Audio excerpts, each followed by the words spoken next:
Hey,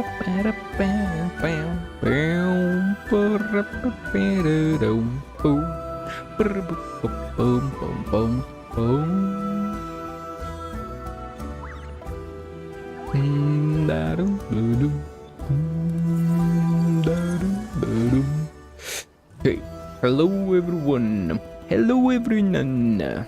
How are you? I'm good, thank you. Okay, we are going along and doing. That's a lot of stuff. That's a lot of stuff. But yeah, we're doing her quest. I mean, first of all, the Archon quest, of course. But then we're going for the good old story quest of Skirk. Skirk, you know, the skirt, the girl with the skirt, the Skirk with the skirt. Skirt. Why are you like this, huh? Tell me why. Ain't nothing but a heartache. Tell me why. Update. You are working, so why are you not working? Okay, you've got cheats, yes. Where do we come from? And where are we going? Hot Night Joe?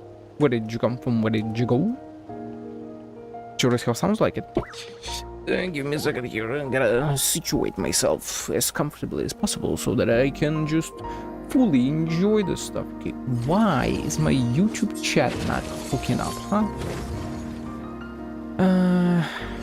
Annoying, what can I say? Okay. That is fine. Well, that seems to be fine. I think we are ready. So then, key that unlocks the stuff. Let's just go there. Fearless. Oh, wait. We'll get the Tower of the Seven on our way there. So I'll be able to heal in it. Is that... Nice. I like the rain. It feels like it's a bit too loud. Let's get it to like 80%. Okay. I think that should be fine.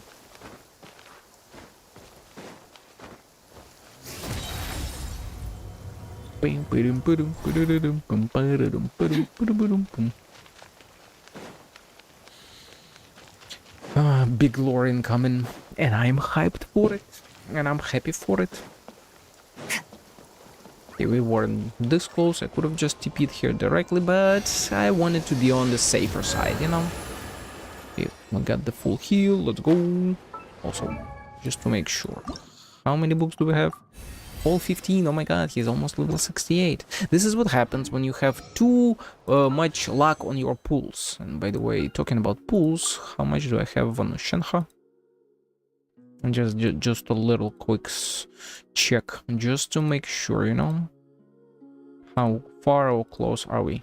That's 55 or 65. Okay. So, that's a 61. That ain't too far away. 15 more within 20 days.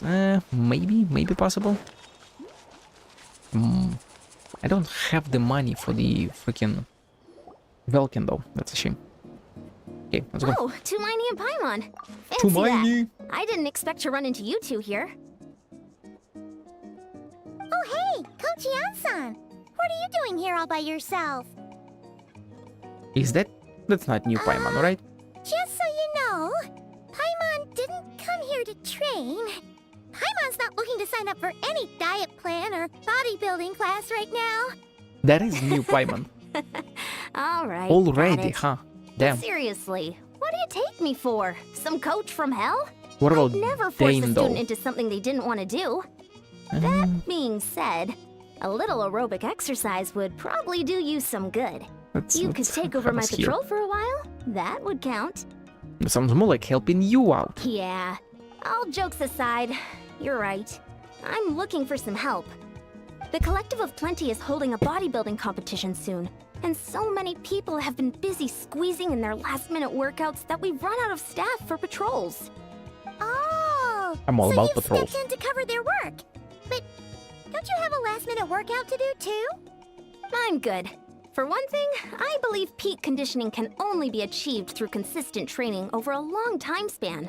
Cramming in a workout at the last minute does next to nothing for you. Exactly. But more pertinently, well, As you can probably imagine, I'm not able to compete in any of the most popular weight classes, and there's no real competition in my own weight class. But you got that mass, that you makes know, sense. she's on that mass.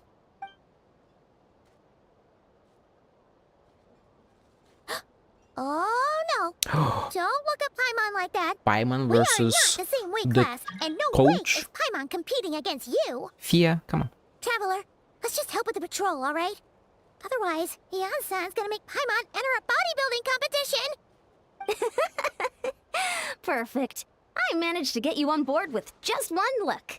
White coach will help you out. Thank you both. It should be pretty routine. Just keep your eyes peeled and make sure nothing strange is going on in the area. That'll free me up to check the other section. Let's meet back at the settlement when we're both done. Sure thing. Just leave it to us. We're experts at strolling and patrolling, don't you worry. It is an interesting direction for Paimon, you know?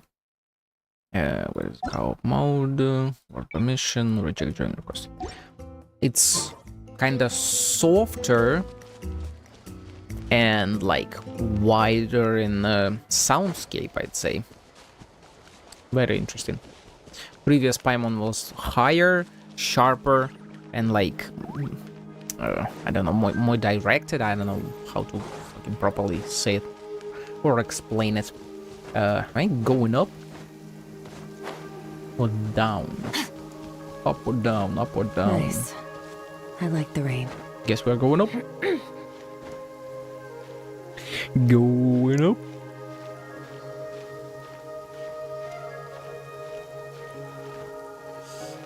Shit. Might have just enough. Yeah, let's go. What's this?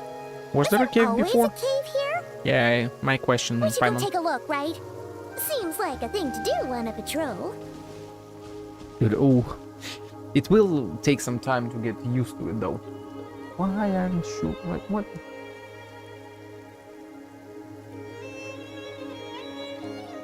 Come on. Okay. Getting distracted, needlessly so. Dane? We seen Dane? There's a hilichurl Oh. here. Is it sleeping? Doesn't look very hostile. Would definitely be a shame if Dane is completely Why unvoiced is it still. hiding away here? Ah! You woke it up! You okay there, boy? Doesn't. Huh? Okay, he It just ran ran. away. Oh, guess our reputation in that land is more fearsome than we thought. Even hilichurls don't want to mess with us now. There's something on the ground. You mean that shiny thing? Huh. Must have dropped it as it ran off. Did he though? Huh. Paimon bets that hilichurl thought it was a priceless treasure. It might was be. probably planning to hide it here for safekeeping. Until we showed up. Let Paimon take a look. Hilichurls aren't the brightest, so it might not be worth much, but still. Do you know what that is, Lumine? That look kind of gives off vibes of, oh my god, that is something I know. What is it? You look so serious all of a sudden. Isn't this just a regular old key? The style is unusual, though. Doesn't look Natlanese. Where do you think it's from? This is the key to the hibernation chamber on the spaceship? So it was our spaceship. We did come here on a spaceship. Huh? Key to the hibernation chamber on the spaceship. Not a space, the spaceship. What in the hell? What do you mean? What hibernation chamber? What spaceship? Yeah, Paimon, yeah. Wait. You mean the spaceship? The one that brought you to Tibet? Where the fuck is this coming from? Like, I know we heard this in the trailer preview stuff, but quite a lot of people were talking, and I agreed with them that it didn't seem like we came in a spaceship. Hell, even Skirk in her trailer that we saw, she came in here like on a rock rather than a spaceship. And then our atmosphere entrance was the same, like a 4 or 5 star pull-in session. But huh? So, how did that key show up here? Are you sure you didn't just drop it? I still have mine. I've always made sure to keep it. Where the fuck is this coming from? What? Whoa! Yeah! Fucking These are identical! So, if one of them's yours, does that mean the other one is...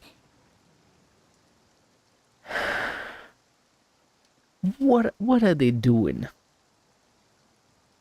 I don't believe I've missed a single fucking word about this before in lore. I've gone through the entire story. I've read quite a lot of lore in the game. I fucking watched as many lore videos as I could from other creators. What do you fucking mean I always keep my spaceship key on me? I am so confused. There are only 2 of these. One belongs to me and the other to my brother. I mean, yes, sibling. Knew it! Huh! The keys to a spaceship! Huh! Somehow that really rams home the fact that you really are an actual alien. Oh, wait, no. Descender. Different things. But anyway, completely. now we know where it came from. The question is, how did it get here? One doesn't negate the other, but still. The simplest explanation is that your brother lost his key somewhere not far from here. Then that Hilichurl found it and ducked into the nearest cave to hide it. Oh, there's another alien here. That's true. It means your brother was here recently. And by extension, the Disorder was probably here as well, yes. Yeah. Man, this is so crazy. We only agreed to help with the Anson's patrol on a whim. And now, we've made this bombshell discovery and found a huge lead on your brother. Should we keep following this trail while it's hot? Or do you think we should check back in with the Anson? Ah, there you are. Looks like you went the extra mile today. No Thanks for being so decisions. diligent. Oh, hey, Eon-san, what's up? Didn't think we'd see you again till we headed back to the settlement. We were actually just about to go meet up with you. We've made a huge discovery today. I came here to let you know that you don't need to keep patrolling anymore. The bodybuilding competition has just been cancelled, so the usual squad will be resuming their normal duties. Something bad They'll happened? be here to take over shortly. Wait, canceled? Why? What happened? The Abyss Order attacked. Yeah. Huh? The Fire Nation attacked. Didn't expect our suspicions to be confirmed so quickly. Sounds like Ether is on the move again. Yes, he is, Sasibaka. Find a way to speak with him in person this time. I have to. I've heard of the Abyss Order, but this is the first time I've known them to take organized action on such a large scale. It's like they're preparing to go to war against our entire nation. We're going from One little Abyss to sect Abyss versus Order. the entire nation of war? A How are they little planning sect to pull is that like... off? It's not just a little sect. Based on everything we've seen from them so far, they usually prefer to act in the shadows. That is true. So, what's different about it this time? What could they be after? The No Doom of clue. Fate is All we know already is that finished. they've attacked our tribe, but that doesn't tell us much. Our defenses are holding strong so far, so I'm gonna head to the Stadium of the Sacred Flame and see what Mawika knows. If there's any information out there, she's the one people report to. Oh, want to come with me? I'm sure everyone will feel better knowing that the hero of Natlan is on the case. Can I go check on the attack on the village, though? I'm keen to find out more information about the situation. I can provide some information on the Abyss. Great, then let's head over Order. together. Order. And we just automatically move in then. I really wanted to check if... Oh, or maybe I can. On that ship that traversed the Sea of Stars, there should be only 2 keys belonging to golden-haired traveling twins. Yeah, why am I getting this now? While we supposedly had a key this entire time. A fucking spaceship key.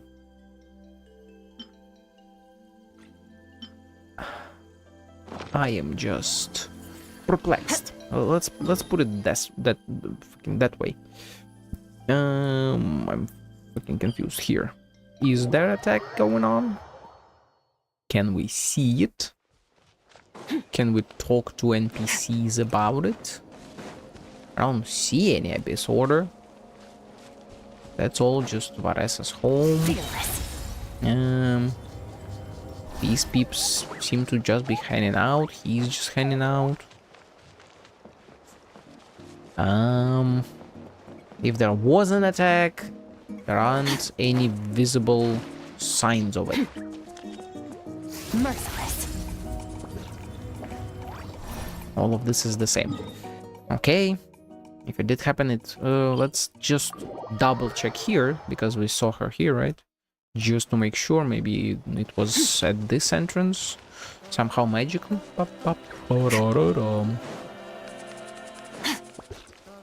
Nope, they're just hanging out. Okay, let's go.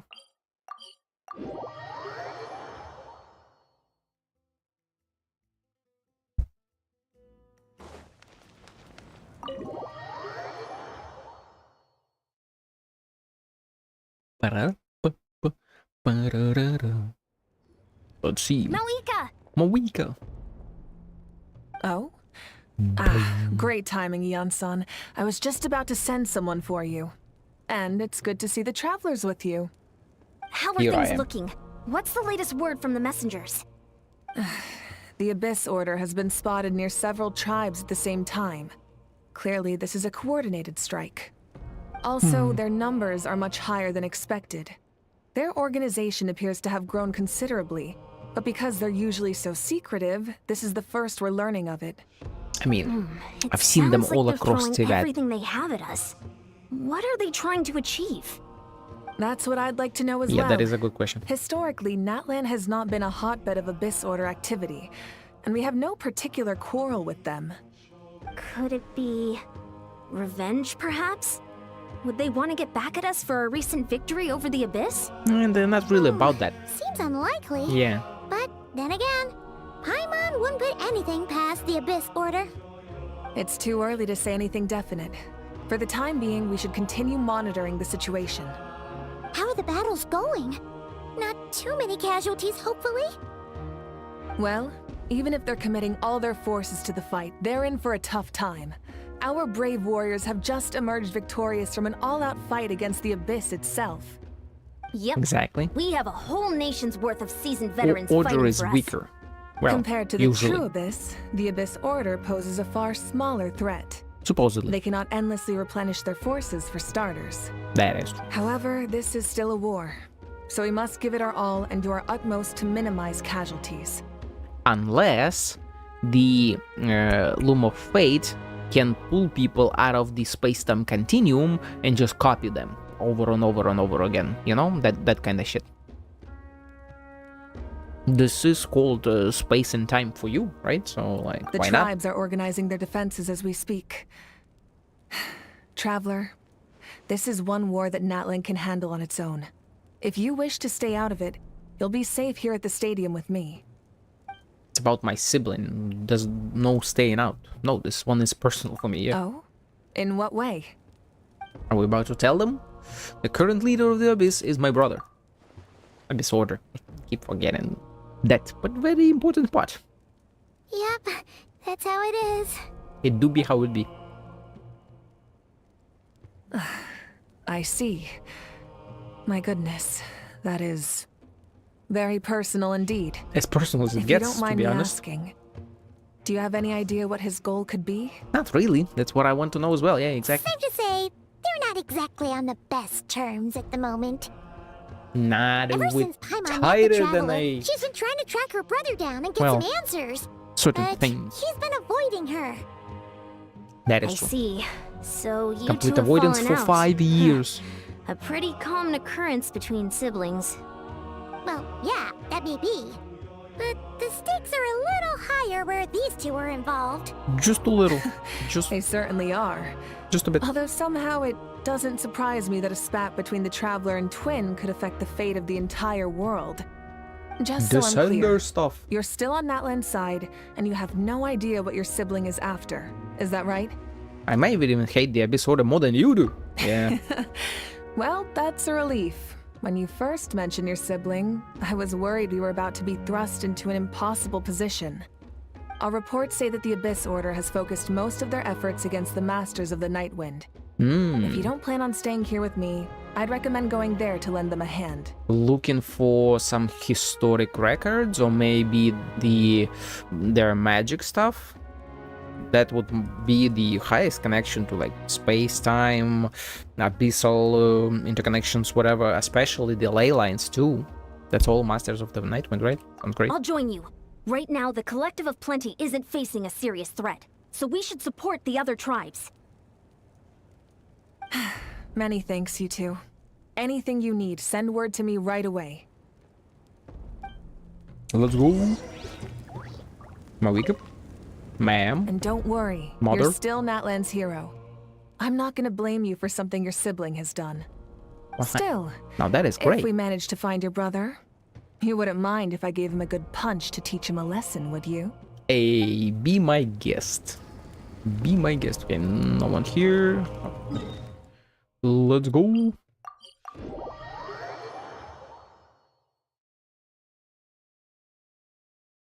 Constellations. If at the stars, sky will do something. Merciless.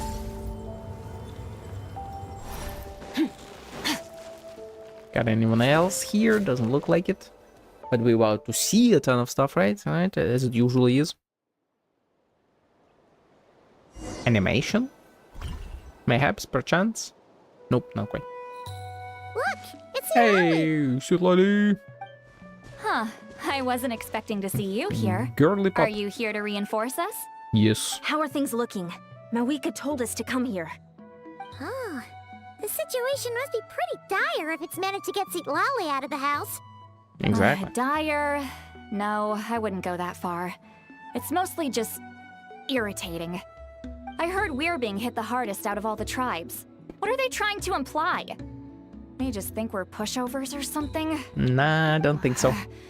The more I thought about it, the angrier I got. I couldn't exactly concentrate on my novel after that, so... well, here I am. So, that's how they earned the ire of Granny Eatsley, huh? They call themselves the Abyss Order, yes? Ugh, so tasteless. It's exactly the kind of two-dimensional name a clueless writer picks because they don't trust the rest of their writing to persuade the reader of who the real villains are. Hey, she's saying your brother has poor taste. Could that be a obvious self-dig at the writers of Genshin? Could it be a dig of the current writers at the previous ones? Potentially, maybe.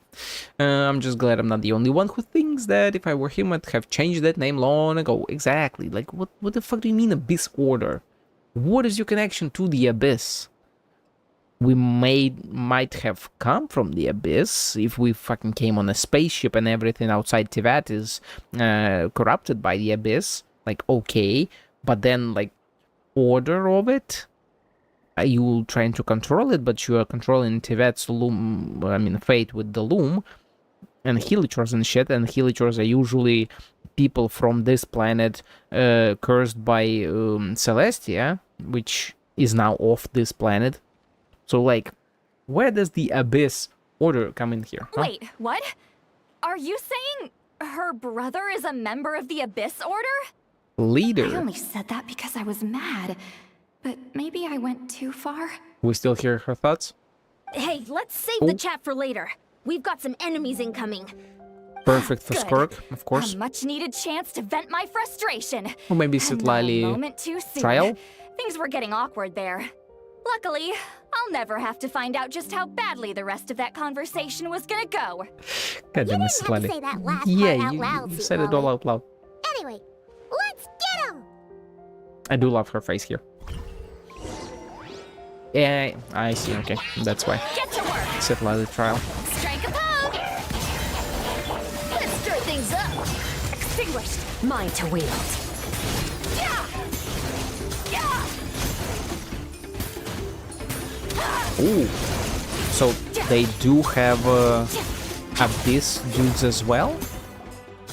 Like, Phew, how would Abyss much doggos better. appear here? That's more like it. Did we have that Impressive before? work, Granny Eatsley. If I'd known you were on the case already, I might have reconsidered whether your tribe really needed reinforcements. Yeah, she really kinda doesn't. If anyone should be reconsidering, it's the Abyss Order. They picked the wrong target this time. Pick the wrong subject. Experience says that if we head in the direction they were attacking from, we should find their stronghold. Why don't we press our advantage and destroy their base? They won't know what hit them. Press the advantage. Was there a battle here just now? Need Nah. any help? The warriors from the Masters of the Nightwind are here! The British are coming. The The British battle are coming. against the Abyss is still fresh on our minds, so everyone's used to working together. Well, morale's high and everyone's here. Let's go take down that stronghold. I keep forgetting. Show no mercy. Shower me with praise. Time to shine. Was there ever a time where The pinnacle of excellence. Abyss Order had control of abyssal creatures? Crush them. Are there still? No, okay. Ooh, we have, yeah, no map at all, and we have limited space there. Interesting. Candlesticks created by believers in the Abyss and Chaos. Darklight candlesticks created by believers in the Abyss and Chaos will constantly absorb nearby characters' elemental energy and convert it into void wards. Destroy these wards as quickly as possible to retrieve the elemental energy. So they do have control of the Abyss. Can I remember a time where we saw them do this before? Obviously they have like teleportation magic, especially the Abyss mages. So maybe, but then like if it's a celestial curse, then how the hell is it an abyssal curse?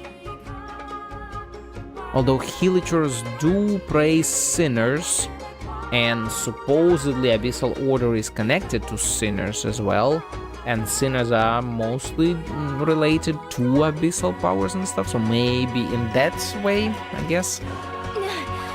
What is that thing? It's like it's draining the strength right from my body. Find a way to destroy it. Okay, yeah, it's freaking draining it all, huh?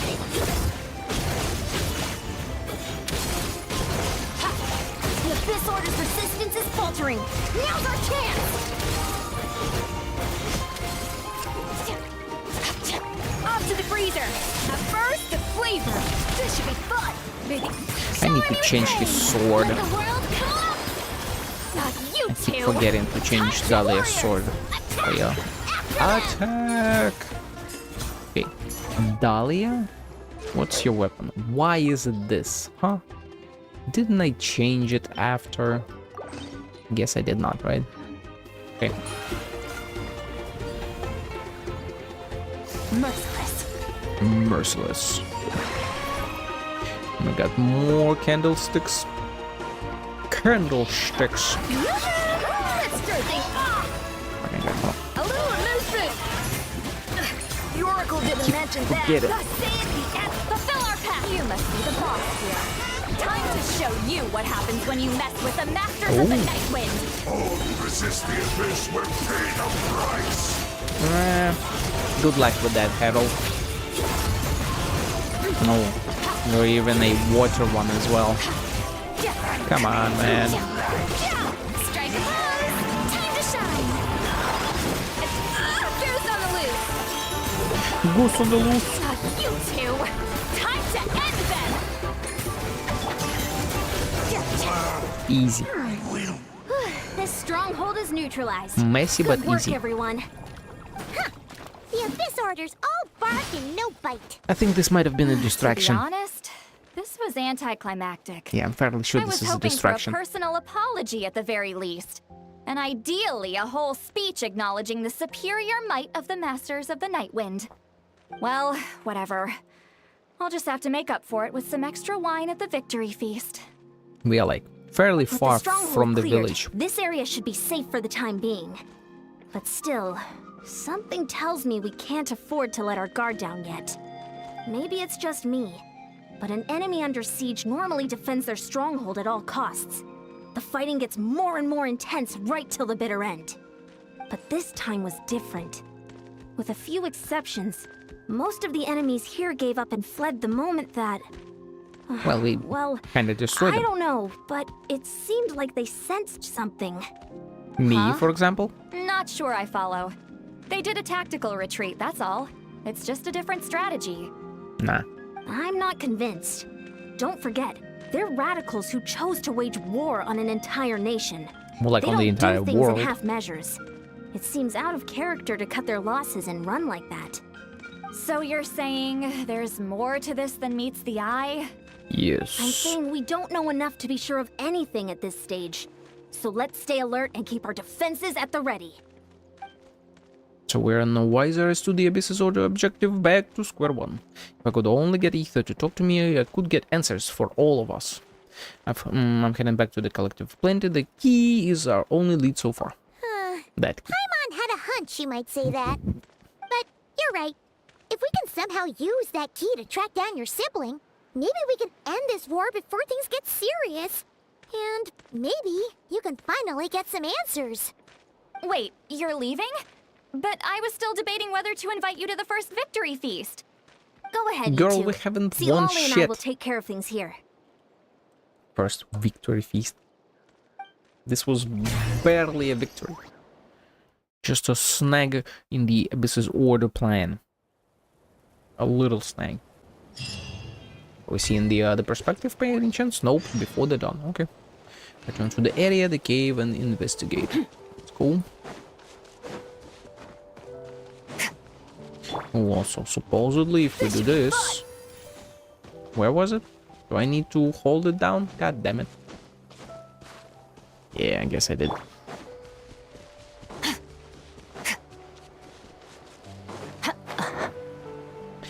Isn't gliding faster? And it is.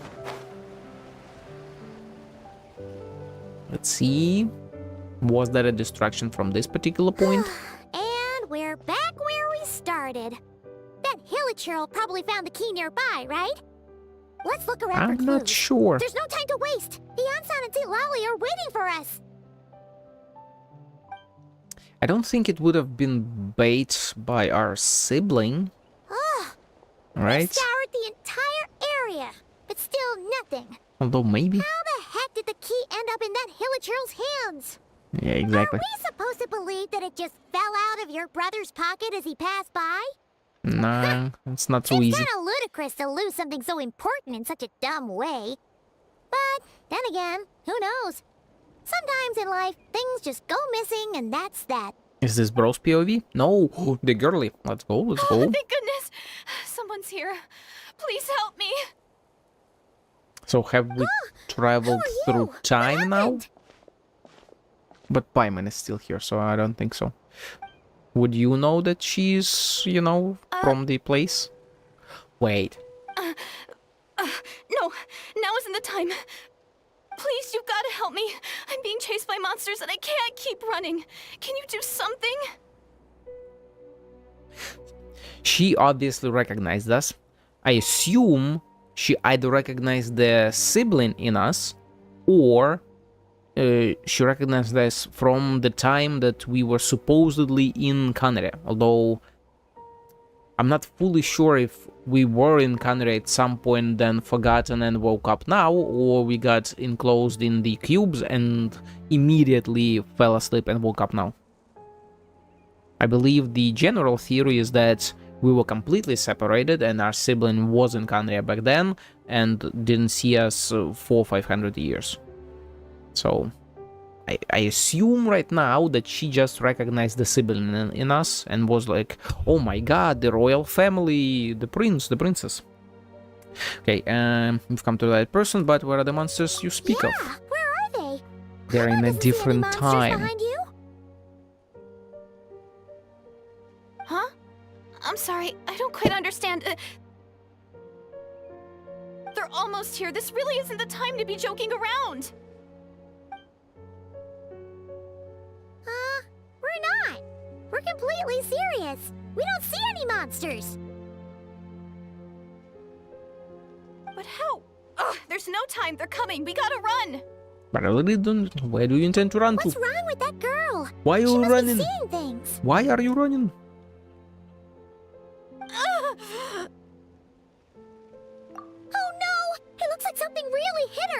Maybe she was right. Invisible Quick, monsters. let's see if she's okay. What's wrong? Are you hurt? What was that? The monsters that I was talking about. Monsters! Yeah. They're right there! You need to get out of here. It's too dangerous. You okay, girl? Let me help you up first. Oh. Will I see the monsters as well? Oh. Suddenly I can see them. Huh? Oh, now you finally see them. Well, it's about time. I nearly kicked the bucket just now. Okay, I like her.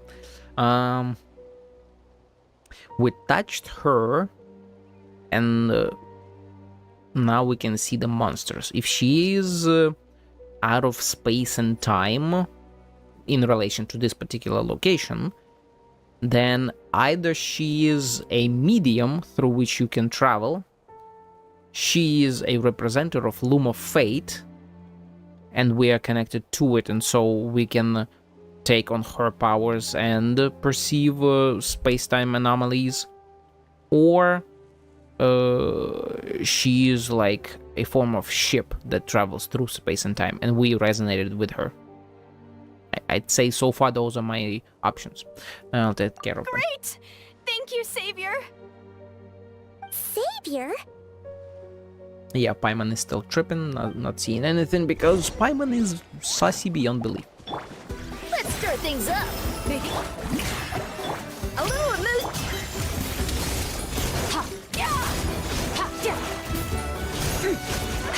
Okay. And those were abyssal monsters as well, so... Ooh, that's a cool shot. Not quite so easy. You done? Paimon still can't see anything, so she can't tell. It just looked like you were slicing in thin air.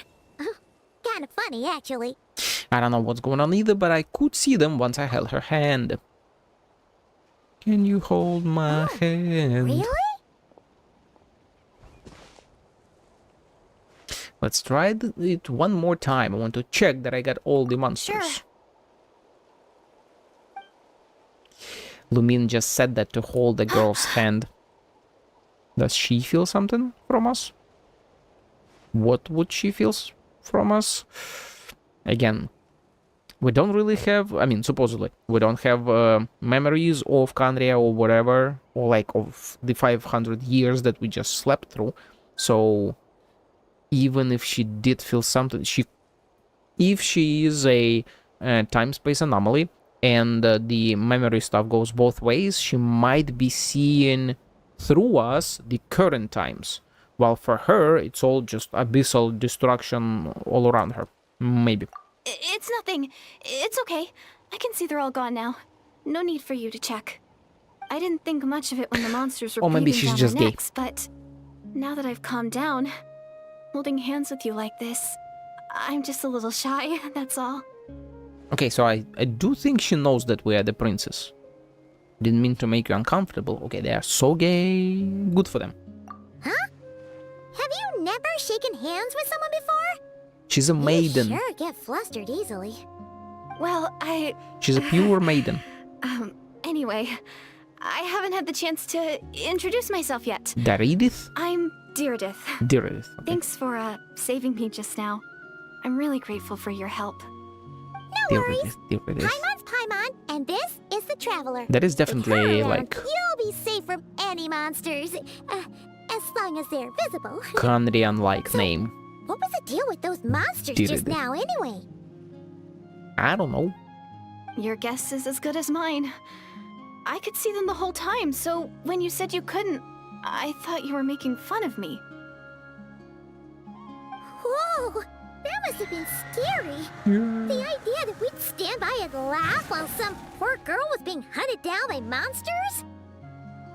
That would have made us more monstrous than the monsters. I'd never do something so horrendous. Don't worry, we aren't like that. When we say we can't see something, it's because we really can't see it. Blind. But more importantly, did the monsters hurt you? How bad is it? It's nothing serious. But I did sprain my ankle back there. I won't be doing any more running for a while. Is this Navia's VA? She's kinda sounds like Navia. And there's a cave nearby, why don't we rest there for now? We'll take you.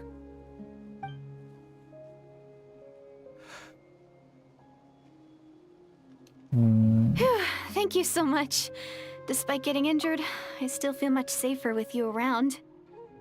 What are the chances that the... Wait.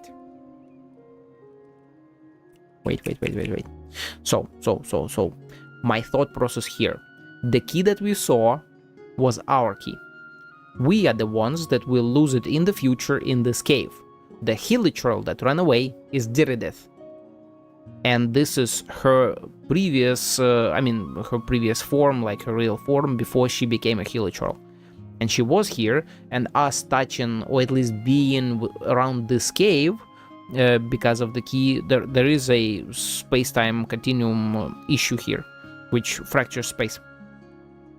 And so, when the Hilichurl ran away, it like recognized us and ran. Although there also the point of Hilichurl running away first, and now she comes back here as herself. So that is interesting as well. But for now, I think that the key is ours. It was ours from the get-go, and it'll just be like lost in time and whatever, you know, the classic time travel bullshit, the full cycle and whatever. And the Hilichurl is her. And there's some timey-wimey, slimy-dimey shit. I'm gonna stay here until I heal up. Don't want to risk running into any more monsters. Yeah. Okay, I'm almost sure that's Nadia. Nadia. You took a big enough risk coming out here all on your own. VA. So, where are you from, Dirideth? A small village, far away from here. I walked for what seemed like forever and lost my way, so... Yeah, I have no idea where I am anymore. Small Maybe all these village. trials and tribulations are part of the journey. No one said finding the savior is gonna be easy. And she's looking for a savior, okay? That's the second time you called the traveler a savior. And not What's necessarily. all that about? She's looking for one, Oh, and sorry. then she called It us just a slipped out. savior. I was caught off guard. The resemblance is so uncanny. Okay, she's looking for the sibling. Anyway, let me start from the beginning. So, There was once a sage who passed through my village. People Kandria, got the sense that she was truly omniscient. The Shido. sage said that doomsday was coming. But as that day approached, a savior would reveal themselves to us. She, a sage? Could that be Barbaloth? Was she the visionary? Which of the girls was the visionary? I feel like there's like 2 or 3 witches that were visionaries. I keep forgetting, but either way. I don't believe any of the visionary sinners were female. I'm not sure. I think we only got names, but not sexes. So, yeah, don't know about that. Either way, I feel like this might be implying a witch from the Hexen Circle. We'll see. The day of disaster is almost upon us. So my grandmother begged me to leave the village and find the savior before it's too late. So yeah, she is from Kandria. That was the premonition of Kandria Fall. She went away and got lost in time, most likely getting into either a very deep ley line or something like that, and the space-time just refracted around her and stuff. Doomsday? Girl's been walking for I've heard people 500 talk years. about the savior since I was a kid. Growing up, it really made an impression on me. The description is practically etched into my mind. A blonde. So when I saw your golden hair shirt. for the first time, Yeah. it was like this image that's existed in my mind's eye all these years. So yeah, our Suddenly came sibling to was a life. savior. Interesting. Everything matched. And like, Oh, so that's why you were lost for words when you first saw her. Kandrians did summon the siblings, or attempted to summon the siblings to save their nation at that point, right? So it's not surprising that they would hail our sibling as a savior. And supposedly our sibling also went through like a huge journey, although I'm not sure if that was before or after Kandria fell. So either way, like even the summoning itself would have implied a savior because they wanted a descender who would help them fight the gods and stuff, right? Well, the Traveler's definitely got what it takes to be a savior, and she's already got a ton of titles, so she won't mind one extra. Actually, I don't think it's her. Yeah, because it's a What? male. But didn't you say that everything matched? Except it was a male. Except the gender. The savior was described as a young man. Oh, for goodness sake. There are gender requirements to be a savior? I think I know who it is. There's someone out there who matches all the requirements. Oh, of course. Who might it be? If it's not you, then it's gotta be him. Who? Who is it? My brother. Yes. You have a brother? Well, then that's it. Oh, it's him. It has to be. Oh, thank goodness. Please, can you take me to see him? I was wanting the brother. Yeah, wish we could. I wanna see him as well. Maybe, if you're lucky. It just depends if we can find him. We're looking for him too, Dridith. Isn't he your brother? It's not so simple. Sorry. Looks like Paimon steered this conversation back to the fallout between you Lumin two. said puppy eyes then. It wasn't on purpose, but that's the reality, so it's hard to avoid. Okay, fair enough. But since you're looking for him anyway, why don't we team up? We might stand a better chance if we work together. Have you always believed that Doomsday will come? Have you always believed that the Savior will come? I bet this is an illusion of choice, but let's go for Doomsday. Yes. Everyone says that the disaster is inevitable. Goddamn. But the Savior will rescue us all from our pain and suffering. Oh, white as well. I've always dreamed of meeting the Savior. Do you Full really white. buy this whole doomsday thing? Seems kind of far-fetched. Paimon, look at her eyes. She spoke with conviction. I don't think she's lying. Maybe it's another lie spread by the Abyss Order. No, not quite, not quite. Just fucking look at her eyes. You know those eyes. Come on. Oh my god, she's so gay. See? She broke eye contact. No, that's Sure, because she's sounds like a gay. guilty conscience. Time to press her for answers. Paimon. What's wrong, Deirdis? Something's clearly bothering you. You want to tell us what's going through your mind? This is Oh, 100% gay for us. How should I put it? The Traveler looks just like the Savior of my dreams. And it's not every day that the Savior Yes, I of do. dreams swoops in and saves the day in your moment of crisis.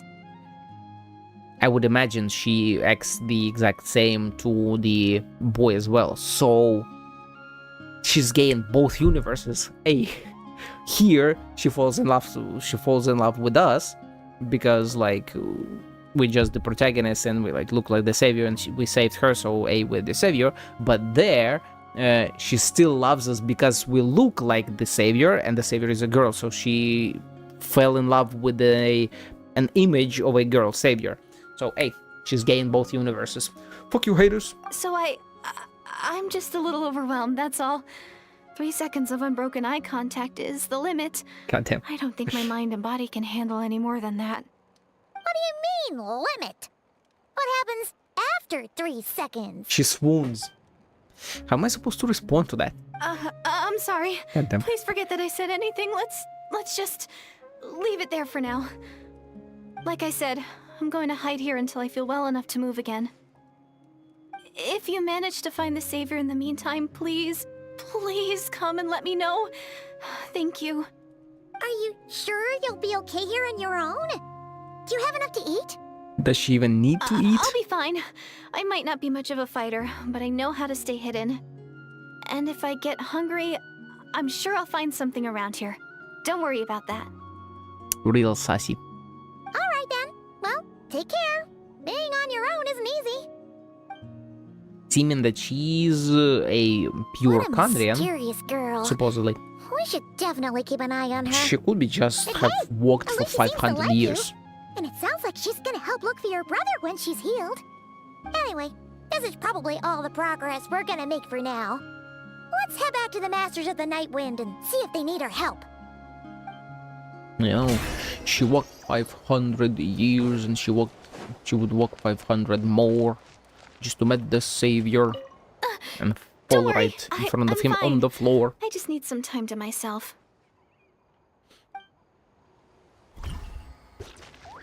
You're looking super cute, dear Redist, and gay as hell. Good for you. Which spells out gay, by the way, when you write the 4 as the number 4, the digit. Ian son, what's up? Oh, Hey, you're back. what up? How did it go? Find anything? Well, we found a Nothing girl substantial, unfortunately. from Canada. We had the weirdest experience. The So I asses are take still it that there. the war's still on? No progress yet, I'm afraid. Yes, That's unfortunately. okay. I just wasn't sure, because things seemed to be at a standstill while you were gone. Hmm. The Abyss Order hasn't attacked us, and since we don't know what they're planning, we haven't made a move either. In a word, it's a stalemate. The guards have been keeping watch around the clock, but for everyone else, Clock. you wouldn't even know we're at war. Huh. Really makes you wonder what the Abyss Order's thinking. I was wondering, Traveler, if you have the time, could you go and pay a visit to the guards? They've been working a pretty demanding schedule. I was gonna go see them myself, but I'm sure they'd appreciate a visit from the greatest hero of our time. I guess for morale. But you're a great hero too, Yan-san. Well, since you asked, this is technically my sibling's fault, so... Great. Thanks, you two. Will the guards tell us something interesting? Like, for example, oh my god, we saw a person that looks just like you. Some shit like that. Sutura! How you doing? How's your mother? Wow, Tumaini, our hero. We've actually fought together before. You probably don't remember it, though. Of course I do. You do? Then it's truly an honor to serve alongside you once more. Thank you for standing guard this whole time. I think he was he in It's the all east good. during the war? Honestly, it's not been that much work. Haven't heard a peep from I'm the not enemy. sure. Have you seen anything out of the ordinary? Nothing that would indicate an impending attack. I've spotted a But bunch you of do. Abyss Order operatives, but they weren't acting hostile, just hanging around. And There were just even chilling. moments when they seemed to be meditating. Oh, At least, that's what it looked like to me. Maybe it's part of their religion or something. Out of an the abundance of caution, I summon in asked the some abyss. shamans from the tribe to take a look and see if there was anything nefarious at work. But they didn't sense anything untoward, so we just put it down to religious ceremony and left them to it. Huh. Interesting. It's probably the abyss mages Well, doing that little One more circle time to around spend them. meditating, The the purple less one. time to spend trying to beat us to a pulp. It seems suspicious though. Could this be related to their true objective? Well, They're casting the spells. shamans didn't raise any concerns, so how bad could it be? As far as I'm concerned, How so would long as they shamans don't know? pose an active threat, they can do all the cult worship activities they want. Besides, as soon as everything's in place and we're ready for an all-out offensive, there'll be no match for us. Are you sure about that? Sounds like morale is pretty high. Guess there's strength and confidence in numbers. Let's keep going, Traveler. What if they were trying to summon the biggest abyssal beast ever? And like, how the hell are you supposed to fight that now, huh? Besides, as soon as every Okay, no match for us. Let's go. Antalo! Is Is that that Hermione? What brings you here? Is this like a meet and greet? I wasn't. I'm so nervous. Hey, come on! You'd march to war without so much as blinking. What's so scary about a chat with a Traveler, huh? It's not the same thing at all. There are plenty of chances to go to war, but a one-on-one chat with our great hero, that could be a Everyone's falling for once-in-a-lifetime Traveler. opportunity. How can I not be nervous? What if I say something wrong? Or if my posture's bad? Or if I accidentally make a weird expression with my face? One bad impression can stick for life. Nah, No one's dude, here relax. to judge you on your posture or your facial expressions. Relax. Yeah, we don't care. All right then. I'm sorry, great hero, but I have a small favor to ask. A photo op? Paimon guess. An autograph, right? That's easy. May I challenge you to a fight? Oh shit, dude. What? Hey, How I can mean, you be let's so go. audacious and so sheepish at the same time? Yeah. Huh. Paimon's starting to think your nervousness is all just an act. No, of course not. I just figured that if I don't ask now, I'll regret it for the rest of my life. That's a good point. Shoot your shot, man. But I am still on patrol. So please, Great Paimon, if you wouldn't mind taking over for me for just a few minutes? Ugh. Again with the sheepish audacity. Just pick one or the other, will you? I think it's a fair request. What are you waiting for? Bring it on. Oh, you will die in like few seconds though. Are we fighting? I feel like we'll make a single move and he will fall without even gameplay. Right? Obviously, I never expected to win, but until now, I didn't appreciate just how great the gulf was between us. There's no Gulf, my boy. There's a I'll Pacific be bragging Ocean. about the day I got to spar with Tumaini for the rest of my life. Today's really my lucky day. Ugh. Wouldn't call that a Paimon spar. can't keep up with you. Your tone has changed all over again. Now you've had a spar with the Traveler. What gives? Bragging rights. Well, some people connect through conversation, but we warriors bond by sparring. And now that I've had a bout with the hero, we're no longer strangers. Nothing to be nervous about anymore. Okay. Well, to each their own. But Paimon's still gonna stick to conversation. Have you noticed anything out of the ordinary? Not at all. We haven't spotted any new enemy movements. As Paimon expected, nothing here either. Let's do another lap and get back to Yan-san. Oh, You're back. okay. So, did the guards find anything? Nope. Nothing much, no. Someone mentioned that the Abyss Order has been doing some kind of meditation or prayer, but apparently it seemed harmless. Apparently. Paimon wants to lodge a complaint about one of the guards, though. His name's Kentalo. Come on, Paimon. Ignore Paimon, he wasn't a problem. Traveler? You're back already? And no one thought to wake me up, huh? In fairness, you look pretty hungover. Can't imagine anyone wanting to wake you up in that state. They would die I'll on the have spot. You know I'm perfectly sober when I'm hungover. I'm not okay. sure that works I'll admit how you that think it sounds does. strange at face value. Yeah. But regardless, what I meant to say is, I heard something about the Abyss Order engaging in meditation. Yeah, that's right. What do you Does it know, mean girl? anything to you, Siglali? You've been here for like, what, 300-400 years? I sensed something strange in my dream. Vision It dreams? was vague, but it seemed Ley as lines? if some noise had found its way into Natlan's ley lines.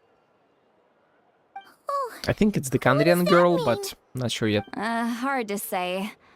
I don't think it had any tangible effect on the Night Kingdom or on our ley lines, but still.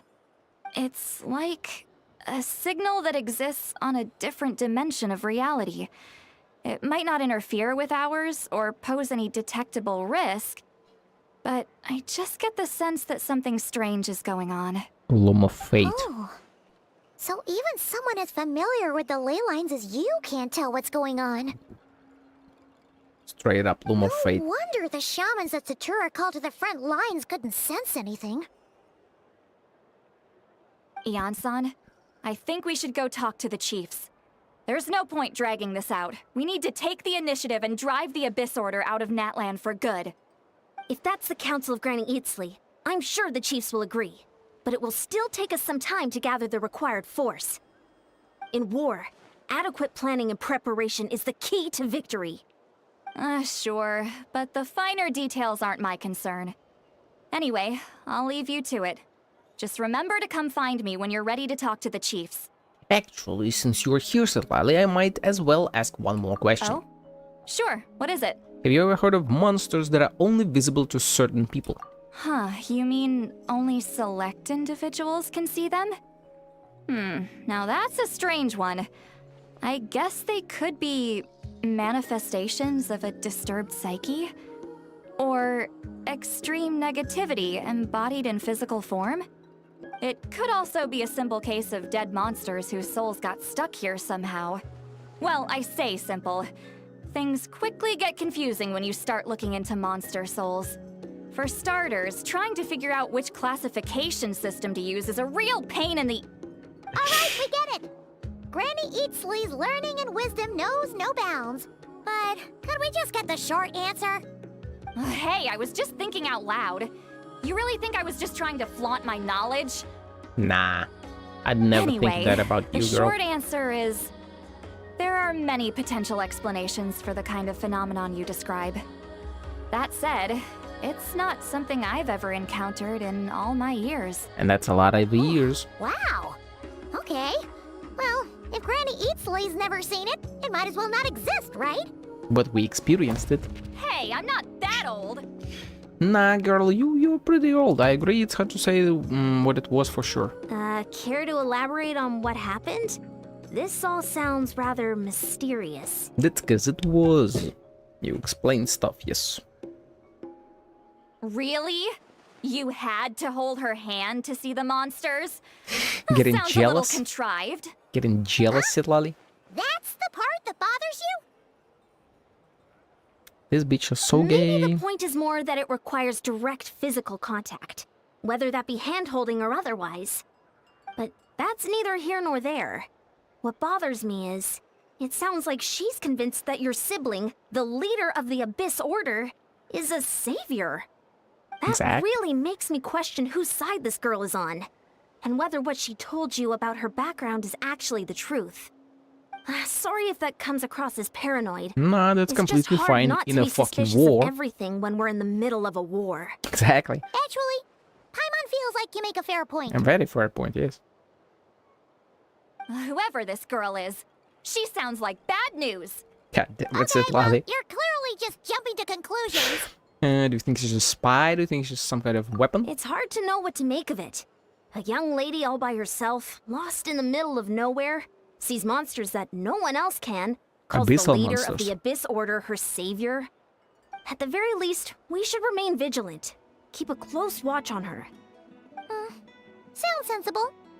On that note, we probably shouldn't have left her by herself in that cave. Yeah, exactly. Traveler, we still need some time to muster our forces. Maybe you could check on her if you're not busy. Just be careful. Might as well, she seems to trust me after all. Happy to, although I doubt she means us any harm. It's settled Yeah, then. highly doubt it. Let's go check on her. Can I speak to Sitlali more? I need that Tsun energy, you know? Wait. First the Yansan. I'm not normally so suspicious of strangers, but at times like this, the safety of the tribes has to come first. Very true. Sitlali? How jealous are you right now? Why holding hands? Why that Very. specifically? The answer is Why not? very jealous. Literally anything else. Soloed, right? Holding hands. Imagine holding hands in our Christian little story. Let's go from here.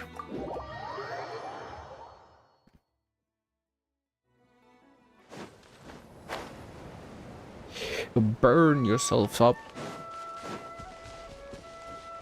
Now let's try this again. Dahlia, this here. Surprise baptism. Bam. Shit, bam. God damn it. So it's a times thing as well. What the hell, man? What the hell? Ooh. I'm not climbing, instead I'm just jumping. Cool. Doo-doo-doo-doo.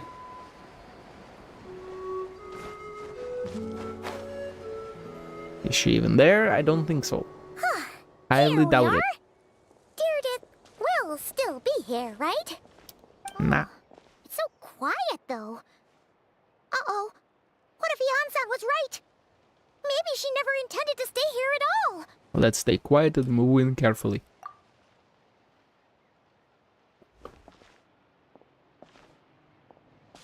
God fucking damn it. Ooh. Traveler, Girl. watch out! I mean, she's doing her best, you know? Boom. Would that even... Shoot, maybe it is really easy. No, she's protecting herself. Come on. She didn't know who it was, so she hit whoever it was. Oh, sorry. Exactly. I didn't know it was you. I heard a noise and I thought it was the monsters coming to get me. Did I hurt you? Oh, I'm so sorry. As if you could ever. I wasn't thinking straight. Again, though, her using that stick still plays into my theory that she was the hilly troll that was here. If I thought it would hurt, I would have tried to dodge, and somehow it still hurt less than I expected. Phew. That was scary. Paimon thought we'd walk into a trap. Maybe we shouldn't have sneaked in without announcing it. Then you would have known we weren't monsters. To be honest, I've been really on edge since you left. Yeah, no I shit. just have this constant feeling that any second, the monsters are gonna come back and get me. I have a And it's feeling not like I can run somebody's from them. watching me. There's also no and way I to got cook no here. privacy. It's good you got back when you did. Another hour and a half and you probably would have found me starved to death. Nah, girl, I think you are It's- immoral. Weirdly precise. Though, it does explain why your attack on the Traveler was so weak. Wait, if you really thought you were gonna starve or get killed by monsters, why'd you promise that you'd be okay here on your own? She didn't want us to I- worry.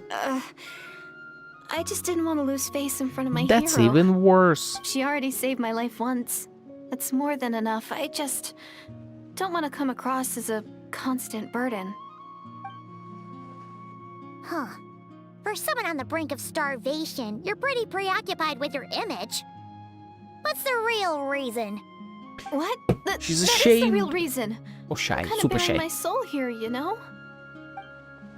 Would you really be just an injured civilian? Yes, she is. Anyway, so, Well, could you make relatively me speaking. some food now? food now. You are unbelievable. Sure, I know just the recipe only takes an hour and a half. Paimon's getting hungry now, too. Goddamn, the trolling. Go on, then. You can join us for dinner. Celestia? What you doing there, girlie? Huh? I am so full. That was Thanks for saving very me precise again. positioning of the shot. Starvation feels like a distant memory now. Very precise. Get them. And like they're doing this more and more frequently. We had this with Furina pretty much like holding the Celestia in her hand in one of the shots. Now we have this stuff. Not trouble at all. That's 2 favors you owe me now. Hope you'll keeping count. You can really pack it away, Deirdith. Guess that explains how you had the energy to make it this far. Again, yeah, she's immortal. I tried so hard to hold back, but it looks like I still came across like a total glutton. Paimon didn't even realize how late it is. Hey, the night sky here is really pretty. Yeah, The moon, and it's all thanks to you both that I'm able to relax and enjoy it. right before I was not cooped up in cry. that cave the whole time you were gone. Now, I'm finally out. The air seems fresher, and the stars more beautiful than ever before. Stars. You weren't in there that long. But she thought she was gonna starve to death. The time probably passed unbearably slowly.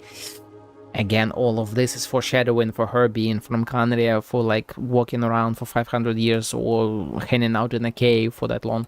When I was young, I used to lie on the roof of my house, gazing up at the stars. And often, my mind would drift to this question. Is this starry sky actually real? That's one hell of a question, girl. Wait, why would she think that? Does she know about the full sky? But my grandma would tell me, the answer to that question doesn't really matter. Think of all the people in our village who spend their entire lives here, she'd say. To them, that little village is their whole world. And so, if it's our destiny to live beneath this sky all our lives, Canarians people, then they're whatever a different may or breed. may not lie beyond, this is our world. And that sky is real to us. That is a good point, yes. Paimon kinda gets you, but also not really. Your reality is Is it determined kind by of just what you have around you. Journeying with the Traveler is everything to Paimon right now? It seems kind of right, but also not really. I really treasured my world for a really long time. The village was my everything. The houses, the scenery, the stories I always loved to hear about the Savior. But I could never bring myself to agree with Grandma. Even if the village was my entire world, I still had to know what lay outside its borders. Yeah! Go you! So, I finally ventured out and set off on my journey to find the Savior. Mihoyo like doing like parallel stories, metaphors, foreshadowing through different characters for future characters and stuff like that. So right now her entire like life story really comes off like either feigns and trying to go out, find a place that they could save, which the place itself would be the Savior, or it's like related to maybe Skirk and Savior's Surtology because he saved her from certain doom. I still believe that Skirk comes from the moon and she survived the destruction of the moon and then came to Tibet. But yeah. I feel like this is all a metaphor or foreshadowing for some other part of the story. I'm going to make my world bigger, one step at a time. And I'm not going to stop until I've seen what's beyond the stars. Like, obviously, beyond the I'll stars, finally yeah. get an answer to the question I had as a child. Yeah, like, obviously, the super obvious parallel is, like, Tibet and something beyond that. She wants to know that. Descenders and visionaries and sinners want to know that as well. So that is obvious. I feel like it's just even more directed than the obvious parallel. Who knows? Beyond the stars. Maybe one day, I'll be sitting and chatting just like we are now, but with someone from another world. The irony. The one irony. day. One day. Oh, if only we could tell her. But it's probably best not to open that can of worms right now. I need to find the Savior and protect my world. Then, I can make sure it continues to grow. That's the most worthwhile thing I could think of doing. Girl, So it's I've been dead giving for it 500 everything I've years. got. Everything I've got. You know what? That's pretty cool. Paimon kinda wants to root for you now. Oh, sorry. I got a little carried away. I always get chatty after a hearty meal. Just like my grandma. Who are you, Grandma? The more we chat, the more convinced I am she's not a bad person. She's just a random girl. It doesn't sound like she's been brainwashed by the Abyss Order. Maybe we can afford to trust her. Hold on. Shh. It's them. The monsters are back. Where? Oh, still invisible, huh? In that case, I guess we gotta try that trick again. Let's hold hands. Put your hand in mine. Can you see them now? Can we? Oh, okay. Yeah, stay back, I'll handle them.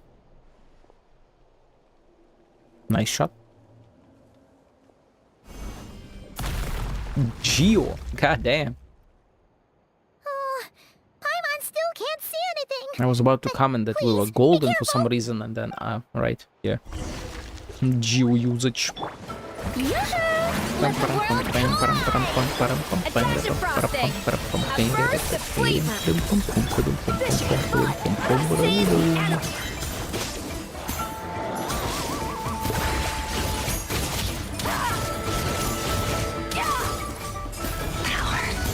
Oh, abyssal, like, full abyssal monster, interesting.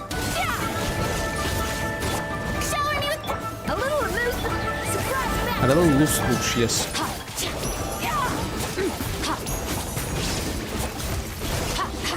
Okay, that was easy enough. Wow, that was Yep. fast. Did you get all of them? Oh, Paimon's slowly but surely getting used to the sight of you fighting thin air. You doing all right, Deirdith? Maybe I am the savior. Hey, it's okay. There's nothing to be scared of anymore. Oh, I'm fine. I just spaced out there for a moment. You spaced out? That's a pretty bold move under the circumstances. I was just... the image of the Traveler fighting to protect me. I was trying to commit it to memory. Seems like the least I can do. Alright, Goddamn. whatever floats your boat. The boats are floating, that's for sure. Anyway, there are no more monsters in the area, and it's getting late. Why don't you stay here tonight? Hey, yo. Sounds reasonable to Paimon. Alone in What the do you think, cave. traveler? What are we gonna do? Hold hands? I'm personally satisfied with this isn't a threat, but it can hurt the monitor her for another night. Yes. Alright, She has plans for Dear, this that's night. huh?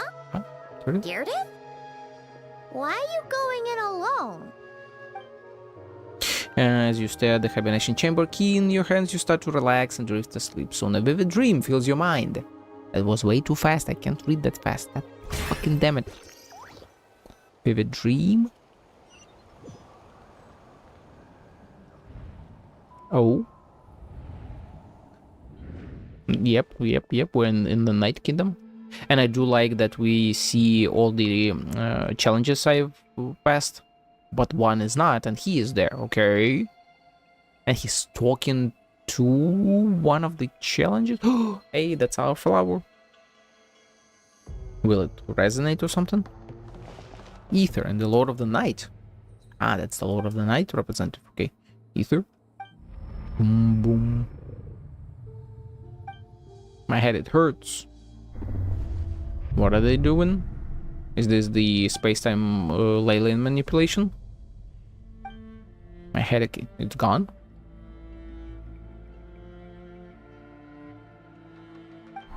I think I hear a voice in the darkness.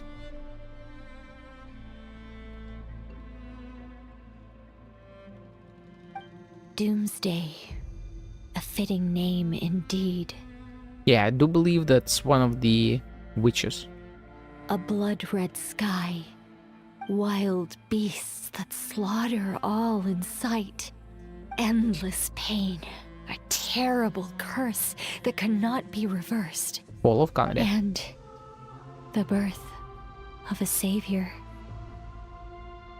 So I do believe Kandrians tried summoning us around 500 years ago, but I still thought it was before the fall, but this kind of implies that the fall was like a process rather than an event, and they summoned us during said process to get us the savior.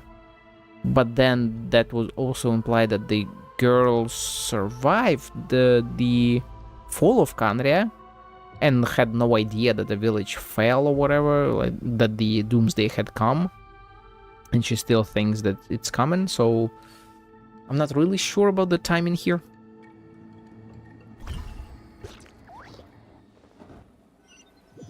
Are we talking to Ether in the Night Kingdom? Nope, of course not.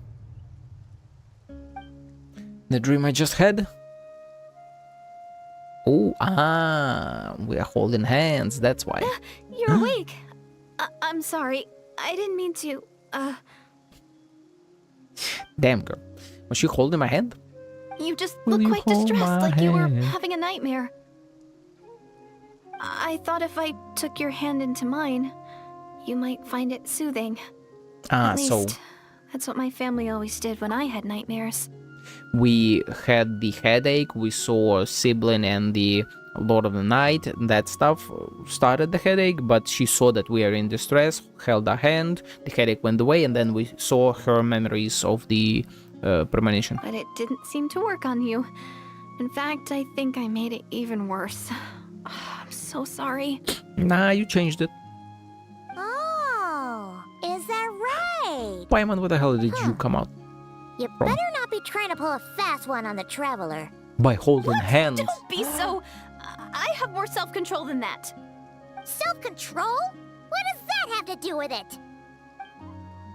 Still can't remember anything. What did I see in my dream just now? Oh, I think I saw Ether in the Ninth Kingdom in the first start of the dream, but I can't remember what happened next. Never mind, the memory is gone. I can't force myself to remember it. I'm going back to sleep. We can catch up tomorrow morning. Ugh. No way is Paimon getting back to sleep after this. You go ahead. But for the rest of the night, Paimon is staying up to keep an eye on this young lady.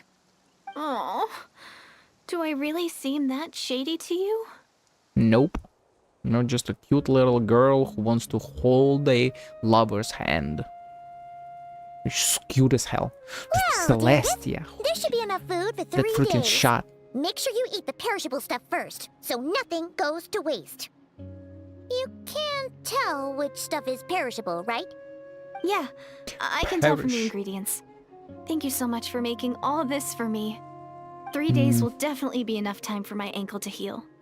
Then I'll Interesting. continue on my journey to find the savior. All right. So this then implies we'll that be in off. 500 Bye for now, years, Deirdre. especially between Connery and here, the ingredients haven't really changed. See you? Wait! But if this is goodbye, how am I supposed to find you again?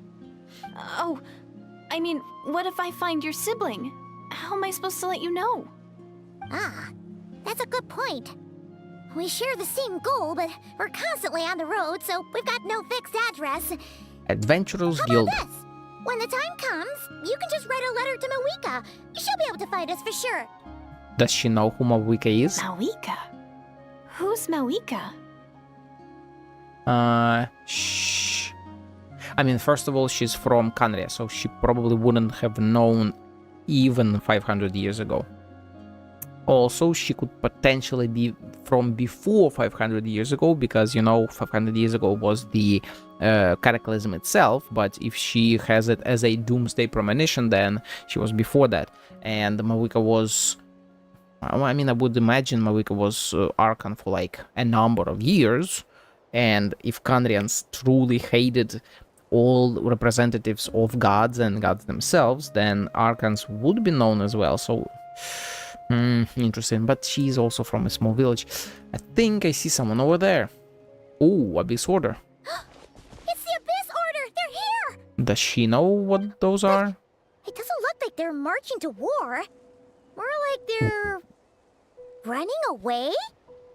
Who could they Where? be? What are you talking about? Yeah, she doesn't see the present time. Okay, A bunch okay. of Abyss Order thugs! You don't see them? I They're was heading right. right this way! Wait a second. That's strange. I guess it's my turn to not be able to see the monsters. I bet the tried and tested method will allow you to see them. Let's hold hands. Whoop. You're right. I see them now. You weren't joking after all. So this is what it's like. What a weird situation. What is making these monsters invisible? Nah, Is it it's Deirdre? yeah. Or the monsters themselves? It's about her. Or is it us? Is it Well, us? might as well mow these ones down, just so they can't pose a threat to the tribes. What are they running from, though, right? That is the question. Woohoo! All done. Their morale seems super low. Guess they really were on the run, huh? So there's no more of them, right? Could it be I still Dainsleif? can't wrap my mind around this. Why couldn't I see them until you took my hand? He could be chasing them around. Dane is that kind of guy. Believe me, I am as baffled as you are. The plot thickens. Turns out there are monsters which I can see, but Deirdre can't. Again, time manipulation So, and stuff. any ideas on She's why from a those different time. monsters might have been running away? Maybe something went down on the front line.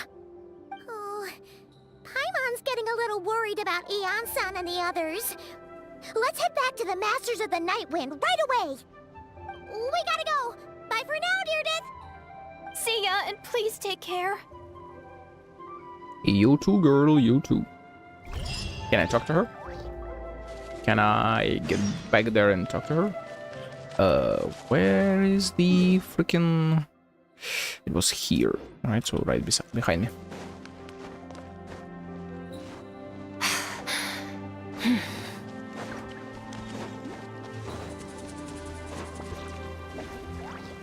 I'm not tripping, it was here, right?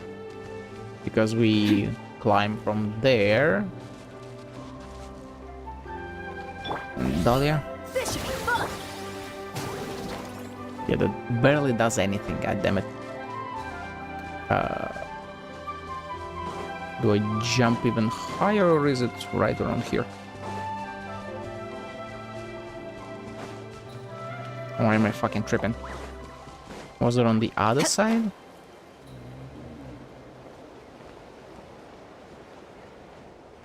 It might have been, right? Go through. But I think I've been running from there. Memory. I have issues with it.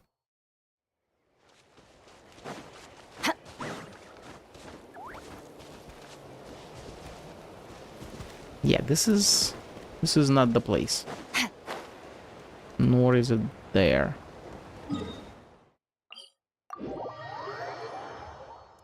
Does it freaking go away?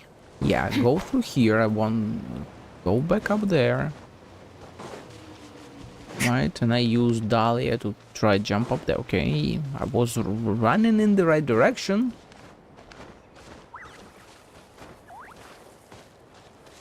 Then we go around this part, yes. Though I can just jump over this.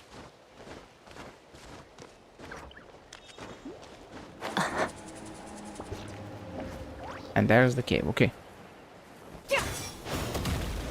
Girly? I was completely fucking lost. Don't worry. I'll make sure I find a way to get in touch. I mean, as long as you don't mind, that is. Oh, girl, I don't mind at all. You're too cute to mind. Okay, let's go. Can you this? Yes.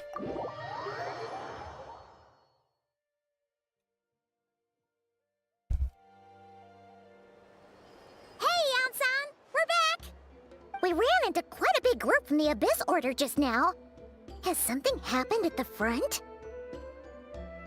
The front line has collapsed. Huh? Which way? But how? Send in reinforcements, deploy some kind of secret weapon. No, relax. Their front Yeah. line has collapsed, not Thought so. ours. Oh, feels like you could have phrased that more clearly at the start. But this is good news, right?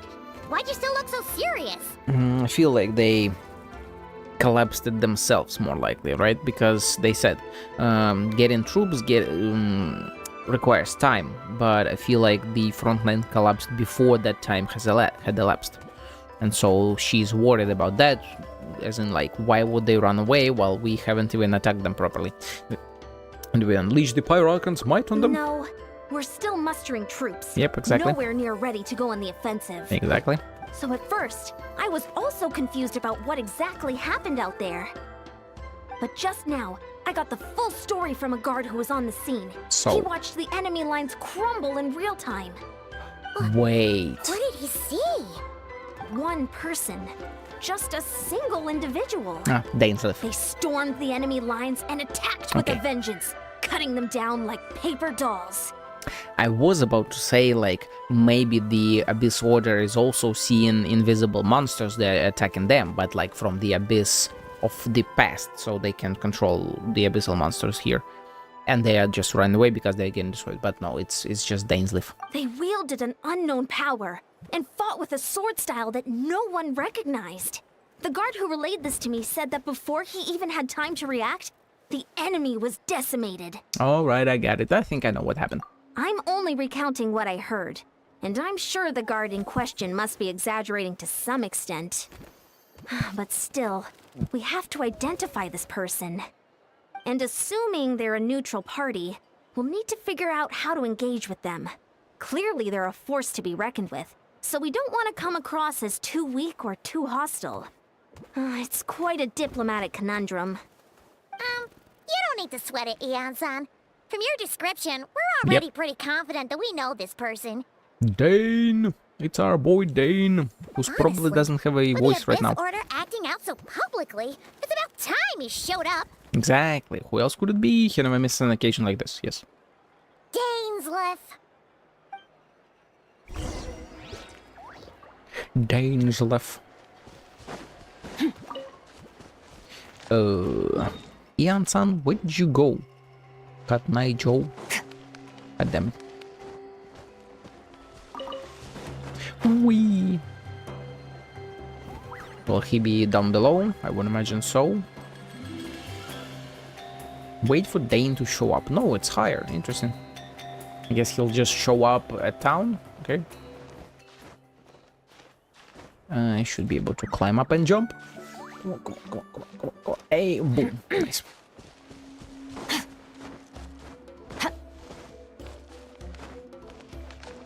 Dopey Dazzler. Hey, it's our boy. Yeah, were you waiting for me? Yes, we were. It's been a while, Dane. And yeah, after we heard what went down, we figured you'd shown up. You caused quite a stir, you know. Oh, this is a friend of ours from Natlan. Her name's Ian-san. She insisted on coming here to thank you in person. It is my honor, Mr. Dainsliff.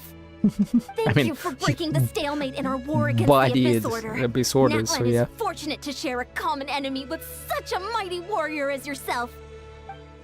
No need to thank me. I hunt the Abyss Order for my own reasons. For fun.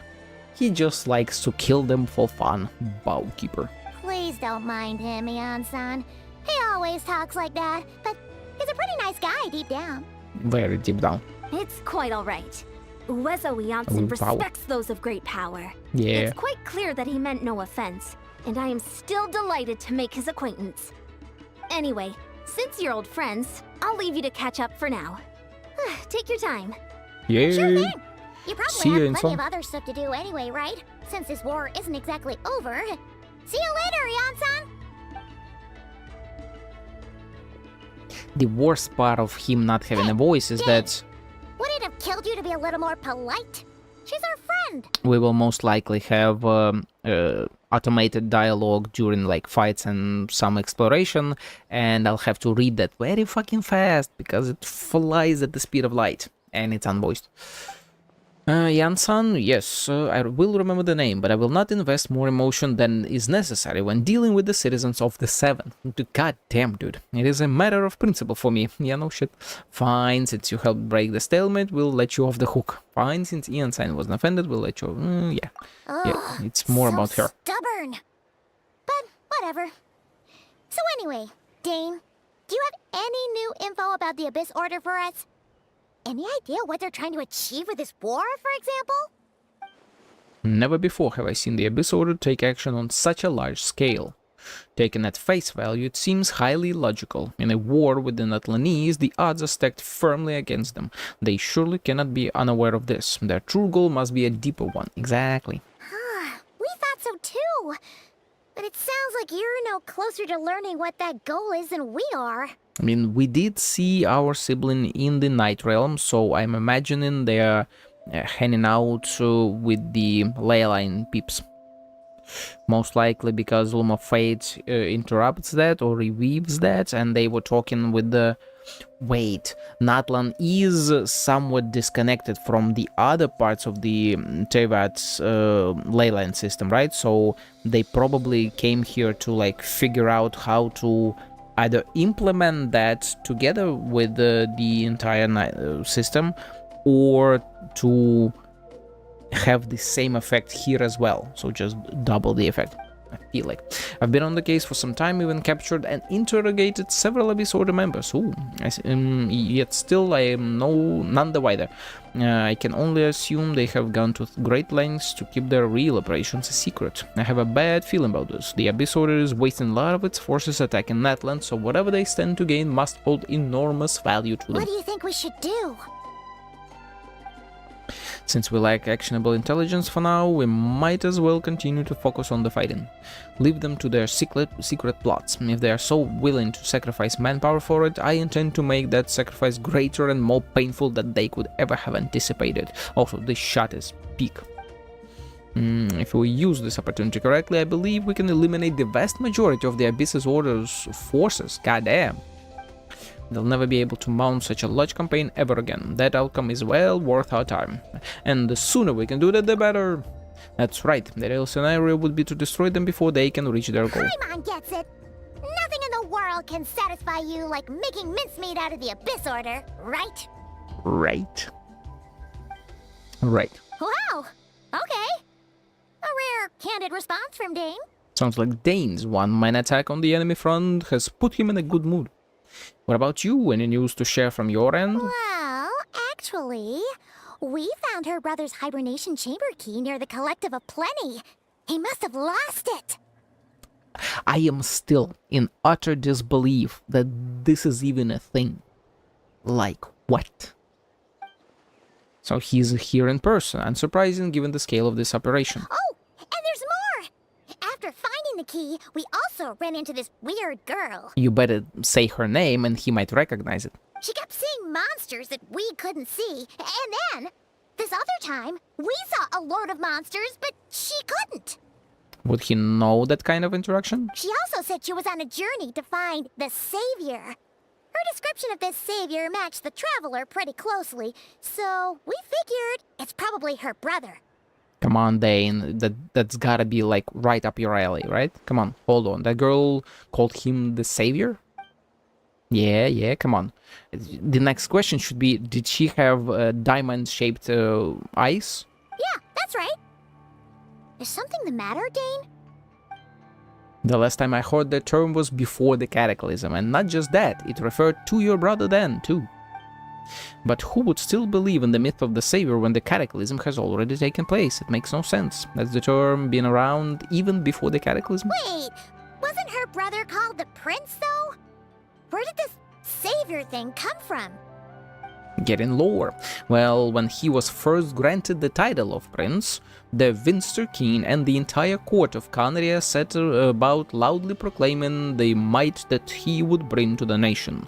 They made it sound as if with him there, all pain and suffering would be washed away, and the future of Canria would be brighter than anyone could imagine.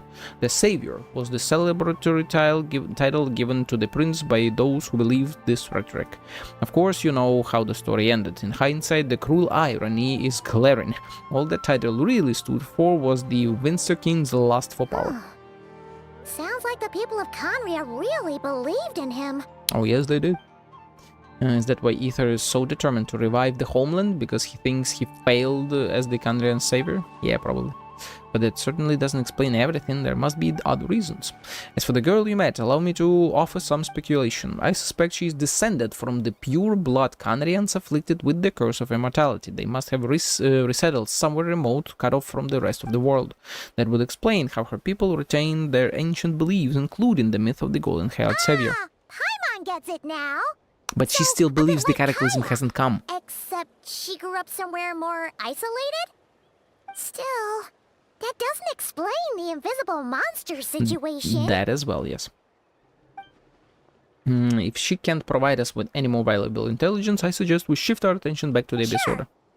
Also, why don't you stay with us at the Masters of the Night Wind for tonight?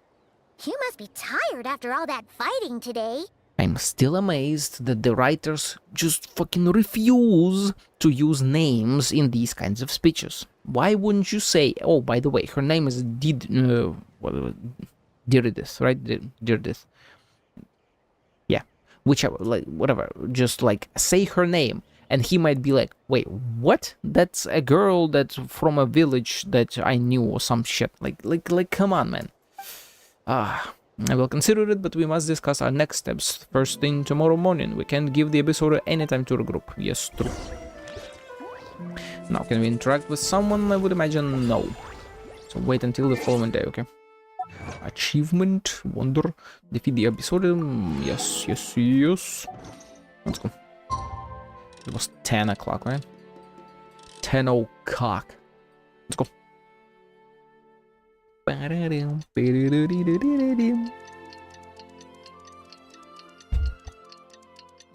I'm curious how much of the quest I have left. I've gone through 1.5 hours now. I would imagine I'm like 40 to 50% through. We've met Dane. This is like the world's shadow. It's always there, and it will never perish. I am a stupid motherfucker. It's 8 till 10. It's not 10 till whatever. God damn it. Well, I'm sure Dane is fine waiting another day. Abyss Order won't do shit. God damn it. This is what I get for not double checking the timings. Talk to Dane. Also, I noticed that on his back, Dane had 3 little, like, arrow type things. And I believe they're not building up here, but, like, she has 3 same arrowy type things above her when the abyssal rifts build up. So I would imagine it's the same thing. But he has it on his clothes, which is even more interesting to me. No, we can't give them that much time. Is that Dane and Yansan discussing strategy together? Huh. Looks like they're getting along just fine.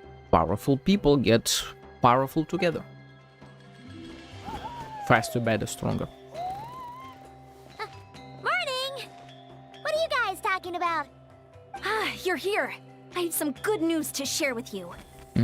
Was there some other attack on them? We just got word from the Scions of the Canopy. Their intelligence has reported that they've discovered the Abyss Order's headquarters in Natlan. Okay, that's massive. After their front lines dissolved, the bulk of their forces fell back to that area. It's also where their central command is located. Supposedly, allegedly. The location? The Cinder City. Holy shit. Cinder City, huh? That tracks. Seems like their kind of place. Hey, this is great! This could be our chance to crush the Abyss Order once and for all! True. And with any luck, Can we? maybe we'll find your brother there too! Supposedly, yeah. Like, if it is truly the command center, he is the commander. He should be in the center. Yep, our army is almost ready, and we've sent a message to Malwika to let her know the plan. We can't really launch an operation this big without the okay from the Archon. I beg to differ. This is wasting time. Goddamn Dane. You have the intel you need, so act on it. Every second you delay only increases the Abyss Order's odds of survival. I've already explained my reasoning, stuff. Mr. Dainsleif. I understand your concern, but an immediate strike is not on the cards for us. Very well, then I will go there alone. Thank you for the intel, Yansan. You're gonna go on your own? Come on, be sensible. Just wait a tiny bit longer, and you'll have a whole army going with you. He's not about that. It's all right. I support your decision, Mr. Dainsleif. He's powerful. Shouldn't you be talking sense into him? Nah. I admire his courage, and I believe he is Yeah. strong enough to take on the Abyss Order on his own. Yeah, he should And be. even if things don't go to plan, he just needs to bide his time until we arrive with reinforcements. Mr. Dainsleif, I wish you the very best of luck. Thank you. Looks like he's waiting for you to say something, Traveler. Allow me to join you. Alright, fine, I'm coming. For a second there, Paimon actually thought he was gonna brave it alone. And then he called his own bluff.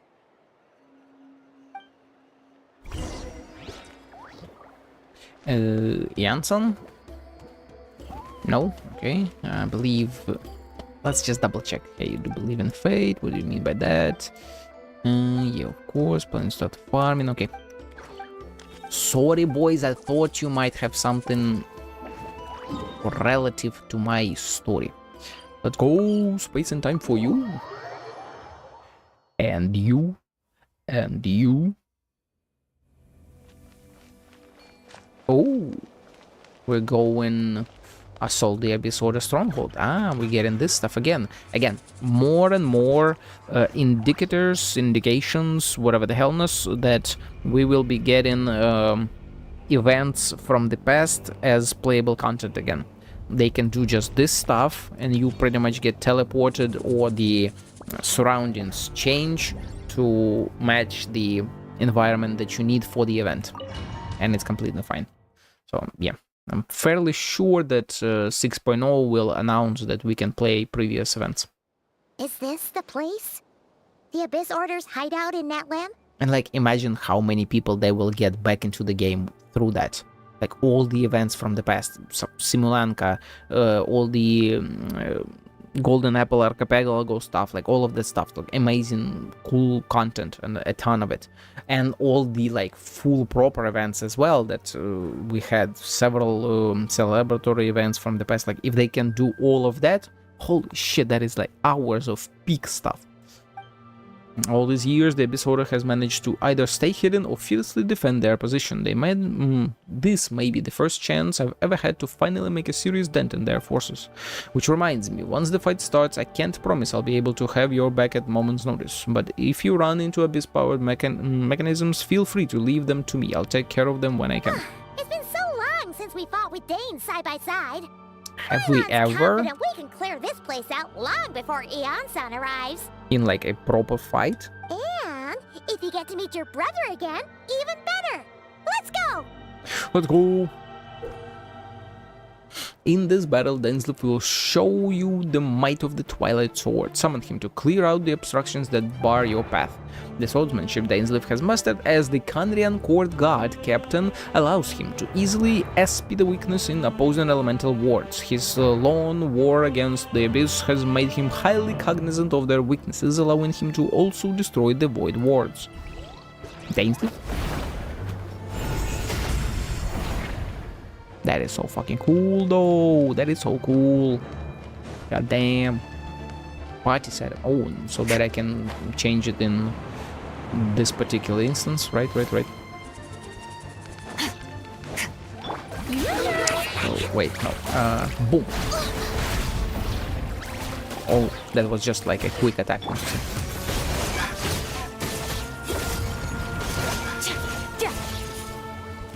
Shit. I missed the moment when this stuff builds up around her.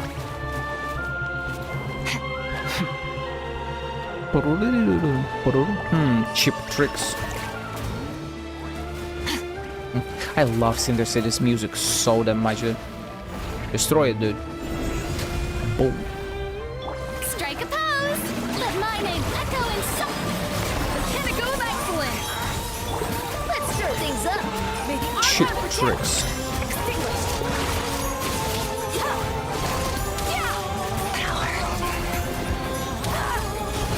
So like, where was it? I'm almost sure like above her head stuff appears, you know? Oh, come on. Thus saith the animal Archon! And it's a very different, but oh, okay, different that's battle fine. from the one we fought with Eon-san. No one's backing down. They're fighting back with everything they have. Well, Dainsleif given the construction of headquarters in Texas, they use and expect Nano Winter to survive this battle in the first place. Suits me. God damn Dane. Anything else? No, okay. Hit him where it hurts. Boom. Nice. Yoo-hoo! Time to shine! A dash of frost! This should be fun! Where are the fucking elemental particles? Come on, man. May the Archon protect you! Let's start! A little amuse-bouche! Burst of flavor! Boom. Wait, did he just body? I believe he just bodied the entire shield in like one strike. God damn, Dane. I know you are strong and all, but holy shit. Shit tricks. Shower me with praise! Let my name just- echo in song! A And dash everyone of is dead. frost. This should be fun! Thus saith the animal Archon! Mine to wield. Can't see shit. Okay. Let's move on. Let's go further. This music, man. Strike a pose! Time to shine! Let's stir things up! Dainsleif, Oh, the relentless specter that haunts us. The abyss is all present. shit. No. Resistant. Don't kill them. Resisted. Bane. Is that it? Okay. And is 9 indeed, yes. Shit. Now, Dane, do it. Boom. God damn. 1-1 and A go. little amuse-bouche! Annihilate! 2 seconds till he just dies. Come on, wait. This is getting Dane. interesting. Boom. We've reached the end, but still no trace of your brother, so who's calling the shots here? Great question. Goose on the loose! Goose is on the loose. Hey, let's go in then. Oh, that's a big herald. How you doing, my boy?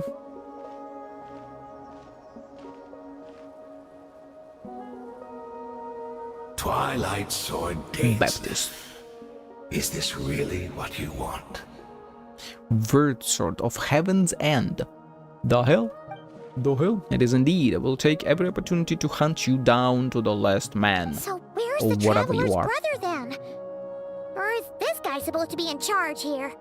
Weakling. So, this is a hunt to you. I must say I pity you, Dainsleif. The death you dole out so readily to others is a luxury you yourself cannot enjoy. Oof, oof, oof. Triggered an Arthur meme as well. Goddamn. But today, that is the least of your worries. Do you realize that all your years of pursuing us are being rendered utterly meaningless, even as we speak? Yeah, the loom of fate. Your riddles tire me. The overwhelming advantage is ours, at least for the moment. You know what that means for you. I'd like to see what makes you believe you're already won, or that you can still turn the tide of this war. Then allow me to be frank. As far as we are concerned, our prince has already won by other means. Oh? And I do not merely mean this battle. No. His Highness has achieved something far greater. I bet he have. For today, Has. the Abyss Order's greatest wish has finally been fulfilled. Does that mean the loom of fate? Our Highness quietly infiltrated the Night Yep, Kingdom exactly. to exploit that realm's past experience with ley line reconstruction. Yep. And then used the loom of fate to reweave the ley lines of Conria. Aha, so just ley lines of Conria, not everything else. Interesting, okay. What? He used the Loom of Fate? Wait, does this mean the attack on the Masters of the Night Wind was all a smokescreen to give him some cover? Yeah, I said that from the start. Oh no, this makes too much sense. Correct. As of now, our homeland has been revived. And all of my comrades that you have slain, Dainsleif, they shall forget the struggles that have beset them these past 500 years, and begin their lives anew in a Conria restored to life. What a load of dribble. God damn, Dane. Your falsehoods are riddled with flaws. My ears tire of your tedium. God damn. Is there more to reviving a homeland than just reviving its ley lines? Right. Isn't there more? You still need a few steps after that. Just a few. Such as finding a place to host the ley lines you just re-wove. That is true, and are they trying to replace Nightland because it's separate from everything else?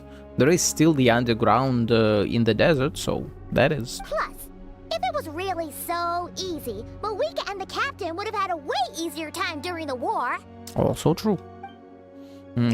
Although, I mean, they didn't have the Loom of Fate. That took, what, 500 years to get? Or slightly less.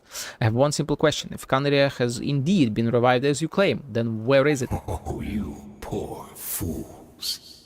Clinging to delusions, even after the truth has been plainly revealed to you. Think back on the past few days. Have you truly not noticed anything amiss since the start of the war? So, the coming of the girl implies that at that point, Conria had already returned. And she was just the...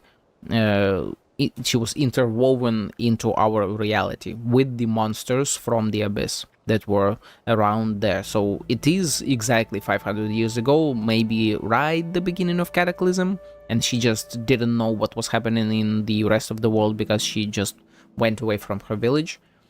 So yeah, but they are all invisible and seem to only influence Conrians, and then people, most likely me in particular, because I have weird connections with stuff, right? So I would imagine others can't be affected by these invisible monsters from before.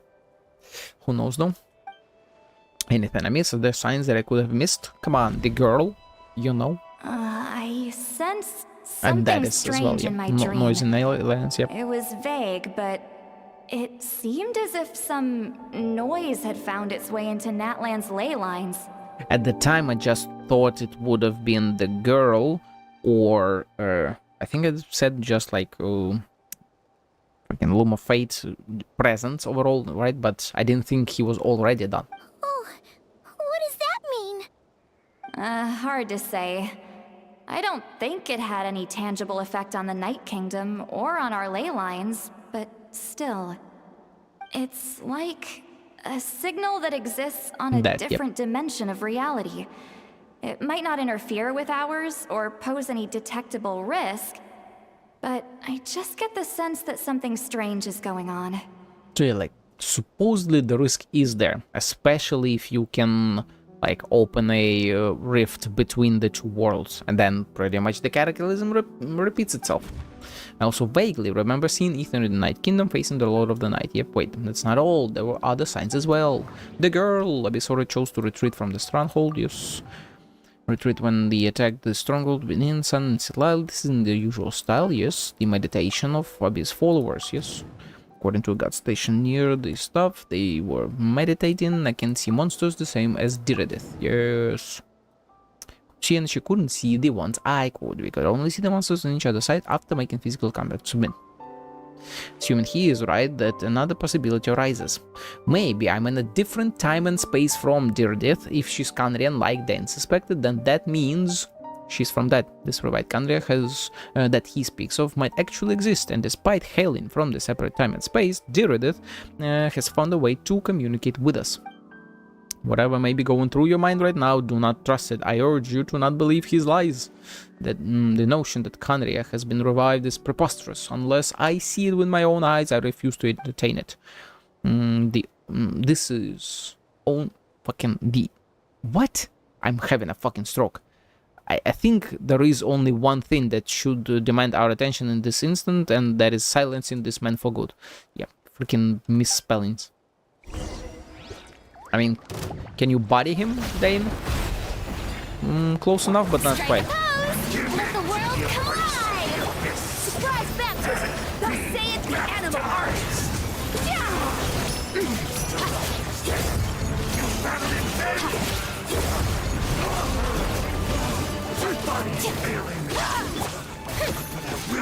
Off to the freezer! To the name of the abyss! Let's stir things To up! the name of the abyss. Well, that was fast. That should be all of them, right?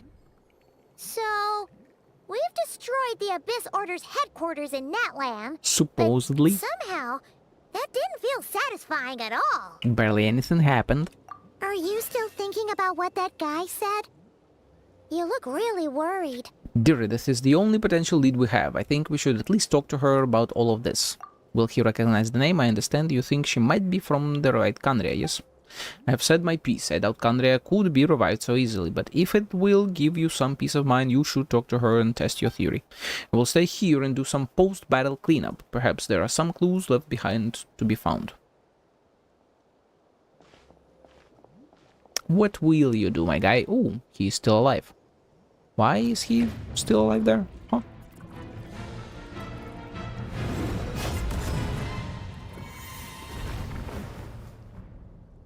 First of all, one hell of a shot.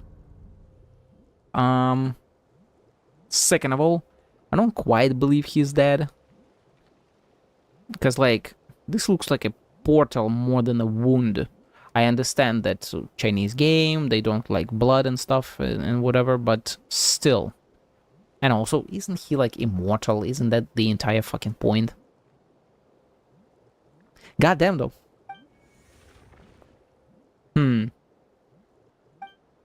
I thought your voice and attitude seemed familiar. My mistake. I should have made sure you were dead earlier. Exactly, like, what, how?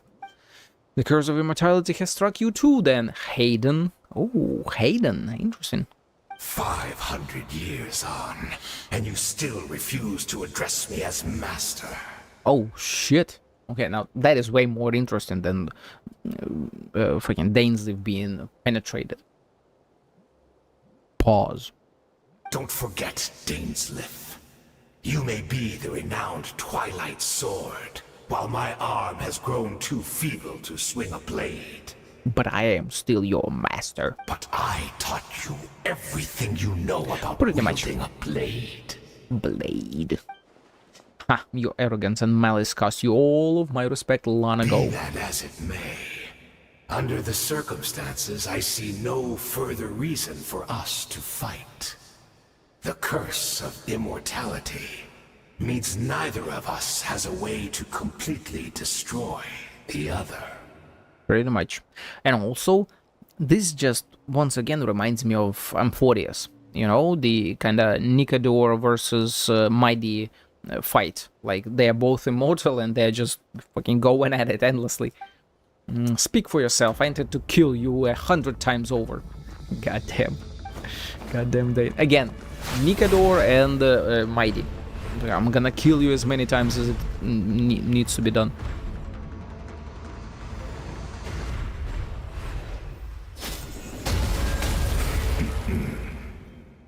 I would imagine it's kind of annoying just dying over and over and over again.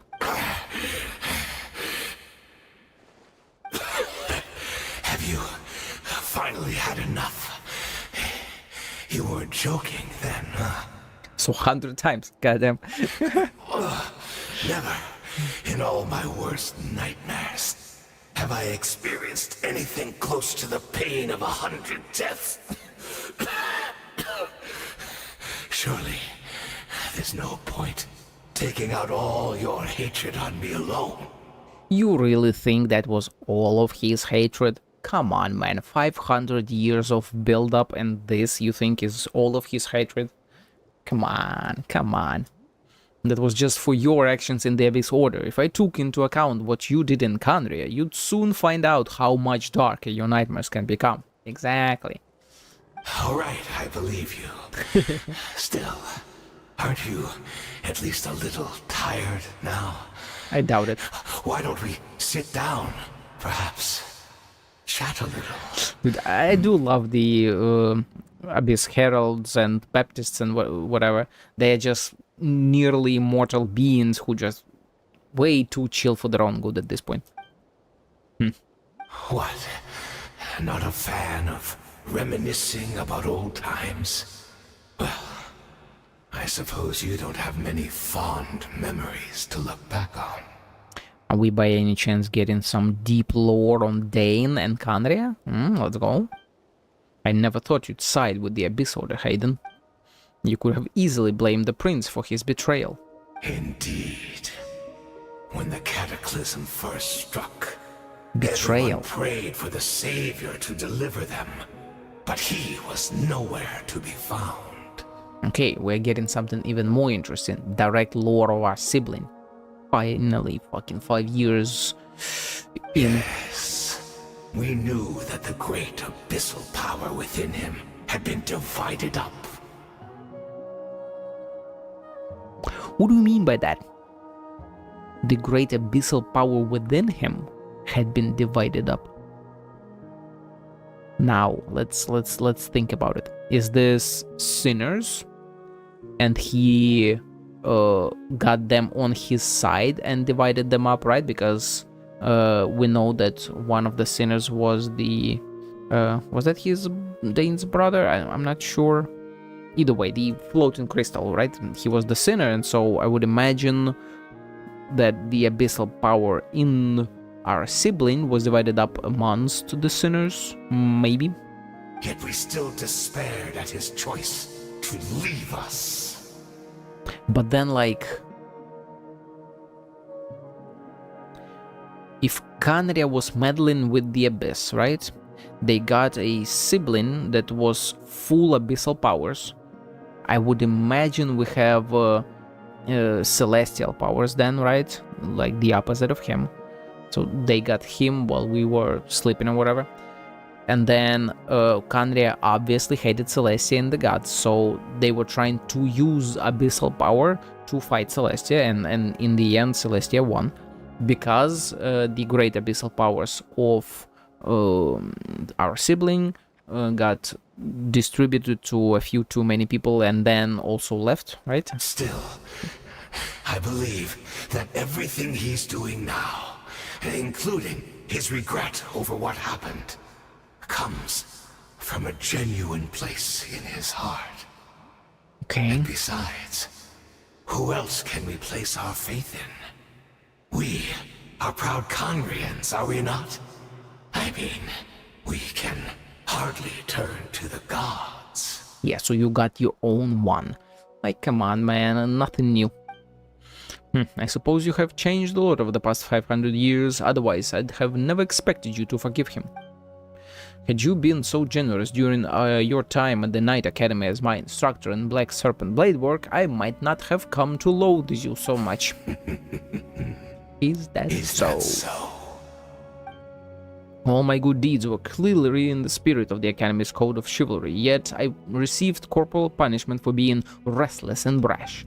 And as much as it pains me to bring up his name, even my co-student Sortology was prosecuted for following the spirit of knighthood. He even lost limbs over it. And that's why he went into abyssal restoration of limbs, and that's how Skirk learned that skill as well. I see. And so, yeah, Sortology was Dainsleif's co-student, okay? There's little point discussing it now, of course, but all of this was your doing, wasn't it, Hayden? You wore a mask of benevolence as you viciously suppressed the next generation of knights, all to bolster your own position and reputation. What, too cowardly to admit it? Oh, I'm sorry, Dainsleif. I would apologize to you for those actions, truly. But the fact is, I honestly can't remember them anymore. Damn. Corrupted by the abyss too much? Huh. Look at me. Look at what has become of me. Only by the abyss's grace have I managed to maintain this physical form. But as for the rest, memories, spirit, emotions, personality, they have long become eroded. Fragmented beyond recognition. Even if mine was a past steeped in sin or in shame I once longed to hide, I would wish to remember it. Yeah, because we're all long for something we have lost a long time ago. Without my history, I fear I will become another person entirely. Exactly. Is this a commentary of, like, what we become if we lose the memories of our past selves? And what will the world become if it loses those kinds of memories as well? Which ties into ley lines, into Irminsul and stuff like that. So the biggest example of this being the freaking Wanderer, who was previously almost an Archon, but got... I mean, not got, but removed all of those memories from Irminsul itself and became a completely different person. So, Hayden's corruption is pretty much same one. Although also I would imagine it's Haden rather than Hayden, because again, Canrian pronunciation stuff. I would like to apologize for any misdeeds that are mine. So please, tell me everything. Tell me about the Canria we once called a home. No wonder your personality struck me as different. Memories are indeed a crucial part of person's identity. So, the Canria we once called home. Are we going back? Are we? Dainsleif slowly closed his eyes. Countless memories of Canria flood into his mind. All sides, memories and feelings, everything etched into heart and mind and gradually brought back to the forefront. Recalling everything seems to take a long time. The fuckers. Why not let us control that? Could you tell me more about it? About our golden age? I feel like Haden might be wasting Dainsleif's time, keeping him here. Also, do like the music. I'm not interested. I have neither the time nor sympathy. Yep. Is that so? What a pity. But this will be quite sufficient, as long as the loom of fate heard what I could not. Oh, so that was the bait here. Loom of Fate is reading and perceiving all the memories about Canria from all the sources. And so I assume it runs in real time and tries to reconstruct it by constantly spreading its tendrils around the ley lines and the world itself, and grabbing literally all the information about Kandria. And maybe that is why it will be in permanent cataclysm, because the most memories about Kandria that the world has are of the cataclysm. Maybe? The Loom of Fate. What have you done? Tell me.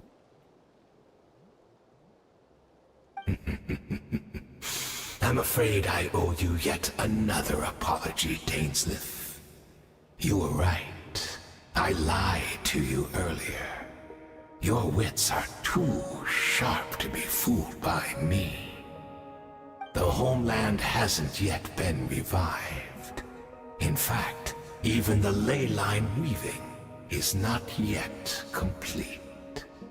Think of ley lines as the collection of memories concerning a given place. Yeah, exactly. To reweave Kandria's ley lines as they were 500 years ago, we would somehow need to retrieve almost all the memories of Kandria from that age.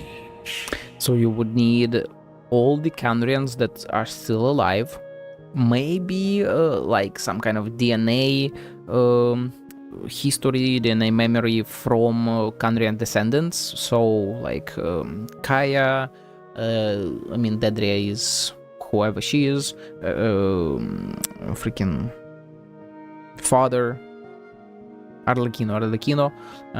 Who else do we have? Jester, right? He's a Kandrian.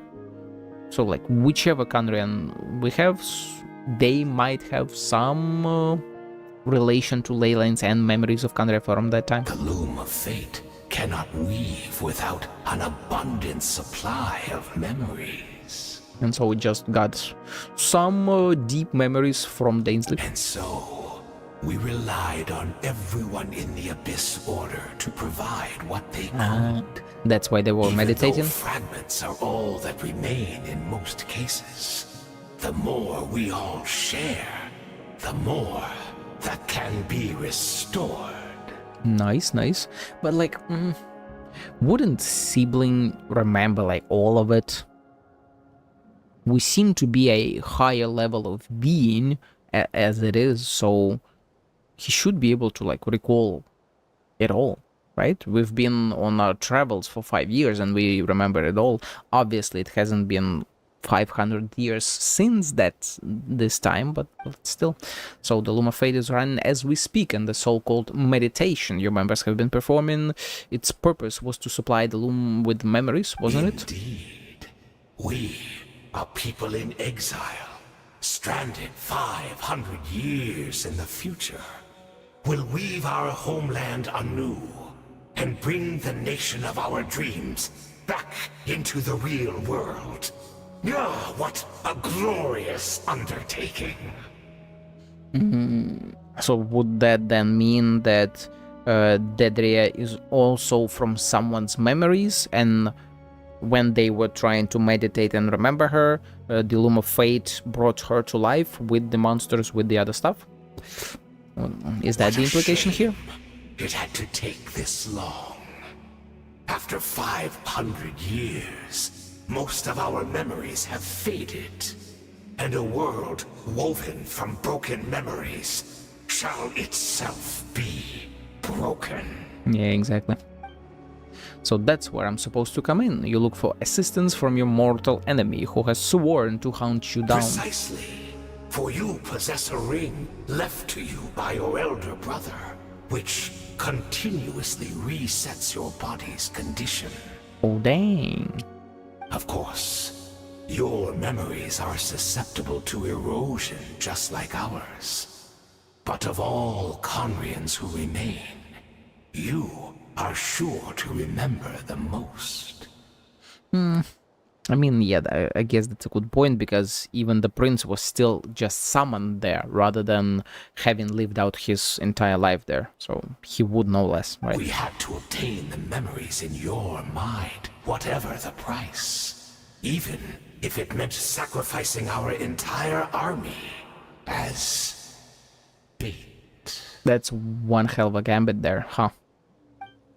So this was your true goal, to lure me here, guide me into a state of meditation, and access my memories. So be it. A few of my fading memories for your entire army, that strikes me as a fair trade. I appreciate your generosity. You are gambling everything you have on the loom of fate. This could be a costly mistake for you in the long run. Perhaps. But that is the gamble our Highness has chosen to make. And thanks to you, the loom of fate has now finished weaving the ley lines. New Conria is complete! I mean, you've already said that before. Come on now. We'll just believe. Enough about your beloved leader. You said you would pay any price for my memories, did you not? In that case, prepare to be slain another 100 times for your deception. I hope it was worth it. God damn it, Dane.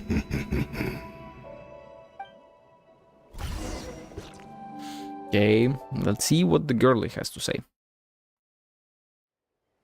I'm fairly sure she will be like, what? Yes, Conria, I'm from there. The little village is right around Conria, yes. Merciless. Also, she is not at the... Why would you TP me there and not to the TP? That's literally right next to her. Like, come on, dude. Come on. Bam, bam. The Loom of Fate has woven the ley lines of New Conria. Merciless. It's Judith! Great! She's still here! Nothing else? Okay. What the hell was that?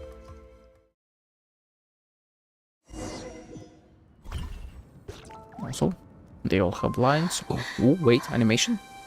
She's seeing Conria. Are you okay? Did something happen? She's seeing Conria. Right? The Cataclysm? Yeah.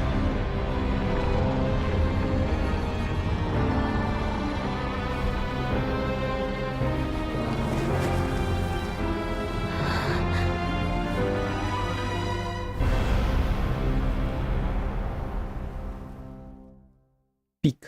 Absolute peak cinema.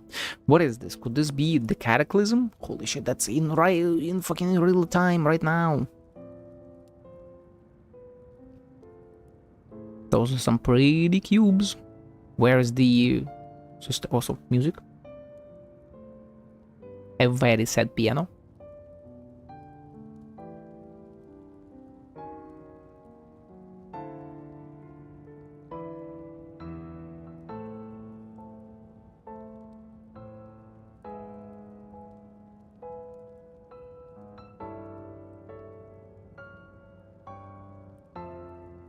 Now the question though, is this the Natlan of that time and it was also hit by cubes? Or is this Conria being represented through Natlan's topography with the cubes? I'm not fully sure about that. And like the entirety of Conria also sank under the ground because of the cubes and stuff, right? So if it did have a huge freaking mountain back then, it's very deep. Is this where Diridith is right now? So she really is... We're not from the same world, are we? Yep, not at all. No, I come from your future. Far future. Wait, but that's great! That means the world isn't going to end. And there's a little point you're missing there, girl. In that case, tell me, what happens to Conria? What happens to my homeland?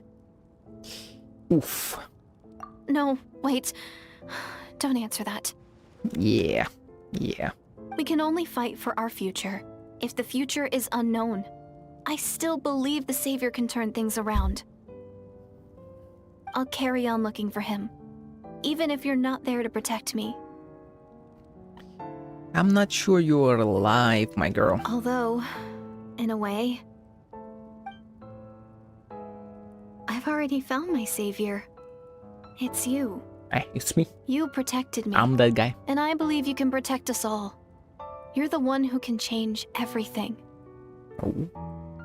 Is that an implication for the Loom of Fate as well? But from our side? It's just too bad that we're not from the same time or place. Yes, space and time for you. Oh, one last thing before I forget. I know how much you want to find your brother. Surely he must be desperate to find you too. I wouldn't fucking say so. One of the most important and powerful people in the world with his abyss order and shit, and he couldn't freaking come freaking take me away from all this bullshit? Come on now. Desperate to find me. Yeah, So, bullshit. Is there anything you can give me as a memento? Proof that we met? I wouldn't give her the ship stuff, right? Because, like, again, full circle, full cycle, you know? I would be correct if we are about to give her the key to the ship. That way, when I do find him, I can convince him that you're also searching for him. Exactly, right? Because the ship key would be the only thing that would indicate, like, oh, right, that's ours. Yep, just as I thought. She was that hilichurl. That was... Wait, will I realize this? Huh? What is it? I feel like Traveler just had the realization that we are giving this to her. She remains in this place throughout time. She never finds him, obviously, and she remains in that cave and becomes a hilichurl through the cataclysm, and this remains with her. Although somehow in 500 years no one finds her there, which is like, you know, let's suspend our disbelief a bit. Come on, Traveler, right? You have the realization, yep. And the stick, she was good at using it, and she just ran away instead of fighting. If this is her future, if this is her fate, wait a minute. Ain't no fucking way they're letting us make a choice here, right? No way. This is bullshit. This is not a choice. Giving the key means completing the cycle, which would imply that the game wants us to do that. So I'm keeping that shit. Keep the key.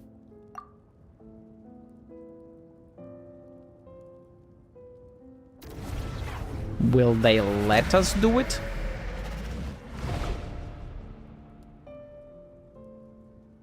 This is where she stops, yep, and I assume we see our brother. Yeah, time stop. Sibling, hell yeah, let's go. Abyssal powers, holy shit. My boy. Come on, come out already. The suspense is killing me. So, that's what happened. Easteroth, the ruler of time, must have had a hand in this. Hey. Hey. That's a big drop from the Ether himself. I mean, from the sibling. Now, what exactly is he talking about here? Is he talking about seeing the key in her hands at some point, but then she still had it there? If I'm trying to revive the past by declining to give her the key, is this then like breaking the rules of time, which is why everything stops, and then he sees this through the Loom of Fate and comes here to change the reality? I'm very curious. There's no other way this meeting could have taken place either. You knew all of this? I knew only the ending. I've always been curious about the events that had led to it. When the Cataclysm first began 500 years ago, I, as the Prince of Kandria, was preparing to do my part, to fight back with all my might. Wait, but then this girl Diridis, she found me. The irony was that even as she desperately begged me to save the world, she brought me news of you. I was stunned and I was suspicious of her claim that you were searching for me, but then she showed me the key to your hibernation chamber. She actually did it. We'd been separated ever since I awakened in Tibet. I searched the whole planet. We've been separated ever since I awakened in Tibet. I have searched the whole planet and found no trace of you anywhere. And then she brought me that news at the worst possible moment, yeah, right before the cataclysm and stuff. I was faced with an extremely difficult decision, and he chose us. He left Khaenri'ah. Desperately wanted to see you again, but Khaenri'ah was in equal desperate need of my help. I knew that no matter what I chose, I'd regret my decision for the rest of my days. Yes, he did. Yes, he did. So I steeled myself against the guilt and made my decision. I went to see you. Damn. And then... But when I found you, you were still in hibernation. Even the key to the chamber was still secure on your person. Ooh. So, okay, this explains why we were in hibernation for 500 years, right? He found us. He saw that we were safe in hibernation, and I assume he tried coming back to Khaenri'ah, but he was just too late, right? You're saying the 3 keys existed simultaneously in that moment. Again, though, I just kept the key, right? I chose to keep the key, so it was bullshit ultimately. You motherfuckers. Okay, I couldn't make sense of what I was seeing, but there was no time to think. I just grabbed you and ran. That's where we are right now, an intersection in our memories. Wait, what? I couldn't make sense of what I was seeing because he had his key, this key that we sent through time, and we still had the key in hibernation. He couldn't make sense of that. I just grabbed you and ran. That's where we are right now, an intersection in our memories. I'm not sure I understand that last sentence. Maybe he'll explain. This question has haunted me for the past 500 years. I never imagined the answer would come to me like this. Yeah, Easteroth, I know. So my actions 500 years in the future set everything in motion. Are you mocking me, Easteroth? Hey. We'll have a girlie that hates everyone. And also, kind of funny that, are you mocking me, Easteroth? He's like buddy with the freaking rulers of everything and anything, right? I mean, he would be a very powerful being. They already succeeded in bringing us together, but unfortunately, it is versions of us 500 years apart here. She hoped that the savior would rescue Khaenri'ah, save the entire world, but instead, the news she brought led the savior to make the complete opposite decision. How awful. Is that her fate? Is that how her story must end? Has Khaenri'ah really been revived? Have you done what you set out to do? Not yet, but I've taken a very important step. Now, the ley lines of Khaenri'ah are complete. Okay, yeah, the memories and all that stuff is rewoven and kept, I assume, in like suspension, but we don't have the location and whatever, right? I always thought that ley lines were locked by the heavenly principles. No more can be added, and existing ones cannot be replaced. But then I learned that Natlan's Night Kingdom appeared to be an exception to the rule. It has intrigued me ever since. Yep, exactly. This is tying it all in. So I directed the Abyss Order to feign an attack on Natlan, buying me some time to enter the Night Kingdom and negotiate with the Lord of the Night. How did you negotiate that, my guy? Unfortunately, for one reason, for other reasons, even the Night Kingdom cannot host any new ley lines. I would imagine because Captain, right? Because the Cap. The most I could get was some room to carry out the viewing process. Ooh. The Lord of the Night did say before that even she could only reconstruct Natlan ley lines. Yep, probably for the same reason. Yeah. Still, I received the Lord of the Night's permission and activated the Loom of Fate. Using an Intivat as the base, I was able to grow a realm based on the Khaenri'ah of 500 years ago, superimposing it over the present-day Natlan space-time. Okay. That superposition, I assume the superimposition, is what allowed you and Diridath to cross paths. That's why, okay. That's what I saw in my dream. He's not lying about that at least, but what I don't understand is why did the Lord of the Night agree to this? Yeah, that's a great question. What did he promise, right? After that, the new Khaenri'ah was enriched with memories of the old, drawn from the Order members in the meditation sessions. With 2 memories as raw materials and the superimposed realm as a template, the Loom of Fate finally finished its work. This is the line, right? Loom of Fate finally finished its work. What I now hold in my hand is the Atlas of the New World. Ah, so that's not the loom, that's the Atlas.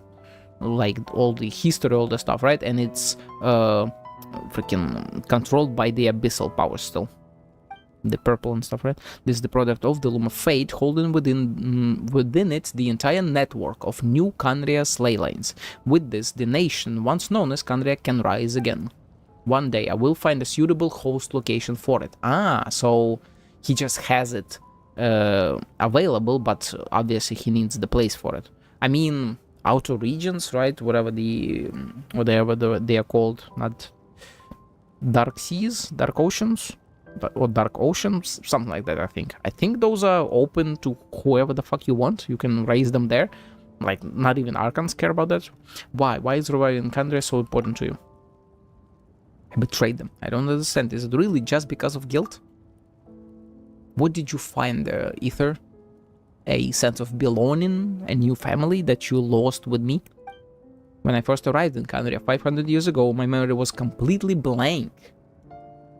I assume because of the sustainer of heavenly principles, right? She banished him there. It was only after I had served as their prince for many years that I slowly began to remember everything, including you. Okay, so just... he had amnesia. Donkey would appreciate this. What? Your memories were erased?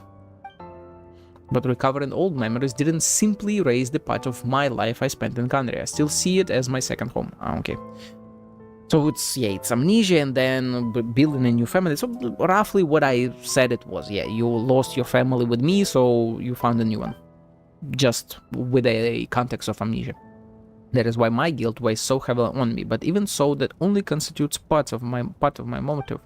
More importantly, could it be... I want a home for both of us, maybe? If I wish to speak with the heavenly principles as an equal, I will need the might of an entire world behind me. Descender, obviously. I assume he wants revenge on the heavenly principles for what they did to both of us, right? And that's some Descender speak, right? I will need the might of an entire world behind me. That's straight Descender speak. So why isn't he a Descender? Will they go into this here? These shots are super cool though. That's a long pause. Huh? Ain't no fucking way.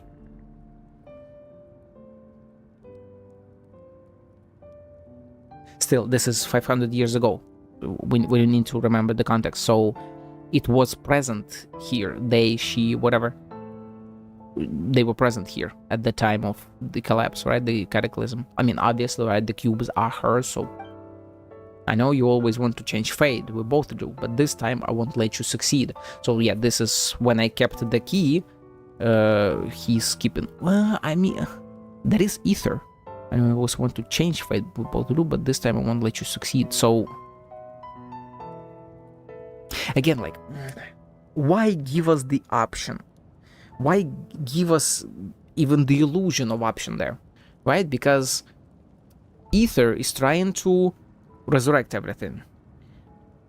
If I don't give him the key, which I tried doing, like I kept the key, that would supposedly rewrite the story, and so he would have saved Kandria, or at least attempted to. Maybe he wasn't powerful enough at the time, and that would mean that he would have still lost, but he would also die. But then, like, why is he trying to prevent me from changing any of this shit? I cannot miss the chance to reunite with you 500 years in the past, no matter what. Okay.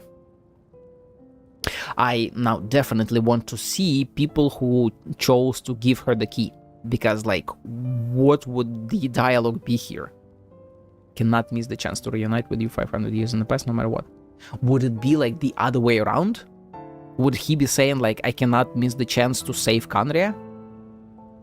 That would be wild. Those two storylines are completely different. I doubt Mihoyo would go for that. Animation? Yeah. I don't know why. But the way you are talking, it doesn't sound like you at all. I mean, it's been 500 years. Ether, this whole thing, your plan, why does it have to do, what does it have to do with us? Voiceless animations are just a pain, all alone. It's only ever been about us. All about us, all about us. Goodbye, Lumin.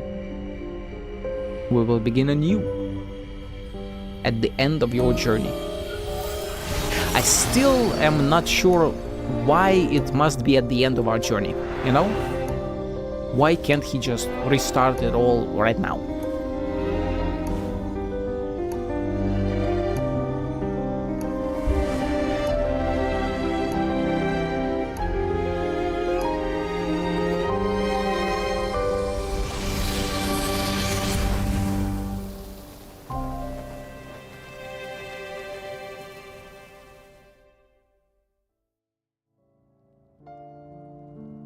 Right.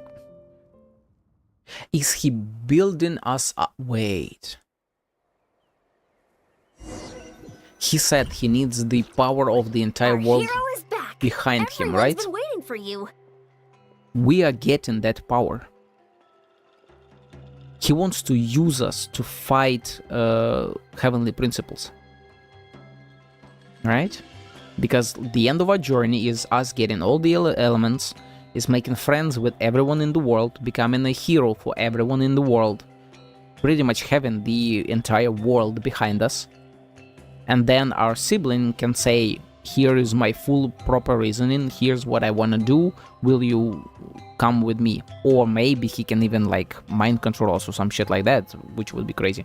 But still, I think him saying that I need the power of the whole world behind me, I think he means us at the end of our journey. And so when we go to Celestia at the end of at least first part of Genshin, I would imagine that will just involve us both going there. Or maybe we will learn about Celestia's other plans and we will go against him. We will see. But yeah, like, we are the descender, he will just use us. And this might be the parallel of Surtology and Skirk, right? Because Surtology is the master, he's the sinner, he's almost a descender, but not quite. And he was even told that you would never leave this planet, you are bound here, but he can like break the firmament and let others through and stuff like that. And so he wants Skirk to be a descender, to become one, and he wants her to have his journey as well. I think we're paralleling that storyline. Or I guess Surtology and Skirk would be paralleling ours, whichever it is. Like, I think we have... this is why Skirk is so important. The Abyss Order made a full retreat before our forces even arrived on the scene. All thanks to your efforts, no doubt. Oh, and Mr. Dainsliff's, of course. Have you seen him? What happened to him? I'm curious about that. What's wrong? You look upset. Yeah, I lost a brother. I would imagine Paimon have heard all of that story, right? Like, we would have told her while we were going back. Paimon doesn't know the details either. The traveler just disappeared after taking Deirdre's hand. So we fully moved. It's like they got sucked into another world. Yeah, we moved to the other realm. Paimon was looking all over for her, and then she suddenly reappeared, right back in the same spot. But looking a lot more glum. It's fine, I need some time to take everything in. Face it, Lolly. Always drunk, always sleepy. The EPS soldier. Oh my, she's just hanging out on her pillow. Goddamn. I think I got the gist of what happened. Something to do with your brother?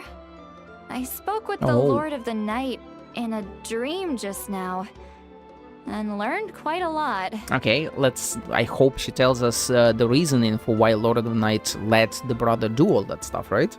Because those are some big fucking actions. Those are big actions. Huh? You met your brother?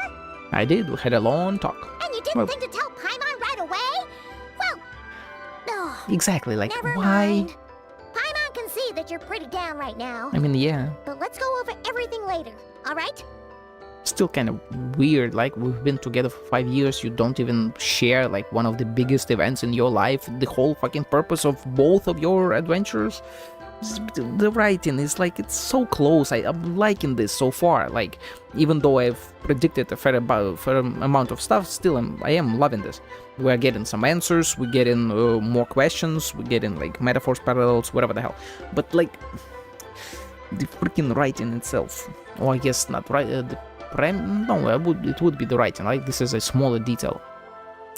Whatever. But yeah, I hope Citlali tells us like, why did Lord of the Night What your brother accomplished? It all but defies comprehension. I was stunned when I heard about it too. Was Lord of the Night trying to see if such a thing was even possible?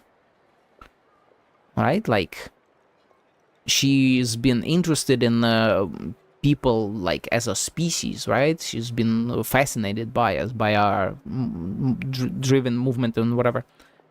Although it's not like Ether is really a human. But what surprised me the most was that the Lord of the Night actually chose to allow it. Citlali, my girl, that caught me off guard too. I would never have expected that. Let's go. The Lord of the Night did try to explain it to me, but in a word, it's complicated.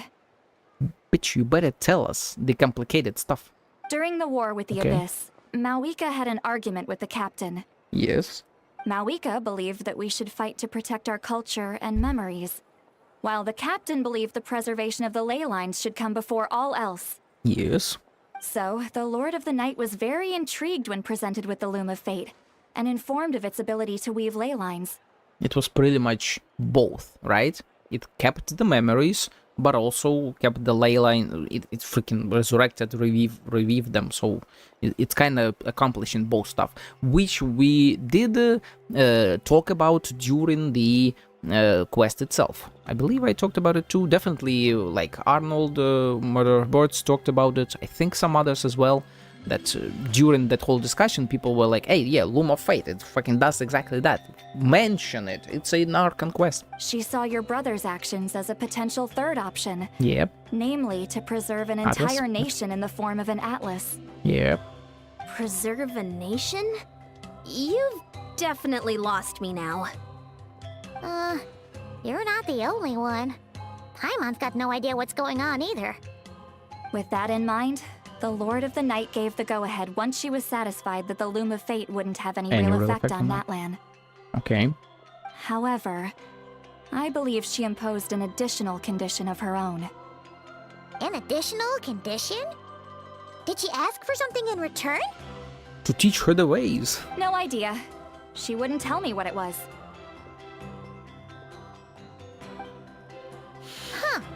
God damn it.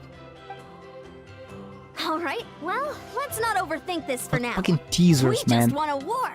Time for a well-earned drink to celebrate. I wouldn't say we won anything. They would have done the same stuff. They wouldn't have touched anyone, and they would have just left. You attacked them first. Dane fucking genocided them for a bit there. I trust the Lord of the Night unreservedly. I'm sure she only involved herself to take a problem off our hands. So it's one less thing for us to worry about. What could be the ask here?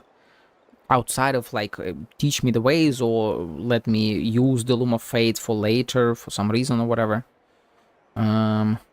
Interact with Captain and take his soul? Wait. But then like, Lord of the Night's link to Captain lets her be immortal, so giving him up would be kind of bad, but maybe the ask was just, let me give you their souls, because they are written in the Natlanese ley lines, right? And so she can transfer them to the Atlas, so that they can go back to their homeland. That would be like the most basic assumption for me right now. Because I got no clue what else she could have talked about or asked for. Outside of the two options. Let me learn that stuff or use Loom in the future. Or like take these people into the Atlas together with you. Don't you agree, Traveler? You've got a point, I still feel like a mess though. Oh, yes I do.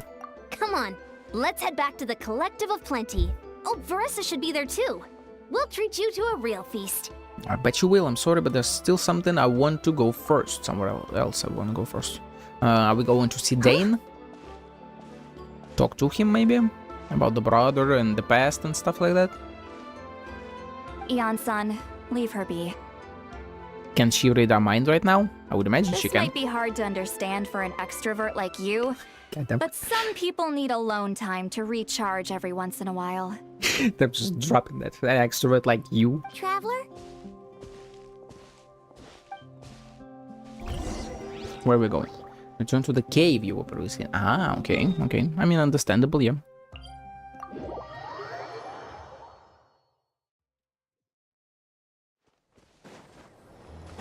Come on.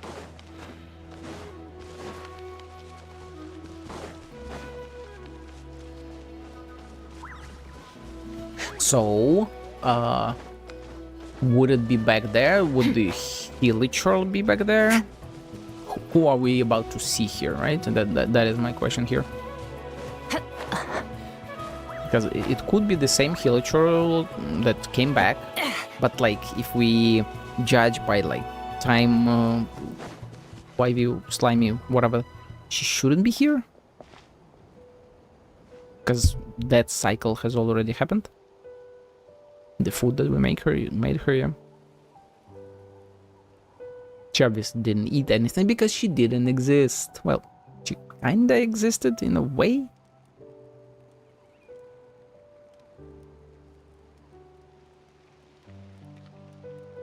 Yep, the stick. Before you know it, you've fallen asleep, drowning in a myriad of thoughts. You finally sense what feels like someone clasping your hand. But this time it sends you into a deep sleep where sweet dreams await. Hey, that was a great quest. That was genuinely a great quest. Can we interact with anything? No. Yeah, and she, as a Hilichurl, she just ran away. That's crazy, man. That's crazy. Okay. We are done with that. So now we have this little girly pop.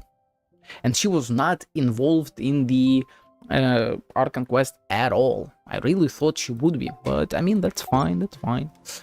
Okay, give me a moment to take a piss, because I've been, you know, the pipes are pent up.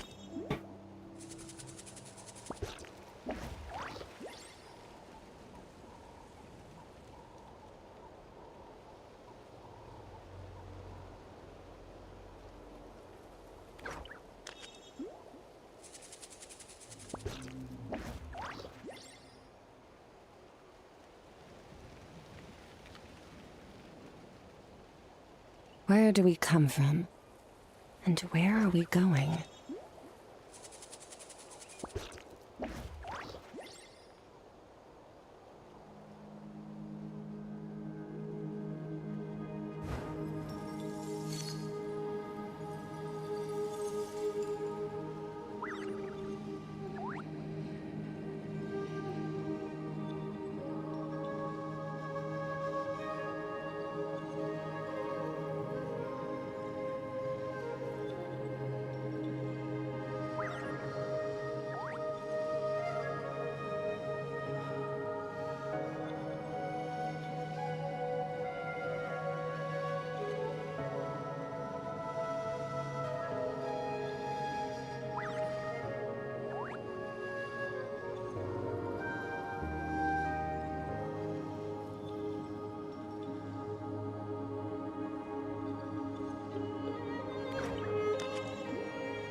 The abyss is like the world's shadow.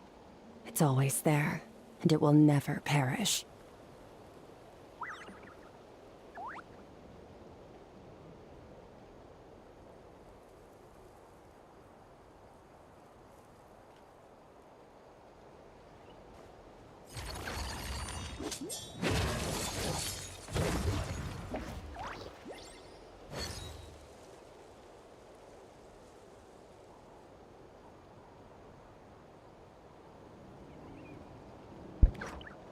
I was also more than correct on my estimate of the quest length, right? I said that hour 30, hour 40, that I was Where do we come from? 40 to 50% close, And but where are we going? where are we going? Yes, cut my jaw. But yeah, let's go. Not you, wait, okay. Yes, you, story quest. Skirk, whispers betwixt stars and night. Crystallina chapter act 1, accept quest. On an otherwise ordinary day on the road, you suddenly feel a strange discomfort. What the hell? They're like Space Up City over there. What's up with you today? Why does Paimon's voice sound so far away? Feeling okay? We've been traveling all over lately, so maybe you've come down with something. That's it. We're getting Baiju to check you over. Look for Baiju at Bubu Pharmacy. Let's go. Wait, no, not Sumeru.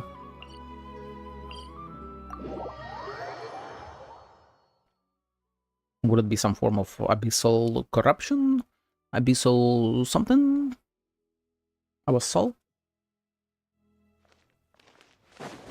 Fearless.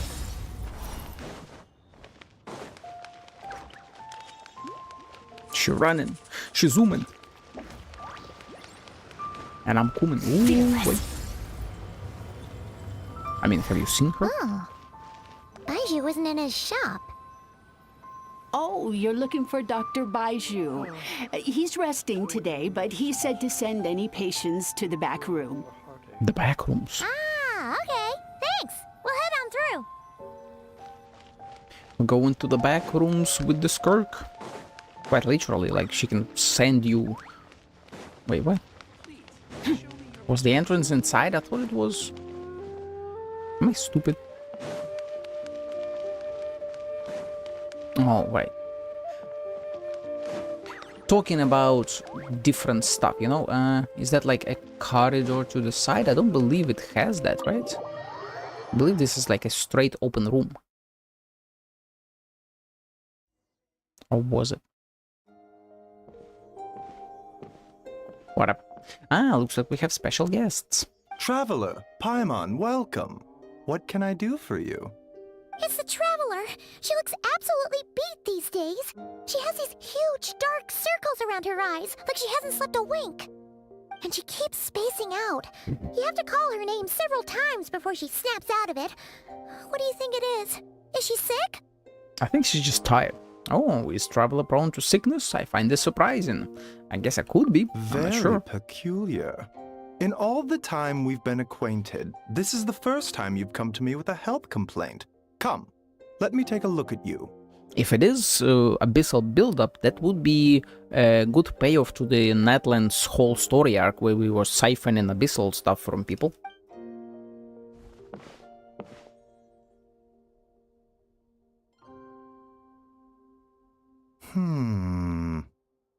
Okay. Paimon does not like that expression, Baiju. It's not serious, is it? You have cancer.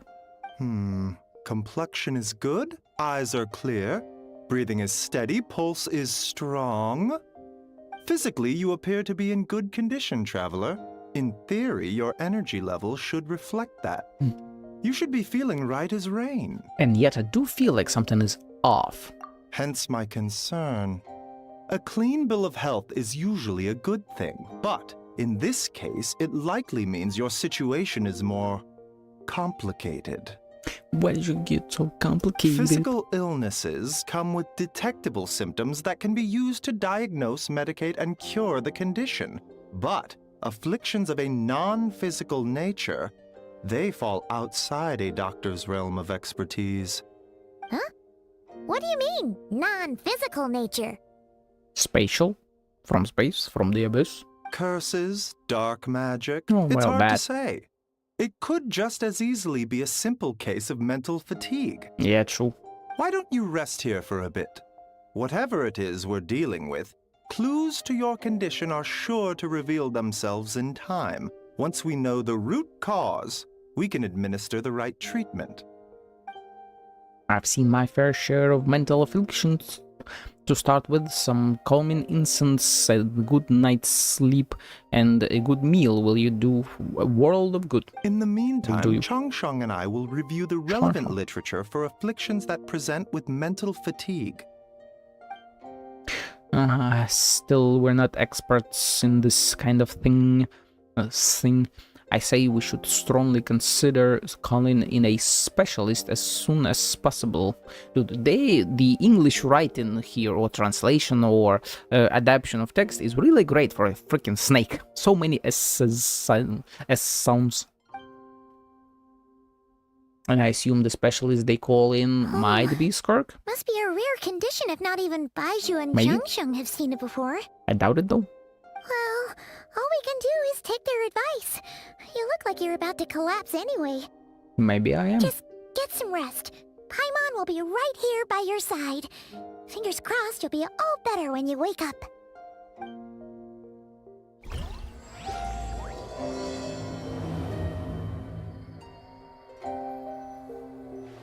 Anything else here?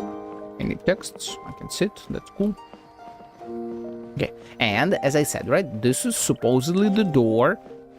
None of this fits the layout of the building. God damn it. Not at all. That's some abyssal stuff. Big time abyssal stuff. Are we dreaming in the abyss? Yeah, okay. Where is that, in fact? Yeah. Where the hell am I? There's a thick fog covering my field of vision. This feels more real than a dream, but too chilling to be real life. My breath freezes in my throat before I can even exhale it. It feels like my soul has been wrenched from my body and thrust into the strange and unfamiliar place. Whichever direction I look in, there's no end in sight, and worse than that, I think there's something in the fog follow me like a shadow. If this is a dream, how long till I wake up? If it's not, then where in the world am I? Oh, I recognize that kind of sword. Oof. What in the... Something just pierced through the fog and stabbed me in the back. Where... But there's no blood. There's a strange light coming from the wound, and I see the familiar-looking spike retreating back into the darkness deep inside. It feels like a part of me is missing, and now another wave of fatigue is washing over me. It's been draining our power, or the abyss has been trying to receive its power back that we stole? Maybe?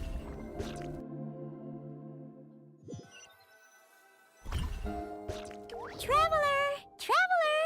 But yeah, we are getting tired in our sleep because of that. Rise and shine! Time to wake up! For once, you're making Paimon look like an early riser. It's already afternoon. Oh, damn. Hopefully all that sleep did you some good. Feeling any better? I need you to check if there's a cut on my back. A cut?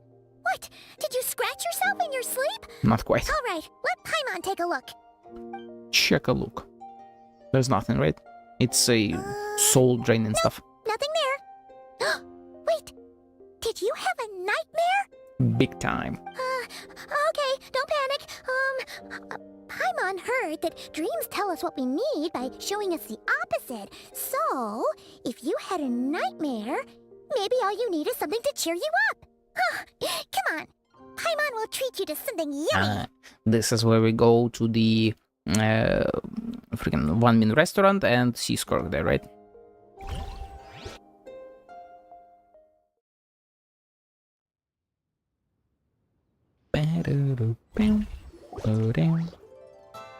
You and Paimon head to 1 Min restaurant, sensing that something isn't right. Paimon orders a bunch of dishes to cheer you up. What? So, in this dream, you were trapped in a weird place with thick fog everywhere, and then a spike came out of nowhere and stabbed you in the back? Precisely, Paimon. Oh. Okay, well, that's a new one. Are you sure it was a dream? Because from the way you describe it, it sounds like you were really there. In the abyss. But then again, you woke up right where you went to bed. And you were definitely in a deep sleep this morning. I don't know what to make of it either. Maybe it was just a very lifelike dream. Keep it in. It's decided. Paimon will stay up and watch over you tonight. If anyone tries to mess with you, Paimon will beat him up. Good luck with that, Paimon. Or, wake you up first and then we can beat him up together. Sure. Paimon's smile has a way of putting me at ease. But what I saw is still bothering me. The dream was so chilling and it almost feels like there's something watching me. Sometimes it feels like somebody's watching me. And I got no privacy. Oh. Some corner of the world, even now. Yeah, she's watching through a abyssal rift. Looking at us. Something stabbed me in my dream, but when I woke up there was no wound. Still, if I focus on that area, I feel a vague aching. Almost as if deep underneath the flesh something is missing. She's reading our mind. Did you just say something? You heard that too? The flesh remains whole, but the soul is incomplete. Left unresolved, the mind will wither away along with it. Ah! What the? Wait! Paimon remembers you! Your child's master! Skirk. Skirk? Skirk. Right! What are you doing here? The last time we saw you was at the Primordial Sea in Fontaine, right? But then we left and never learned where you went after that. Dude, that is like one hell of a break, right? It's what, over a year ago? Like way over a year and a half? Child's been looking everywhere for you, by the way. Also true. What brings you to Wanmin Restaurant of all places? You came here looking for us? And were you the one behind that hocus pocus just now? Tell me, what is it that you saw? Tight-lipped, huh? I suppose that's fair. You, I'll take a glass of wine. Goddamn. Oh, of course. Coming right up. We Damn make girl. this one in-house. It's not too strong. Enjoy. Chef Mao, I'll take a grilled tigerfish over here. Coming right up. Ah, if I knew we'd be this busy, I wouldn't have approved Shenhe's vacation. Hey, good for you, girly. You go relax. At the end of the day, what happens to you is of little consequence to me. I'm not here to try and win you over. Trust me or not, the choice is yours. Why are you here, though, girl? If you want my help, now's the time to speak up. You have until I finish my drink. Oh, dang. What do you know about this situation? Why are you here? I was investigating an abyssal disturbance in the area and happened to notice you. Okay, so yeah, it was us and the abyssal disturbance. So I do still think that Abyss is trying to drag the stuff that we took from it back. Part of your soul is damaged, and the wound bears traces of abyssal corrosion. Need I say more? Yeah. Neither of those things sound good. Skirk seems to know something, and given what I've seen of her strength, I bet she can tell what happened to me. I don't know what her goal is, but in this moment at least, I don't know. I don't think she has bad intentions. Should we trust her? I'm not sure she has intentions, period. I think she just exists and does her own stuff, you know? What do you think, Paimon? She mentioned an abyssal disturbance. Maybe that has something to do with what's going on with you. But we could always find a different expert on the abyss to help us out. Not as big of an abyss expert as her. Not on short notice either. And that thing she said about your soul being damaged is scaring, Paimon. Definitely something we should fix sooner rather than later. Skirk's an interesting one, that's for sure. But from what Child's told us, she doesn't seem evil, at least. Relatively speaking. She's finishing her drink. 1, 2, 7, 10. That'll do. That'll do, Peg, that'll do. Well, have you made up your mind? Dude, she drinks fast, huh? What I saw was a dark space shrouded in dense fog that wouldn't disperse. And you describe your dream, yes. So, that's all we know, Miss Skirk. Ma'am, can you help us? So, you can disperse the fog. I understand. Come find me in the Guili Plains when you're done here. Oh, and I left cash for the drink on the table. Settle the bill for me, will you? Goddamn. Okay. I mean, she's used to controlling child like a child, right? She's just do this for me, do that for me, apprentice. She disappeared. You and Paimon quickly finish your meal and go to settle the bill. Wait, hold on. You overpaid. Here's your change. Oh, no. This includes the drink, so it should be the right amount. I didn't think you two ordered a drink. We didn't. It was that lady who came and sat with us, remember? You brought it out to her yourself. You sure? I could have sworn there were only 2 of you at that table. Memory control, memory erasure, abyssal knowledge, and she's part of Abyss, so she's not recorded, but she's not quite the same. Interesting. What? But Paimon remembers her, so that is interesting as well. What'd you put in their dish, Chef Mao? Some kind of hallucinogenic mushroom? You got them seeing things. And they were here all the time and didn't perceive her at all. Seeing things? Wait, so neither of you noticed her? Young lady? About this tall? Wearing a purple dress? She ordered a glass of wine! Oh, now you mention it, that vaguely rings a bell. And it looks like I did open the wine jar, so it must have just slipped my mind. In any case, that settles your bill. Come again soon. Interesting. So she is noticeable, but like the memory of her is so fleeting that people forget about her almost immediately. She's just almost imperceptible in that particular way. Check, please. Dude, even Lan is not voiced. What the hell is going on? Okay, what was going on there? It's like they didn't remember Skirk being there at all. Yeah. Paimon was half convinced we hallucinated the whole thing. But that Mora she left for us was definitely real. Or is it? Oh, this whole situation is giving Paimon the creeps. But anyway, she told us to head to the Guili Plains, right? Let's not keep her waiting. Let's not indeed. Let's go. Are we TPing directly there? Well, not quite. Wait. Chef Mao, fucking not the poster, god freaking damn it. Just to make sure. Chef Mao, one in the restaurant, Chef Mao, okay, nothing, okay. Just had to make sure, you know, and no one there. Cool. Guili Plains it is. Why would we be here? There's some story and history here. Old fights and stuff, so maybe she's here for like the feeling of an old battlefield? I don't know. Oh, no, just straight up abyssal creatures, huh? What are all these rift hounds doing here? Abyssal disturbance indeed. Huh. Looks like they're collecting something. They're just gathering mint. Let's go check it out. Being cute little mint pickers. Let my name echo in song! A burst of flavor! Fishy fun! Let's stir things up!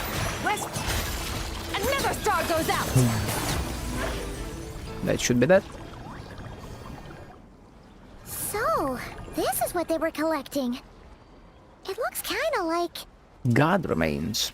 I mean, yeah, the dark smoke kind of does, yeah. What is going on here? From the moment they are born, all beings with great power have an impact on this world. Even if their body is sundered and their soul extinguished, Damn girl. their influence remains. Will it just crumble at peace? Gods are the most common example of that. The remnants of gods who fell thousands of years ago remain buried deep within the earth, carrying within them a warped will and a dark curse. So that's why she's here, like I said, ancient battlefields and stuff. Together, these remnants form what you call god remains, and it appears that some of those sealed here were dug up and removed. There are traces left, but they're fading fast. Paimon, what are you doing? What are you doing? Nothing! Just wanted to make sure you were... understandable. I would like to touch her as well. You know, to make sure that she's real. She's definitely not a ghost traveler. Paimon poked her, and she's solid. She's solid. After you left the restaurant, the other diners acted like you were never there. Your life hangs in the balance, and that's what you're fixated on? Strange set of priorities. It was just a trick to avoid being perceived. Yeah, exactly. If someone notices me, those memories are erased. Simple as that. Hey, I read that like an open book. Unlike you, I have no desire to establish a connection with the world. The weak and the lowly have no right to remember me. Goddamn. They're lucky they only have a few missing memories to show for it. Now, can we please get back on track? And get back on your track. Okay. But track up those where are we? legs. Ooh. Right. The god remains. So, basically, there's now less of them here than there used to be, right? Isn't that a good thing? Relatively In our speaking. experience, god remains are 100% bad news. A lot of terrible things have happened because of them. Maybe it's a good thing by human standards, but power doesn't come from nothing, and it doesn't just disappear for no reason. We go in physics. Conservation of energy and stuff, right? It doesn't disappear into nothing and doesn't come from nothing, okay? The remains aren't just gone. They were taken. Like part of my soul was taken. Very clever, traveler. You aren't the only one who had something taken from you. Oh. There are victims like you everywhere. I thought you The meant only her. difference being, you can speak, and the remains cannot. So it went unnoticed. I see. Something similar happened in Sumeru. Within the span of one night, countless consecrated beasts were slaughtered. And a Goddamn. large amount of the god remains buried in the desert went missing. We did see her in Sumeru in the animation, although that seemed like it was way in the past, so Of course, god remains are just Probably one of different the stuff. targets. The culprit is chipping away at sources of power all over this world, including the Stella Fortuna above. The hell? The hell, girly? Huh? Wait, you mean the stars? What the hell? What the hell? 42 of them have died out in the past few months alone. So, it does feel like she's talking about the abyss, right? Like the abyss itself as an entity is stealing shit. Or maybe a representative of the abyss, and then 42 stars have died out, and the stars have been extinguished. That sounds abyssal as hell. In Conria, people believed that powerful individuals have corresponding Stella Fortuna. Fate and shit. Even should that individual fall, their Stella Fortuna would not disappear, but gradually evolve into a new constellation. Kinda like Natlan's names and stuff, right? Because you can inherit a name, but you put a new change onto it, right? And you like add to the history, so it doesn't disappear when you die, but it just evolves with time. Yet now, stars are disappearing from the skies entirely, and it's not hard to deduce what's happening to the power they contain. It gets transferred to the stuff that destroyed them, right? Something has been leeching power from this world, like a parasite steals nutrients from a host. And now, it's no longer satisfied with the remains of the dead. It wants you. I am a hot commodity these days. This time, it only took a fragment of your soul. But next time, there's no telling how far it could go. But why me? Why No one me? knows. All I know for certain is this. Getting back what you lost will not be easy. It's fine, we'll get it. Considering how much power this entity has stolen, it must be a god-level being by now at least. But that's not the real concern. Souls are fragile things, and yours could easily be crushed if you go up against it. As in, if we try to fight it, our soul or part of our soul gets crushed? So you're gonna help us, right? I would imagine she's trying to stop the being, right? We're going to help each other. Yeah. You are my ticket to uncovering this thing's true identity. We are the bait. The master bait. Well, great! You seem super strong, and you know a lot about the Abyss, so Paimon will take it. Thank you. Don't get all mushy on me. All I'm doing is helping you get back to normal after a sudden crisis. And she has been in a sudden crisis as well, and she was saved probably in a similar manner too. And I should warn you, Getting mixed up with me can have unforeseen consequences. We're on very different journeys. You don't want to be in my debt, trust me. You are supposedly on a journey to becoming a descender. I am already a descender, so I would say we are relatively close. You help me uncover the truth behind this entity, and I'll help you recover what you lost. This is a transaction, that's all. You would do well to remember that. Boom. Now, come along. Come along with me. Yeesh. You'd think she'd be a little friendlier since she's agreed to help us. But nope. She's just like when we met her in the primordial sea. So cold. And yet so damn hot. How does that work? I don't know. Well, whatever. If that's how it's gonna be, then she doesn't deserve our friendship. What she does deserve is a super embarrassing nickname. Paimon, are you sure you want to do that? Ah, Paimon's got it. Frosty the Lavender Melon. Serves that ice queen right. Aren't you the lavender melon? As stated by the one and only. Anyway, the I important assume thing Frosty is is that we get fine. that piece of your soul back.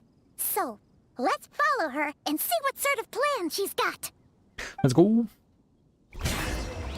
We're entering her hole. Oh, holy shit. Like that effect. Ooh. So first of all, it is a 3D object. Like I'm trying to run forward, but it's not there. But it's not visible through here. And then it becomes visible at a correct angle. Whoop, whoop. Dude, that's a cool effect. I like that. And it's like internals are 3D because of, I would imagine, easy parallax effect or some shit like that. No, that's cool. Let's go. Weapons. Some weapons in this world have turned back into billets over the course of their lone existence. Only a skilled smith can change them back into proper weapons. Ooh, purple as hell. What are those flowers? Whoa, this place is way bigger than Paimon expected. Where are we? The Abyss. This is where I live. I suppose it's the closest thing I have to a home here. It seems more like somewhere in the Abyss. It is. I brought you here because time flows differently in this place. So we'll have more time to figure shit out. I don't know how much Ajax has told you, but when he fell into this space, I mentored him for 3 months. In that time, only 3 days passed in the outside world. Oh, dang. First of all, I thought it was longer than that. I hadn't gone too deep into child's lore and stuff. I like read it back in pretty much 2020, I believe, right? He came out either 2020 or very early 21. And I read his lore like around that time, give or take. And haven't gone into it since then. But I've always felt like he was trained for longer than 3 months. But the 1 day to 1 month's prolongment is crazy, dude. Ajax? Oh, right! That's Child's real name! Yeah, Paimon remembers him mentioning something like that. So, a month here is equivalent to 1 day in the outside world? That's crazy. That should mean we're safe from that power-hungry soul snatcher for now, right? I would imagine it operates either from the Abyss or even outside of it. Yes, well, I didn't bring you here just to show you around. In the outside world, the traveler could be attacked at any moment. But coming here has bought us quite a bit of time. Yeah, that's pretty much. Now, we just need to figure out how to investigate that place you saw. The one full of fog. Both your description and the abyssal disturbance I felt point to that space having some connection to the Abyss. Yep. It could even be a domain similar to this one. The thief who stole that fragment of your soul is hiding there. But the Abyss is a chaotic and turbulent place. If we want to pinpoint their location, we need to see what that space looks like without the fog. Abyssal power can grant a special form of sight. Have you ever wielded abyssal power before? Not that I'm aware of, but I feel like siphoning abyssal power or abyssal energy is relatively close to abyssal power. Okay. Do you plan to learn? For now, no. I'm kind of at odds with the Abyss. That tracks. All the information you have suggests the Abyss is something sinister, and that abyssal power is a wild and dangerous force that always spells disaster. You have a different take on that, girl? And you're saying that's not true? Depends on partially your true. perspective. Yeah. Floods and hurricanes take countless lives too. But if one day you gain the power to control them, what was once a calamity is now just another tool in your arsenal. She's so cool. I'll respect your opinion, though. Just means we have to turn to the second best option. What's this? A little abyss crystal that contains my power. Wear it on your head, and we'll be able to perform dream mirroring when we fall asleep. Oh, we're gonna see each other's dreams. Let's go. Mirroring? Also, first of all, this entire implication is obviously that Abyss is very closely related to dreams, right? Because she asked us about abyssal power, and then the next best thing is dream mirroring, which is also part of her power, which means that Abyss is directly related to dreams. What would that imply? Dreams provide visions and stuff, which would imply that witches are closer to the Abyss than we might have thought before. Although obviously some stuff like Rhine Daughter and whatever are like as close to the Abyss as it gets. But still, I feel like this kind of stuff has real deep implications. It means experiencing whatever the other person is dreaming. Everything they see, think, and feel. And this then relates to what we experienced with Citlali in her story quest, or I mean her tribal quest. Because her magic, which was related to the Nightwind people, which are in turn related to ley lines, which could potentially be related to the Abyss at this point, because again, I believe Nightwind is also related to dreams and stuff, right? So again, all of that shit is real close to each other. Since you haven't studied the art of using abyssal power, and have no plans to jump in the deep end right now, I'll have to do the investigating for you. With dream mirroring, every time you slip into a deep sleep, I'll see with my own eyes whatever scene plays out in your mind. Then, I can guide you through the dream environment, and we'll take back what was stolen from you. Very interesting. Huh. You make it sound so simple. So all I need to do is wait. Is there anything you need me to do?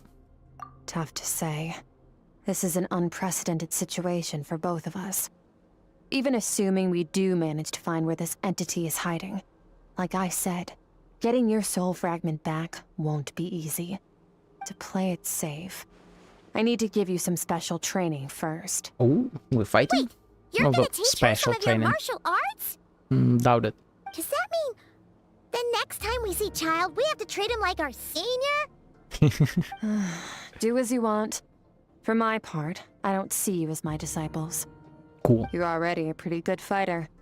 All I'm planning to do is build on your current skills and train you for the specific scenarios that I think we might face.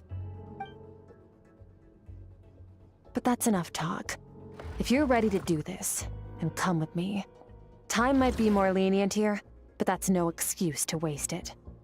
Oh, she moves fast. Paimon can hardly keep up with her. And it's because of the all of the time distortion stuff. So, She's used to that. special training, huh? Kind of a rare opportunity. Yeah, no shit. With your skills, there's not a lot of people qualified to train you. The last time something like this happened was probably anti-Raiden Shogun training, right? Oh, feels like a lifetime ago. Yeah, no fucking wonder it was 3 years ago. That's a callback. Holy hell. Anti-Raiden Shogun training. I freaking remember that. That was kind of hard for me back then because I was still really bad at Genshin and just in general these kinds of games.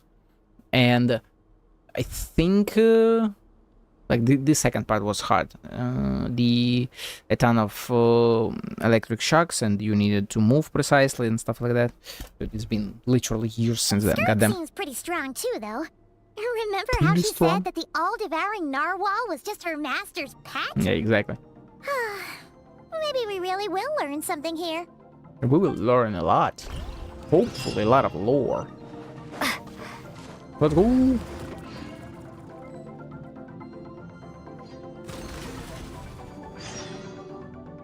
Begin the first round of special training. Okay. Can I change my stuff at least a bit to something more interesting? Like, I'm not used to it right now. This elemental skill attack, that's not too bad, but so-so. Let's go crit damage, yes. And in terms of artifacts, let's go Codex. Let's steal his shit, yes. Attack crit rate. Where are you? Crit damage at 15. Crit rate 3, attack damage, crit damage. Let's keep this stuff for now. Attack, we have that, and this crit damage. Don't think I have enough crit rate here. Yeah, let's try looking for a... not just this. Crit rate, crit damage, attack percentage. Do I really not have a free one that is also good? Why also are you... huh? Did I like pick it up to keep it somewhere? This is a crit rate, attack, crit damage one at purple. Okay, whatever, switch. That's slightly better. Not by much though, not by much at all. Skirk, I've come to battle. Ready? As ready as I can be. She's gonna Your body training us. will be split into 3 stages. Testing your blade work, elemental abilities, and reasoning skills. We'll start with blade work. You're no rookie in this area, so I won't bore you with the basics. During your long journey, you've no doubt sparred with a lot of talented sword fighters. Consciously or not, you will have picked up all kinds of techniques from them. You bet. There's Kaya, Master Jean, Kuching. Oh, and Kazuha, Ayaka. Yeah, we've met sword masters like you in every nation we've been through. Like her? Are you sure about that, Paimon? Like her? You sparred with a bunch of them too, right? Nice to know it's all gonna come in handy now. Don't get too smug. In sword fighting, techniques alone are not enough. You need a cohesive system to bring it all together. A style or school of fighting. To use the human body as an analogy, your style is your skeleton, the foundation, the framework. Techniques are the muscles and other flesh attached to the bones. This is where your strength comes from. Not a single thought in that head. Improving your sword fighting is like growing that body. If your frame got bigger and taller, but you didn't add any muscle mass, you'd be weak and flimsy.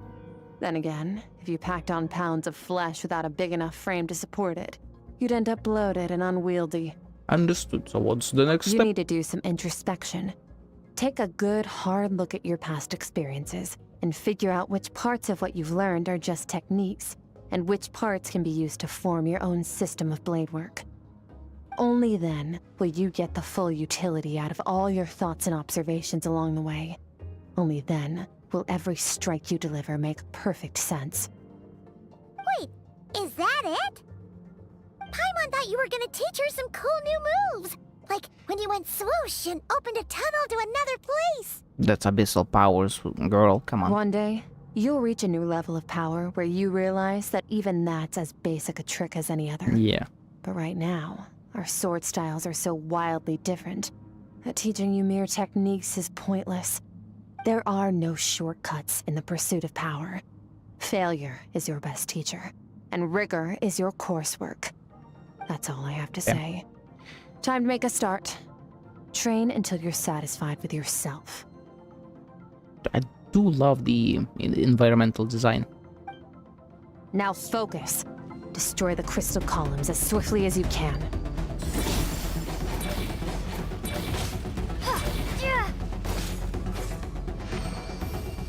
Was that even fast?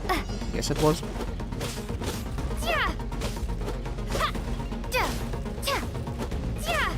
Oh, this is making Paimon's head spin. Hang in there, traveler!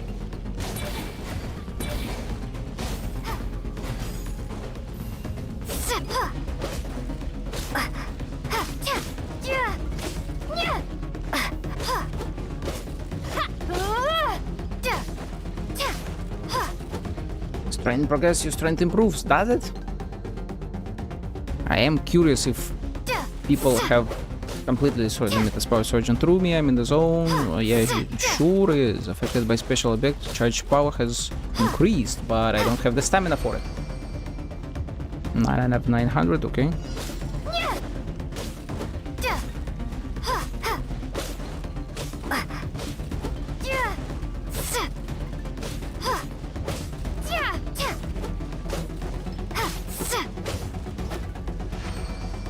Okay. Stay calm. Use your head. You have to keep it together.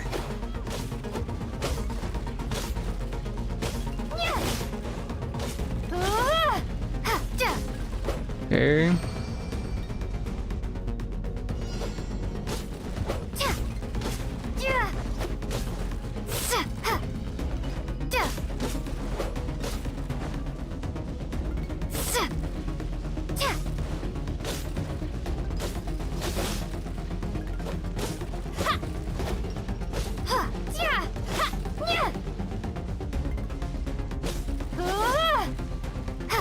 It wasn't quite as fast or strong as I needed to be.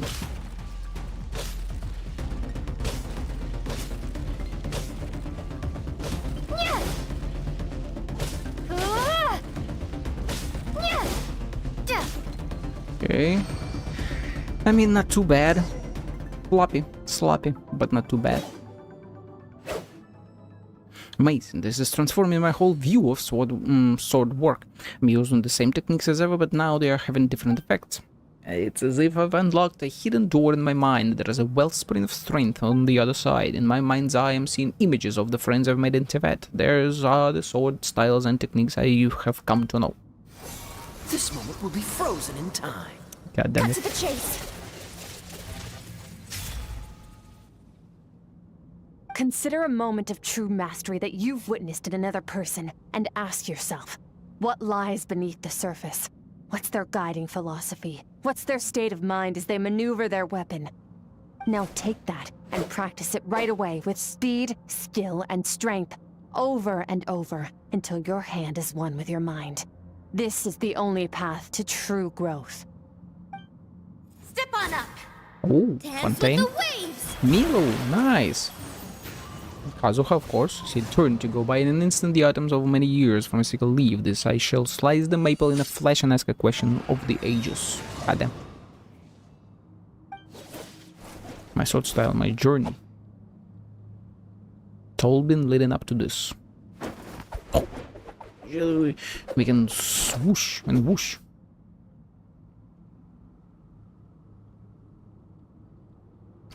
I'm asleep. I guess that means we've empty been your mind, but do not stop. training for a long time. Stay in that frame of mind as you keep up the fight. Get rid of all redundant movements. Imagine your sword is an extension of your own body. Wield it just as you wield your arms, hands, and fingers. 'Twas on a deserted, moonlit night that the hero approached the vile dragon's limpid lair. Rain Cutter! Feathers fleeting wet, the white heron treads water. Just like her a sight socks. without flaw. Fleeting wet. Master of Inazuma Kamisato art Tachijutsu. So cool. Which is, with each slash of my blade I feel my strength increasing. I don't know if my weapon can contain all this power. I'm in the zone, limited power is surging through me. Come on, girlie. Hiya! Hiya! You slash and swipe and you exhausted every ounce of your energy. Huh. Looks like you've made some real progress. That concludes your training session. Awesome! Paimon knew you could do it. Girl, you slept through like half of it. How do you feel? Exhausted and fighting to keep my eyes open. As you should be. Time flies when you're training hard. You've actually been going for several days now with no rest. Wait, what now? Yeah. Meanwhile, Paimon's had a whole bunch of naps. But you were so focused, she didn't want to interrupt you. Go get some sleep. I'll be doing the same very soon. Let's hope you see that foggy place in your dream, so I can get this investigation over and done with. So was that the plan, to tire us out? Sometimes you have to practice a single movement 1 million, maybe 10 million times before the breakthrough moment comes. Nothing in the outside world can help you in this process. The most important thing is to remain patient. I need to remain patient with you. Ma'am. Mother. Mama. Ooh, this looks cozy as hell. Let's go. Rest. Rest on those breasts.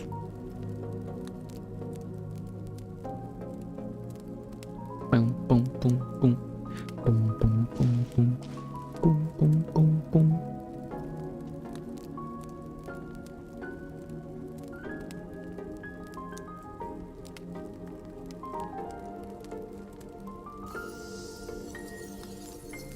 And again, even this little thing looks like one of the feathers from the Night Wind. All connected. We're back in the fog. Thick fog. What is this place? Have I been pulled back into that place again? But Skirk said the dream mirroring would kick in when I fall asleep, so why am I back here? No, on closer inspection, this isn't the same dream as last time. It's dark and gloomy, but there isn't chilling fog that made my hair stand on end. Hold on, if dream mirroring is a two-way process, maybe I'm seeing inside her mind while she's exploring mine. If this is in her inner world, it's pretty bleak. I can occasionally make out the sound of flowing stream, but other than that, it's so empty. Again, right now, I still believe that Skirk is a moon girly, and this would confirm that. Well, not confirm that, but like could apply to that belief as well, right? A relatively desolate, bleak, kinda alien space, moony as hell, and whatever the hell you are, strange creature indeed. Almost a memory fragmental creature from HSR. Look at it. That's a memo keeper. What's that? We're a strange-looking creature. Where did it come from? Where did it go? Where did it come from, Cat Nigel? I think it wants me to follow it, so might as well see where it leads.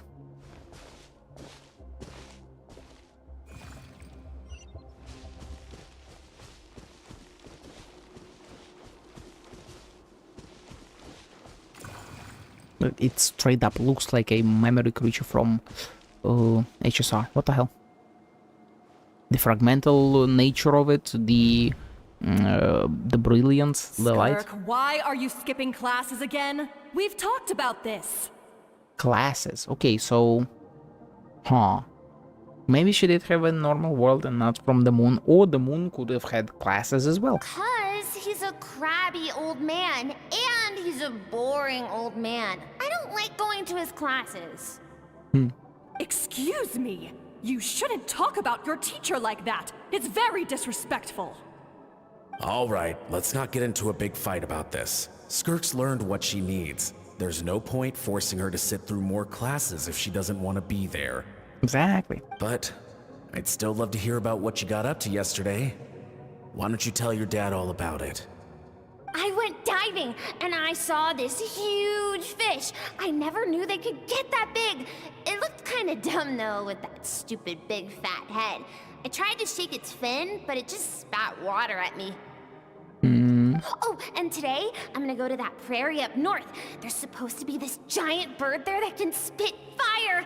I bet if I climbed on its back, it could fly me all the way to the stars. Okay, so far this kinda sounds like Tevat. Because like a huge fish that spits water, that's a hydro elemental fish or whatever.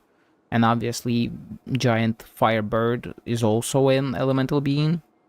Then I suppose your old dad should get one as a pet too. Otherwise, how are you gonna hear me call you for dinner up there in the stars? When it's time to eat, I'll come back on my own, Zilly. Anyway, gotta go. Bye, Mom. Bye, Dad.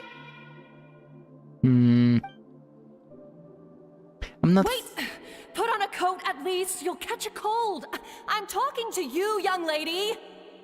I'm not even sure this is completely true to reality You of spoil that her life. child, you know. Ever since that merchant ship arrived, she practically lives outside. Always going on about exploring the beyond one day, whatever that means. Let the kid do what makes her happy. Besides, we both know you're all bark and no bite. Come on, our little adventurer is gonna be hungry when she gets back. Let's get started on dinner. Very interesting. I'm out. Ah, that's her in the past. Okay, okay. Wait, where is it? The weather's wonderful today.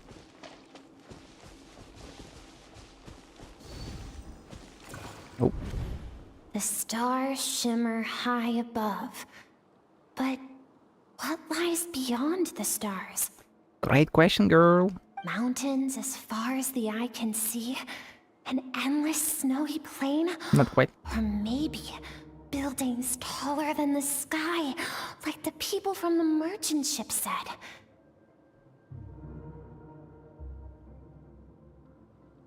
Okay, wait.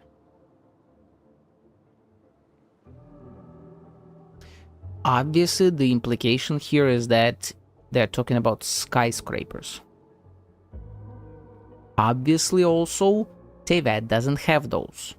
The highest building that we know would be what? Sumerian tree? As kind of a building? Fontaine, I don't think is tall enough. Everything else is way flatter, so she would have to be either from some world that's close to ours, but from a poor country or island or whatever, right? Because like merchant ships and whatever.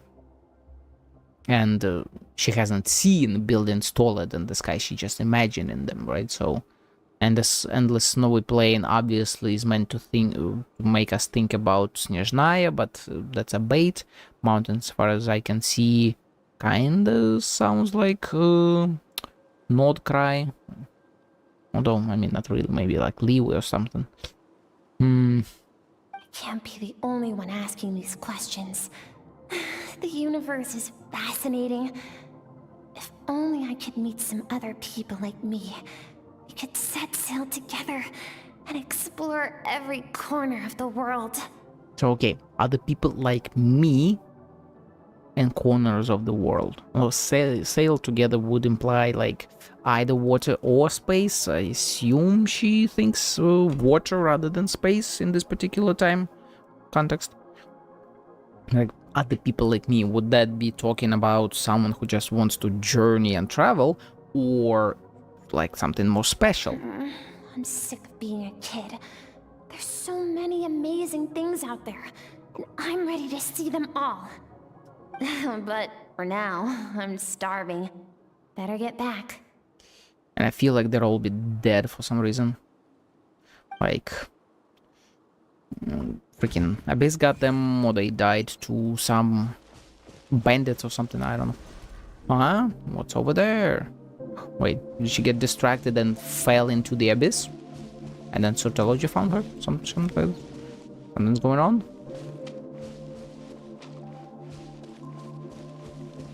She's running away from me? Boom. Don't let a single one of them get away! Yeah.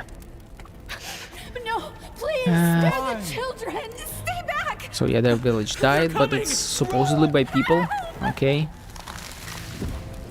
So just usual... Eliminate the threat. Just usual human stuff, but eliminate the threat. This way! We'll never make it! So it does seem like There's fire everywhere. What happened? people like me is implying some specialty, which is seen as dangerous to others. I told you we shouldn't have trusted these outsiders! Outsiders.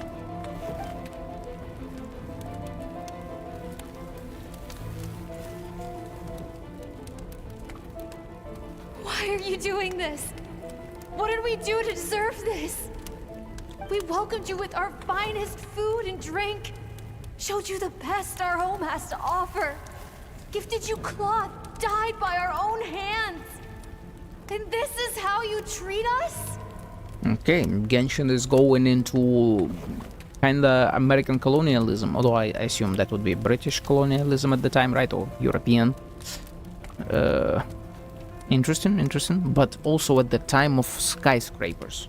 So, late stage colonialism, so maybe more like African colonialism, right? But did Africa even get colonized in the early 20th century? Or like more like even mid 20th century, right? It wasn't really colonization and more like just grabbing land as they pleased. Although, kinda same thing. Save yourselves! Captain, Zone 3 is clear and we have Zone 2 surrounded. They're also talking in zones, which haven't been usually used in Tevat as like an descriptor for stuff. Begin extermination. Remember the orders from Upper Command. No one is to be left alive. Upper Command. Rest assured, sir. We have enough munitions to annihilate these savages and burn their entire civilization to the ground.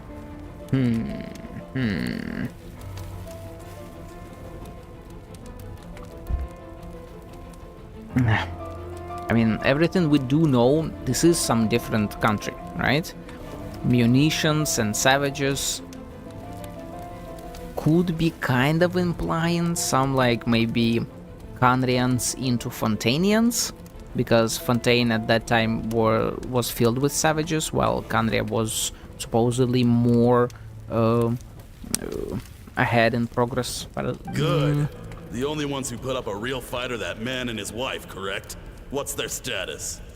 Okay, so they are even more special than other livings of this village, okay? We shot the man in the ankles and the wife broke her wrist attempting to fight back. They won't be doing much more fighting. They're holed up in their home for now, but they won't last long. To prevent them from making some kind of last stand, we're planning to clear out the other zones first so we can send a bigger squadron to surround them. Okay, they're very special. Which, again, still makes me think that moon people or some shit. Well. Turns out some of these beasts do know how to use their claws. Beasts? Now the threat these savages pose will be undeniable. I mean, this could still be like a metaphor, right? Like a savage beast and claws. Yeah, this all could be just metaphorized. Let them cling to what's left of their lives for a little longer. Once the other zones are cleared, I'll cut off their heads myself. That was dark as hell. And now everything, yes, smells like something's burning. Yes, oh yes it does. What's going on?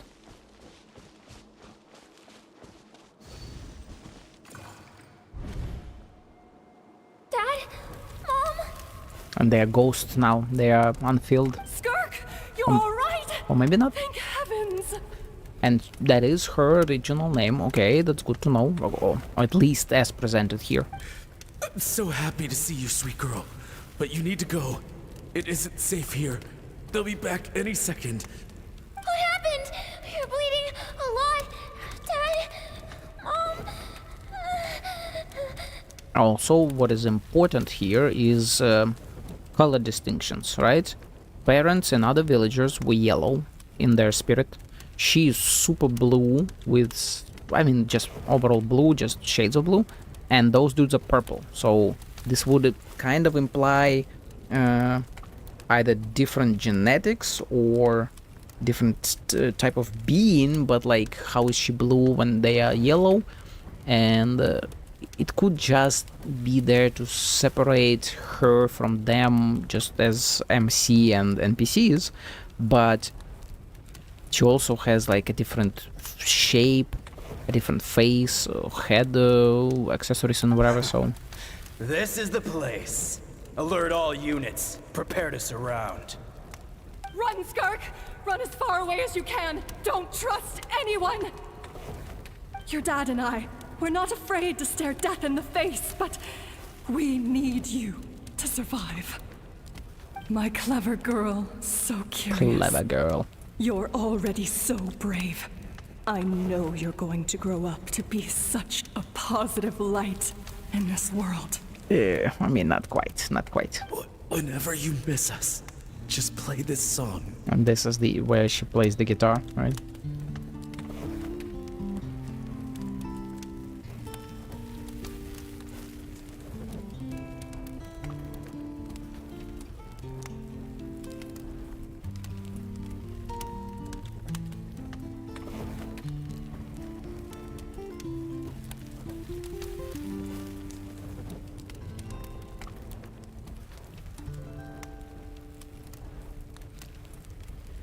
Remember, life is a gift. Don't let darkness claim it. Break down the door! Look what we have here. A savage that can pluck a tune. Well, the show's over.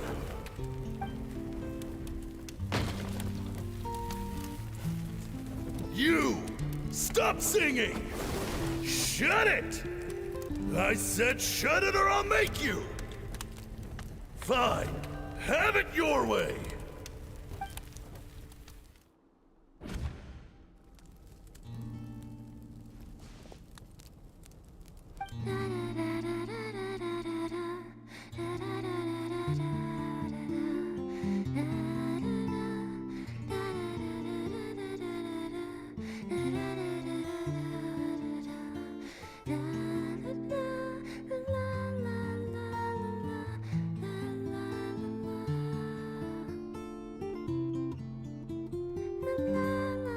She biting on her finger.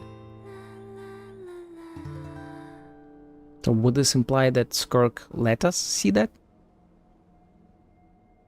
The shot is beautiful. Oh, you're awake. Ah, you're finally awake. You were trying to cross the border I found into a my few mind clues space. while you were asleep, but it's only a start. Now, time for the second stage of your training. This time, the focus is elemental energy. Come find me when you're ready to begin.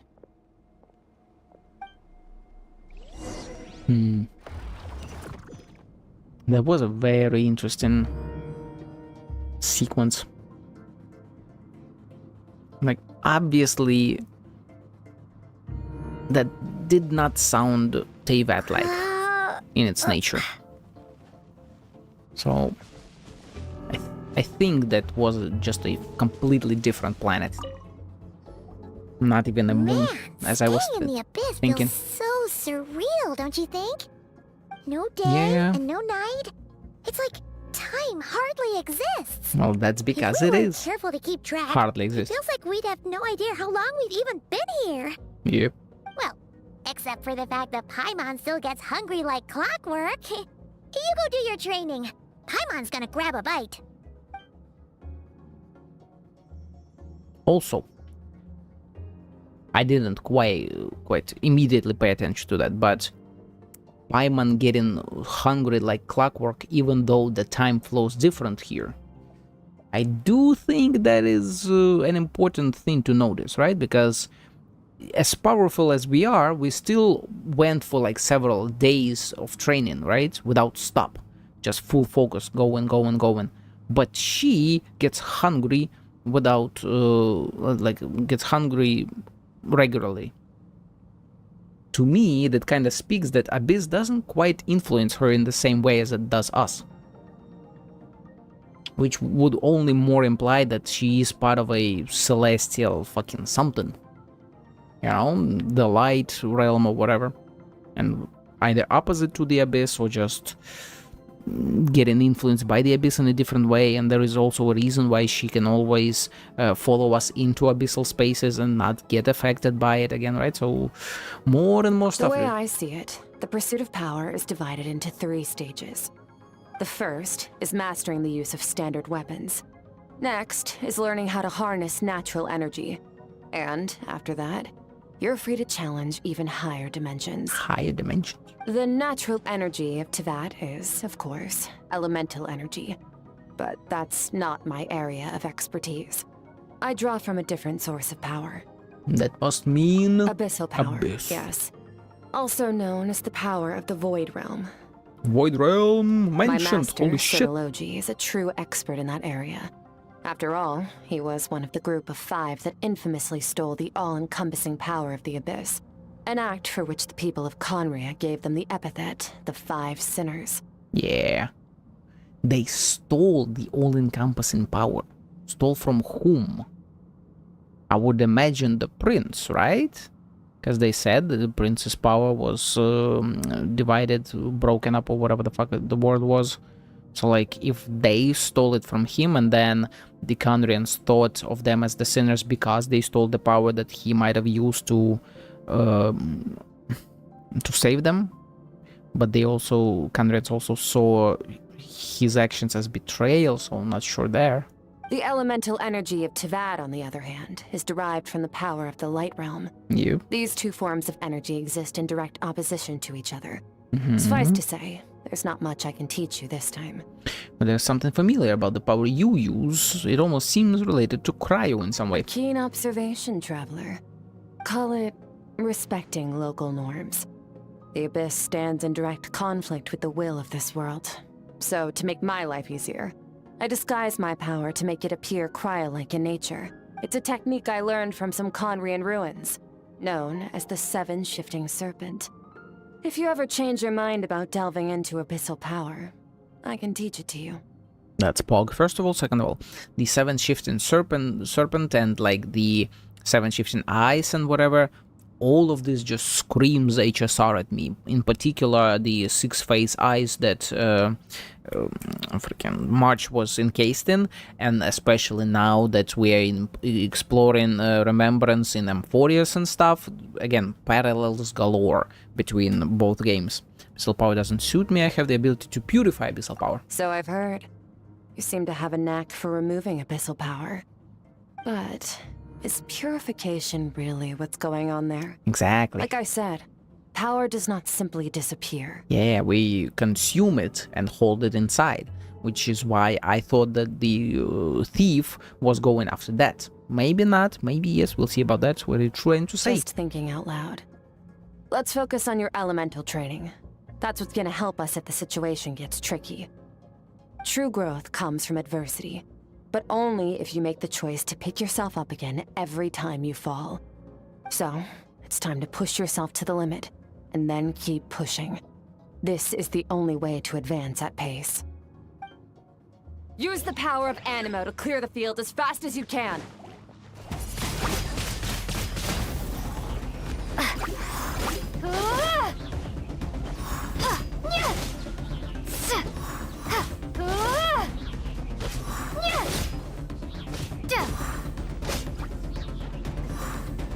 Can y'all get... Oh, okay, this is better.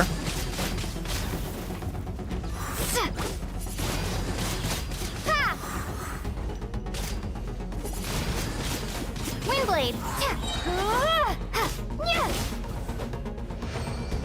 Not bad, not bad. Observe your surroundings.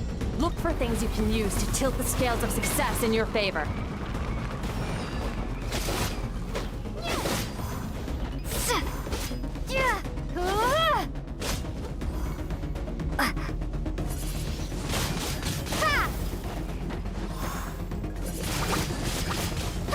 On, yes, not bad at all. Much cleaner. Train elemental powers one by one, aiding with Hydro. Ooh. Use the power of Hydro to destroy the spikes. Okay. Faster. Don't give them a chance to strike you. You need to be quicker than you were in your dream. You can't afford another injury like that. Anything else?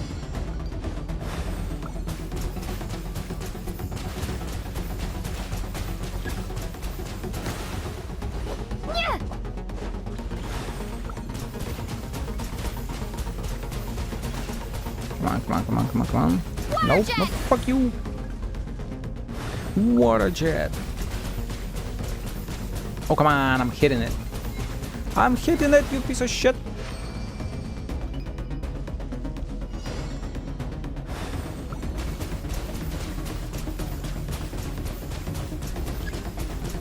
Water jet!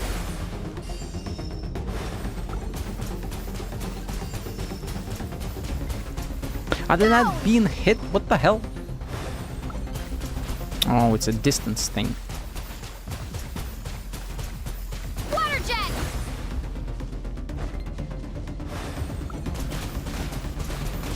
Go! Okay.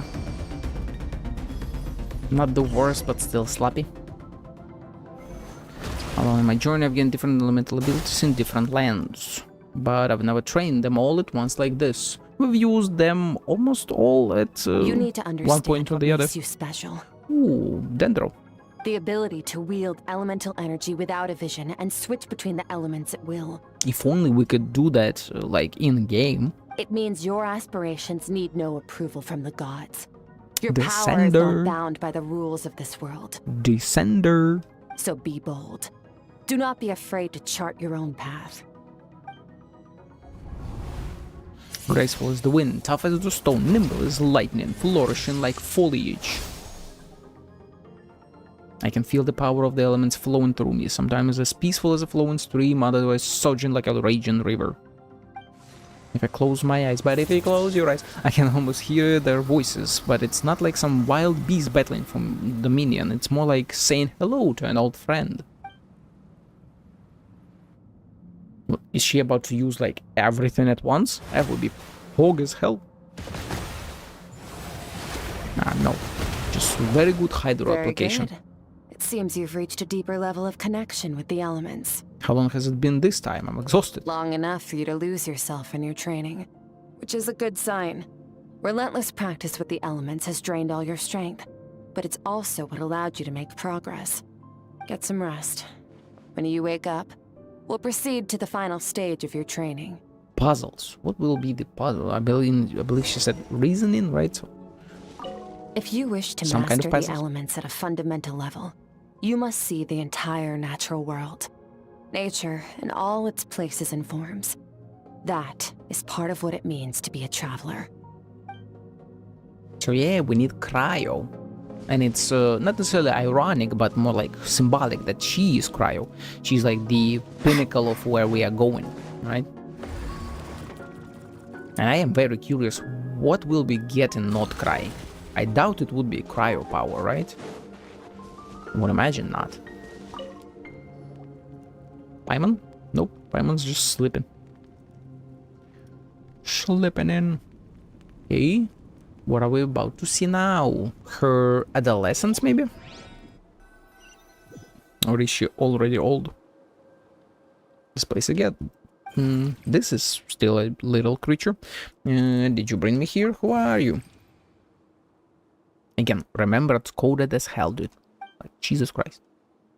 Or, potentially, a cryo Sealy, which are also memories in a way. Now, responses when creature just floated away. What is that thing? What is it to do in Skirk's inner world? And where is it taking me this time? And maybe not necessarily a cryo Sealy, but a moon Sealy. What is the secret to power? Sortology. Longing. Hatred. Self-preservation. No. It is fear. So, okay.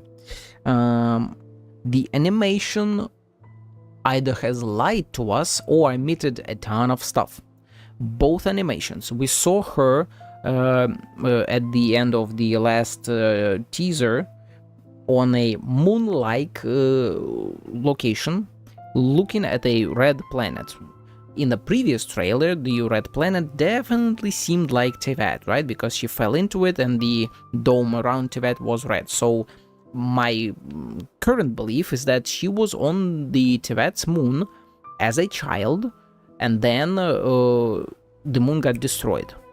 And potentially that was here in the process of that, when we saw dying, people dying. I feel like that were moon people dying to attacks from Tevat. Yeah. And Tevat was more advanced at that time because dragons and stuff, right? And during the fight with the Fanes, dragons rose up and fought back, and they would have killed everyone else. the primitive humans, right, the savages, that would fit, and like super high buildings as well, that would be fitting. So then, after that whole stuff fell, Certalogy, he wasn't present here while she was a girl, but like he saw through the abyss her maybe power or resonance with the abyss or whatever, or with like strong power, and he saved her. But he trained her outside of Tibet, either on somewhere in the abyss, right? This might have been him grabbing her into abyss and creating a home for her there, and then 500 years ago he pulled her into the planet itself so that she can help him find some stuff that he needs, or have a journey in the same way that he did. I think that might be the timeline here. The fear of losing those you love. The fear of watching your home burn.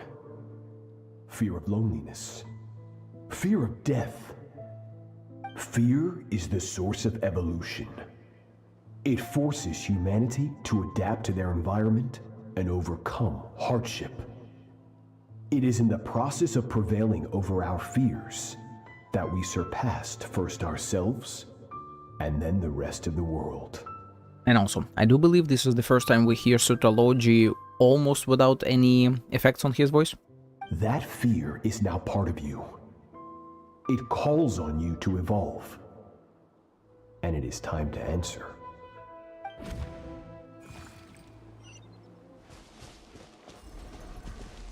Ow, it hurts. Daddy, mommy.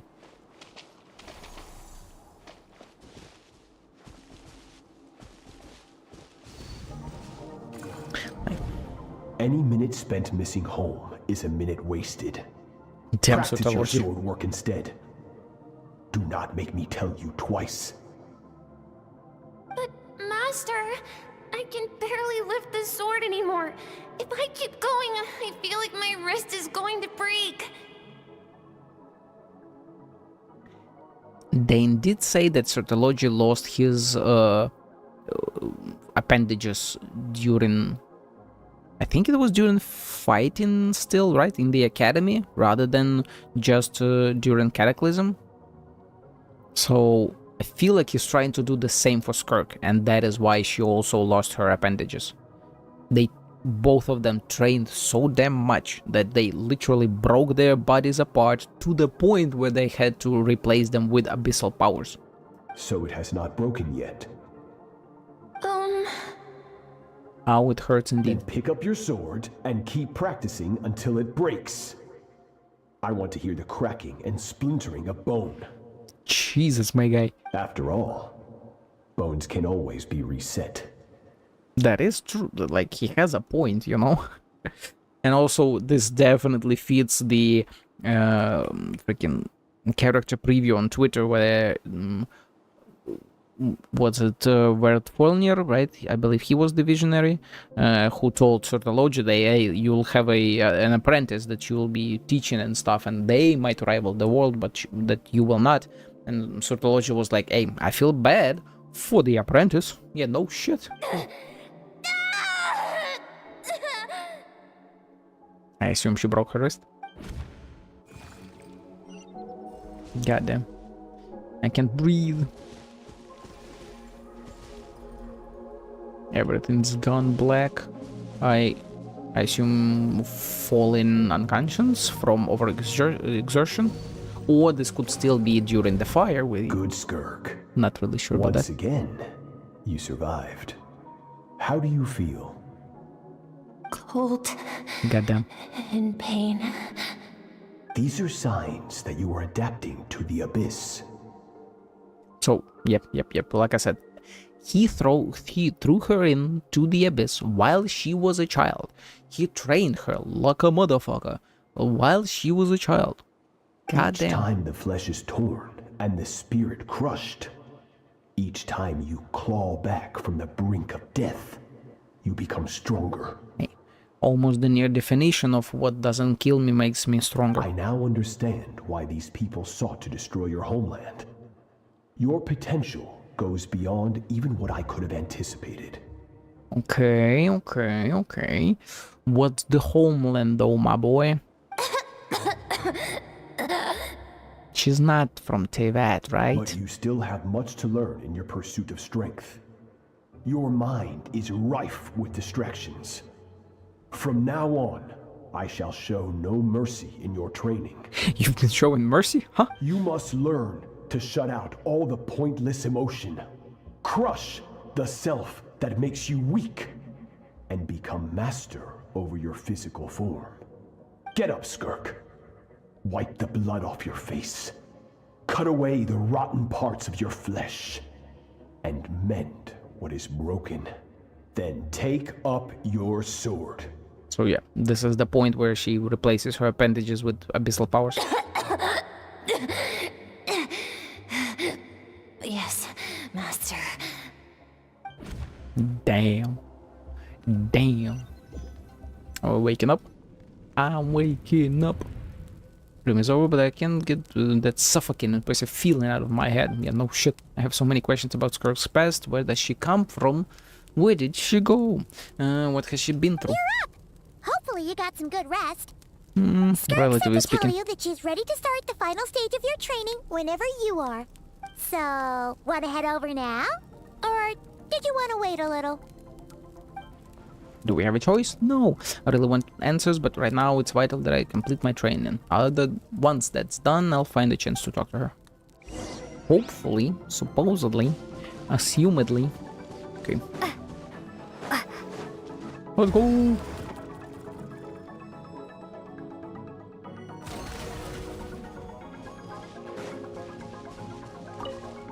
Skirk. From your training so far, you have gained better command of the sword, and more control over your elemental abilities. Thank you. It's all thanks to the That's only guidance. part of it. Experience is the real teacher. Your journey, the friends you have made, the dangers you have faced. These have taught you more than I ever could. Now, it's time to focus on how you react under pressure. You must be able to think rationally, even in unpredictable combat situations. To simulate this, I'm going to attack, and you're going to block. Ooh. Ready? Holy shit. Give me your worst. Not bad. That defensive stance looks near unbreakable. Are you sure about that? Just like your brother. Oh, that reminds me. You still don't know what happened to him, do you? Skirk? Girly? What do you... Ah, right. She's trying to break our defenses. That's the reason in part. And I think Travel is about to fall for that. You clever girl, Skirk, huh? Yeah, I mean, she could still know something. Like, come on, Certology definitely knows shit, and he could have told Skirk, like, obviously. But I do think this is a mind game. Yep, she dropped her defense. Dead. Hey, no fair! That's cheating! No, that's the point of the exercise. You think every opponent has the same moral code as you? You can denounce their deplorable methods all you want. But only if you live to tell the tale. Exactly. The dead don't get to complain. Dead don't tell tales. Strong emotions will always arise in combat. Anxiety, anger, fear. But a true warrior is never at their whim. Only when you are free from the influence of emotion can you make the right choice, no matter the situation. Are you describing yourself there, Skirk? How amusing. Almost sounds like you think you know me. But you don't. You can choose your own path. We are not the same. Let's begin. Try to use reason over emotion. Make the most rational and advantageous decision in any given moment.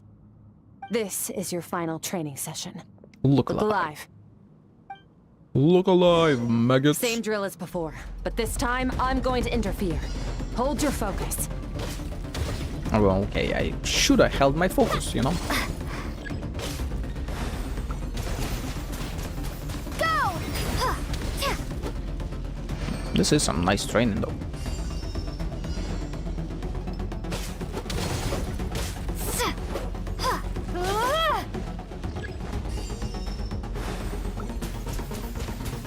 Fucking, what's up with this range, dude? What's up with this range?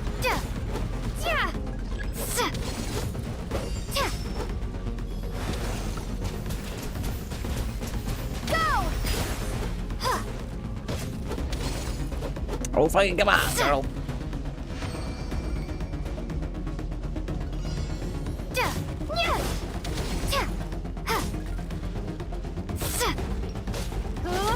Ah, shit, that was close, but not quite close enough.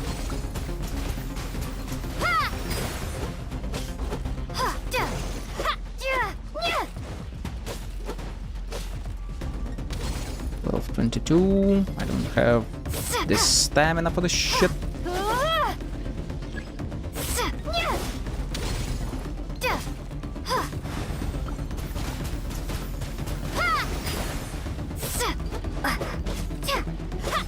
Not bad.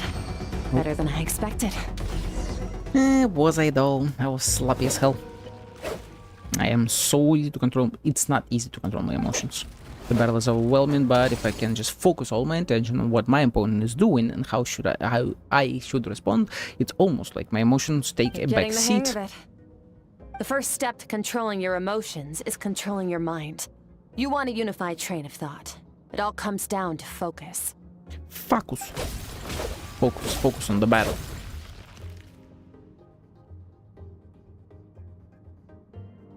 Imagine if this all was voiced, huh? That would have been so cool. I think it's working. I can choose to tune out anything that isn't relevant to the battle, but I think I'm still pretty far from having full control over my emotions.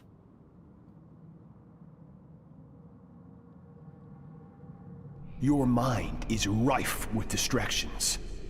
From now on, I shall show no mercy in your training. You must learn to shut out all the pointless emotion.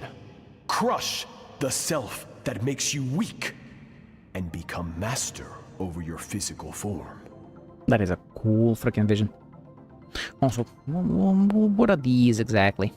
Like, I know, again, this is all like metaphorical representation, although he could look like that, to be honest, right? But still.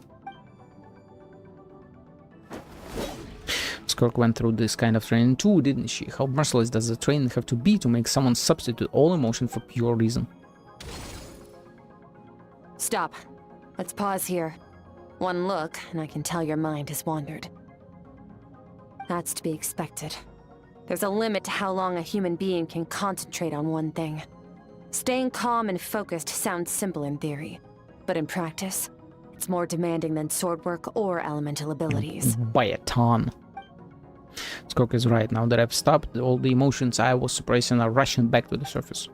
Pain, exhaustion, frustration, doubt, but exhaustion is the main one. I feel like I could fall asleep on the spot. Get some rest. No point training further if you're already dead on your feet. Like I said at the beginning, the only goal of this training is for you to reach a point that you're satisfied with.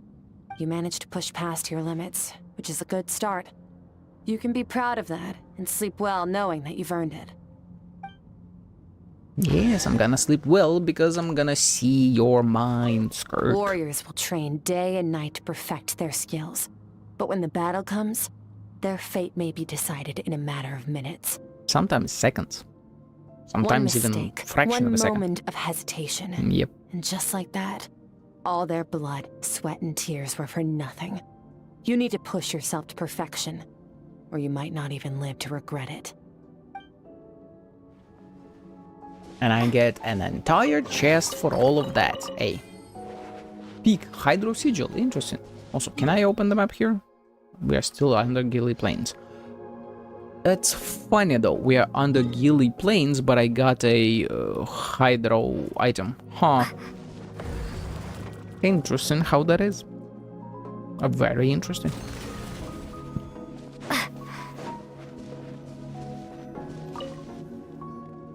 What will we see this time? I would imagine her being older, right? Because that was still training under Certology relative childhood. But like, what's now?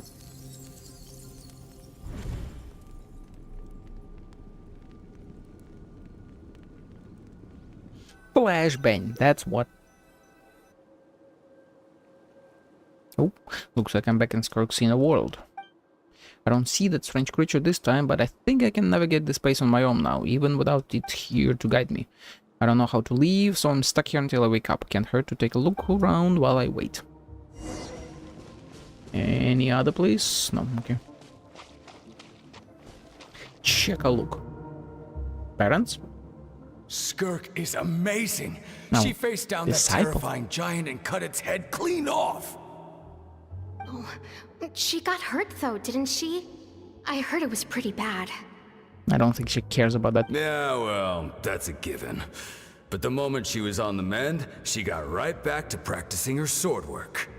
I heard Master suffered a grave injury once too. Lost an arm and a leg and still came back stronger than ever. Skirk's becoming more like him by the day. Yeah, because they both use Abyss. Incredible. I wonder if I'll ever reach their level. They're always so resolute, so unshakable. And so if they are disciples, would that imply that Sirtology had way more disciples than just Skirk? And then Wertfilnir's vision was not as precise as it seemed at first, or maybe we just didn't see the full one?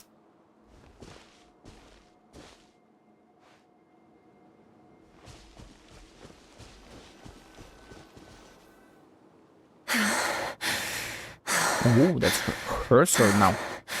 Pathetic. You're not even trying. You're so much weaker than you think. Skirk, have you become a positive light in this world? Yeah, not quite. No, already abyssal. Do you even remember how many of us perished in that fire? How many bodies were left to rot on the scorched earth? Yet you alone live on. Keep your gaze fixed on your blade. You don't deserve to rest. I have so many questions. I just want to jump in a spaceship, explore the whole universe, and get answers from the stars. I just need to wait till I'm grown up. Then I can do anything. Yeah, she didn't quite do anything, huh? But again, she knows about spaceships. She knows about the universe. Answers from stars is just traveling there and stuff, so like obviously not nowhere near to that. So I am very curious. Now, you must bid farewell to who you were in the past and become someone stronger. Will they even answer where she's from? I'm not sure. It might be in her profile, but I am quite far from level 6 friendship Run, yet. Skirk, run! Only death awaits us here. Keep running, and don't ever look back. The fires.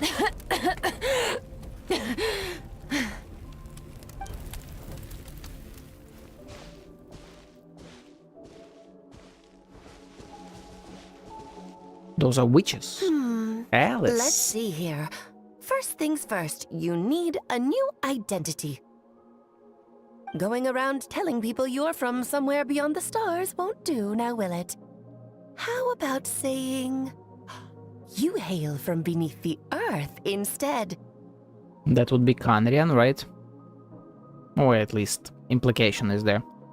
And if she met Alice with the sword, so she was already older, so this is when she came to the planet, to Tibet, and Alice met her first, I would imagine, because Alice is like as front-facing to travelers from beyond the stars as it can be, right? Because she's one of the very few that know about the fake sky and other realms and stuff, because she herself is a traveler.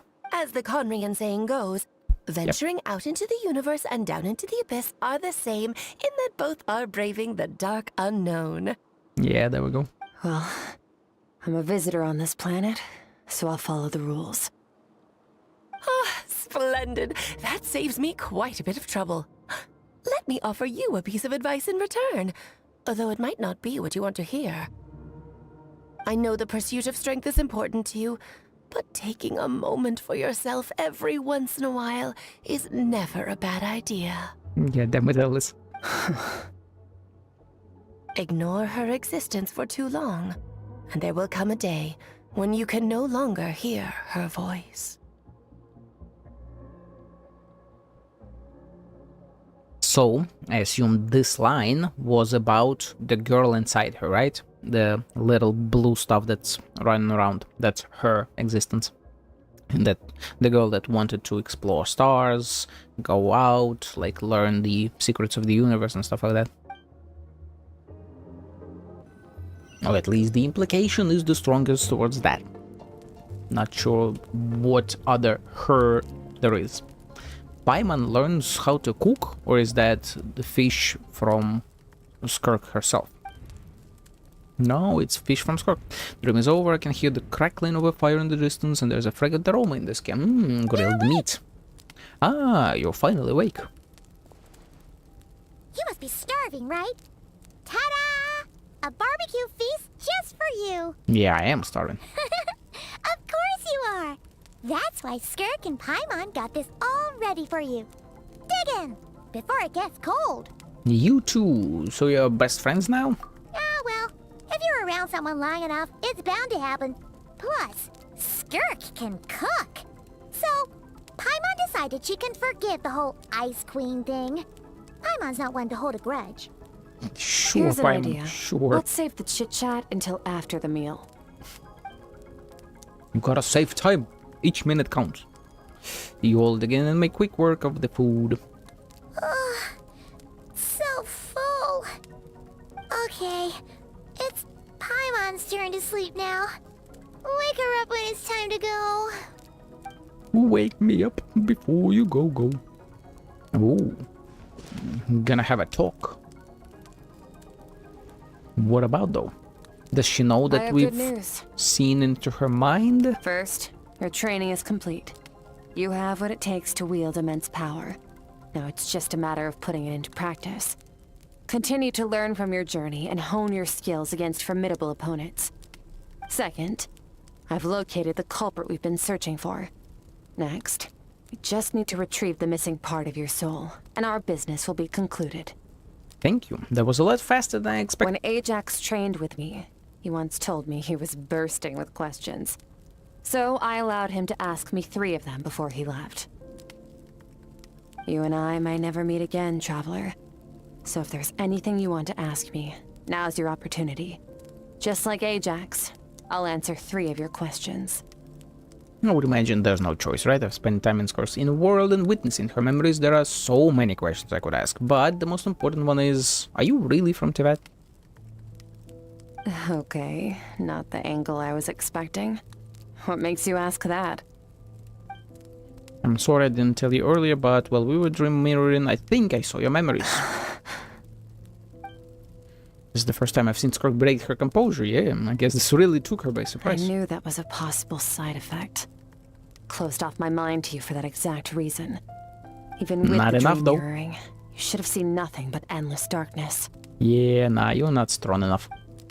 So, Skirk didn't share those memories with me on purpose, and in fact, she tried her best to keep them from me. Wait, speaking of endless darkness, on my first time there, that was all I saw until that strange creature appeared. That's the her that she kept ignoring. Whatever. Must have been a flaw in my execution. I shouldn't be too surprised. Due to some recent circumstances, my self-control has been lacking as of late. What are the circumstances? Since you've seen what you've seen, there's no reason to hide the truth. All I ask is that you keep it a secret. Oh, for sure, girl. Just tell me the planet. No, Are you from the moon? I'm not from Teyvat. I'm from a different planet. And there was a time when I journeyed through the stars. A lot like you in some ways. Okay, so completely different planet. So maybe she... but she was the child there in the animation. Okay, whatever. Different planet it is. Like me, do you mean you're also a descender? Not quite. Again, I mean... We should know this because I did read the books, but the Traveler doesn't know that not all descenders are... not all aliens are descenders. No, we're different in that respect. You're influencing the fate of this world. But me, I'm just passing through. Several hundred years ago, my master, Sertologi, opened the border between worlds and sent me here. There we go. But this is not my home. And one day, I'll return to the vast unknown of space. So, there you have it. On to your second question. I would imagine we can choose. Nothing. What is your goal in coming here? Oh, to become stronger. Fucking Skirk, come on. For certain reasons, I need to bridge the power gap between me and my master as quickly as possible. But first, I need to understand the source of his strength. Interesting. Does she think that he's related to the people that killed her people? For certain reasons, I need to bridge the power gap. I mean, obviously, yeah, you want to surpass your master, that's classic martial arts stuff and whatever, but, like, there is a reason beyond to do that. I need to follow in his footsteps. Walk the path he once walked. That was what I was talking Somewhere about. along the way, I'll find out how to defeat him. Defeat him? That is my sole focus and purpose. Huh. If we assume his sinniness influences the Abyss itself, and then the Abyss potentially maybe influence the people from her planet, and she thinks that, like, in some way or another, he is responsible for her family dying. Maybe that, but, like, still... Okay. You have one question remaining. Interesting that she wants to kill him. So her goal is to defeat the foul. I can hear her serious. This is for her. I wonder what those certain reasons could be. Yeah, but given how quickly she blazed through that inside out, she wants to talk about. Yep, I have a question left. What should I ask? You make it sound Child? so easy. Ever since the incident I experienced there, I've never stopped searching for Master Skirk and that unknown abyss. But it's been years now, and I've still found nothing. Maybe I should take this opportunity to get child some answers. Girl, come on, can you not, like, I don't know, maybe ask, what do you know about my brother? Like, she implied that she knows something. Certainly, definitely must know something. Fucking come on, child. Serious, you think of child at this point? Well, your last question? God damn it, dude. You know, child is looking for you, right? Are you going to let him see you? Ajax. His situation is different than yours. Before you ever crossed paths with me, you'd already encountered many formidable people, studied their techniques, and developed your own skill set. So, during your training, all I had to do was build upon that foundation. But Ajax was so young when he came to me. A complete blank canvas. Children can't help but imitate their role models. In the long run, that would only hinder his growth. Once Ajax has enough strength in his own right, I will allow us to meet again. Until then, let that motivate him to reach his full potential. So pretty much, boy, you're a number 11. Shut the hell up and leave. That was a common calculated answer. It's like she was talking about something entirely mundane. I don't know why, but I'm not buying it. She makes it sound like the decision has everything to do with child and nothing to do with her, but what does she actually feel about it? Yeah, most likely she doesn't want to be Sortology in this case, right? Because she was a child and he was the master. If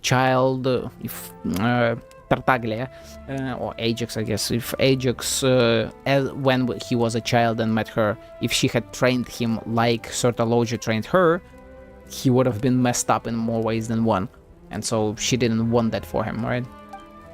The abyss is completely silent. The domain must get lonely after a while. Not to mention, she said it's been hundreds of years since she arrived in Tibet, and even longer than that if you account for how slowly time passes in here. Yeah, like 1 day for months. So even if you assume 365 days on Tibet, which I don't believe it is, but still, that's 365 months here, which would be freaking what, by 12, 30 years? No, wait, no. I mean, close, yeah, close to over 30 years in a year, right? Fucking crazy. Either way, crazy. Unlike you, I have no desire to establish a connection with the world. The weak and the lowly have no right to remember me. They're lucky they only have a few missing memories to show for it. All the time, she never established a connection with this world. Was it really just because she looks down on the weak? Nah, Doubt she'd give me a straight answer if I asked, because besides, I already used up my 3 questions. She was happy to give me cold, hard facts, but I still feel like I haven't heard her true voice. Wake up your companion. It's time to go. Oh, and everything I just told you, best keep it a secret from her as well. Is she about to tell us that Paimon comes from Celestia or something? Okay, it's about the implication. I get it, I get it. Time to go. Oh, finally. Where are we headed? Just follow me. I'll open an abyssal rift close to the culprit's location. It will take us to where he's hiding.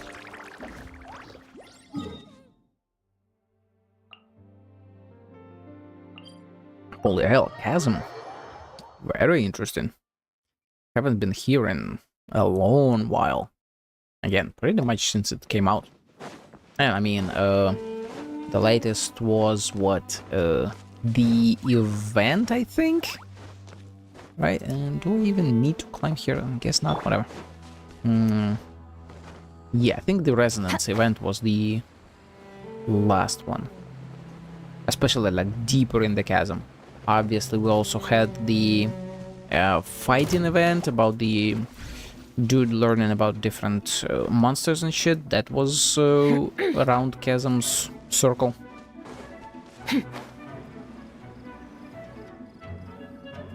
Wait, this is near the chasm, right? Yeah. So who could it be? Some ancient spirit, maybe? Although, wait, Chasm has the Conrian boys, right? And I believe we saw Conrian dudes in the trailer. Yes.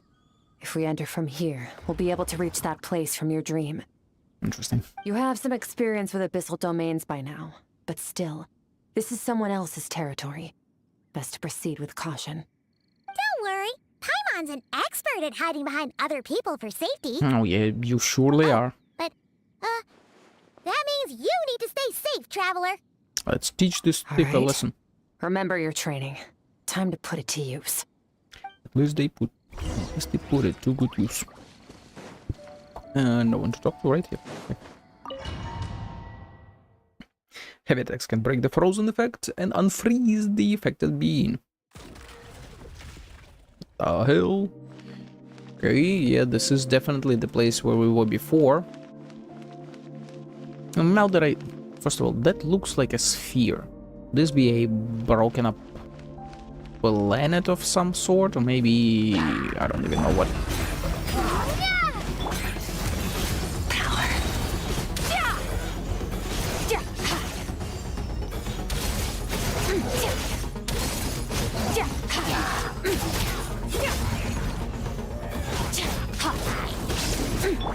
Water jet! Bombs away! Okay, let's go.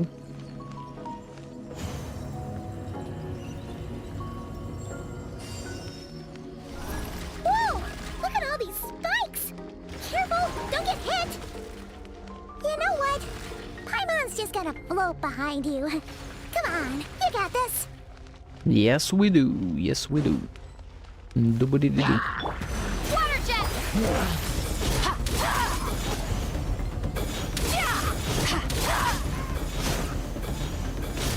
Mine to wield.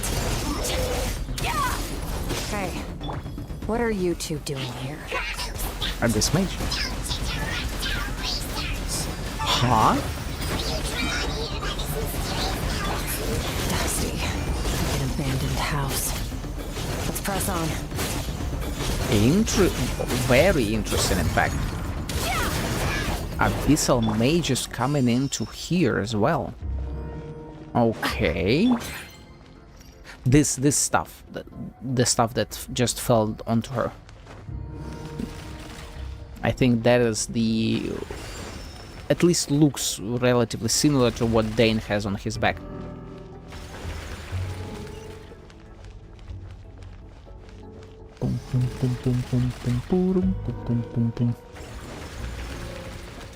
Yeah, boys, not even close. looks like this is a dead end. Did we make it to his hiding place? Sure as hell looks like it. This fog is making it impossible to see anything. Yeah, that's the fog that we couldn't clear, This Paimon. should be the place where you were attacked, Traveler. Yep. The missing part of your soul should be nearby. Can you sense where it is? But if I close my eyes and focus on the light that came from my wound back then, yes, I can sense something and it is nearby, but I can't tell the exact location. Nothing exact, but I know it's nearby. Our opponent must have covered his tracks just in case. Otherwise, you should have sensed it much more strongly. Ooh. She has the... freaking, who was it? Was it Arlecchino?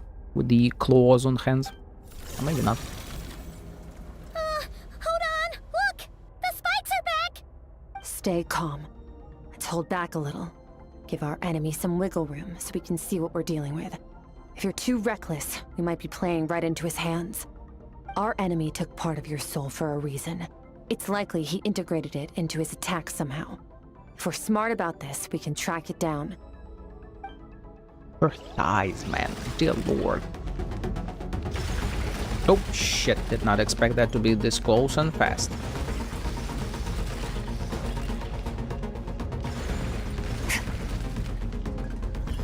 Okay. Oh. Animation. Just a bit of animation. Yeah, there's the spikes. Have we seen those before?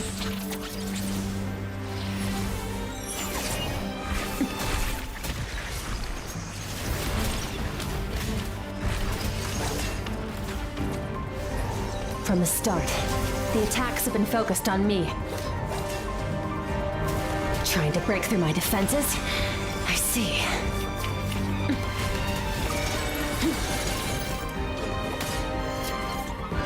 And it's still all flying towards her.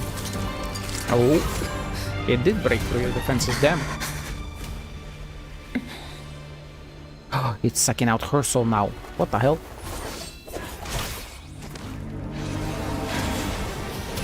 Oh shit.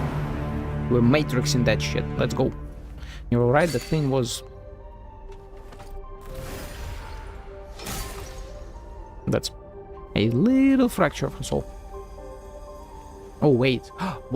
She caught it in herself. That was our part of the soul. And it also looked golden as hell. There. I got it back. She got hit on purpose because she felt like that attack was from the soul. Or maybe the soul empowered the attack, which is why she got hit. What happened? Curious. It looked like Skirk just got... Nah, she's fine. In the Gwali Plains, you asked me why this enemy chose you as his target. Now, the answer is clear. It's not just the fact that your strength is impressive. It's also because of your ability to, as you put it, purify abyssal power. Ooh. Whatever that actually means. The fact is, that ability allowed him to do something that should have been completely impossible. Go through your defenses, right? Break through abyssal shield. Namely, break through my defenses and steal my power. No, at least for a bit. So you were his real target. He was after you from the beginning. No. He couldn't have known I'd come to his domain. He only stole your soul fragment because he knew the value of its power. I doubt he expected it to come in handy so soon. Yeah, potentially. Call it fate, if you want. I believe that's the term they use in this world for arbitrary coincidences like this. Damn, girl. In any case, it works to our advantage. Once I realized what he was using that power for, it gave me the chance to get back what you lost. But you... I'll cope. Damn. Well, done gorging? Good. Time to answer some questions. How did you get the power of the all-devouring narwhal? Ooh, that was a narwhal's power. The all-devouring narwhal? Oh, of course! Paimon knew that spike thing looked familiar. It looks just like that narwhal's horn! Yeah, I did think that at the start I should have commented on that properly. I highly doubt you acquired that power through your own strength. Tell me I'm wrong. You're desperate enough to scour the land for god remains and whatever vestiges of power you can find. That alone proves you wouldn't be able to defeat a creature like that. True. Which leaves one possibility. You know my master, the Foul, Sertology. Oh, shit. Alright, and she's looking for him to kill him. Right. Who dares call him foul? What are you, my guy? Again, still looks like a spirit, so I was kinda close when I said that Chasm holds spirits and we would get someone like that.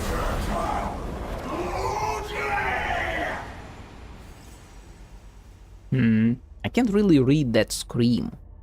He was displeased with calling him the Foul, but he screams for Sertology as if he hates him. What's wrong?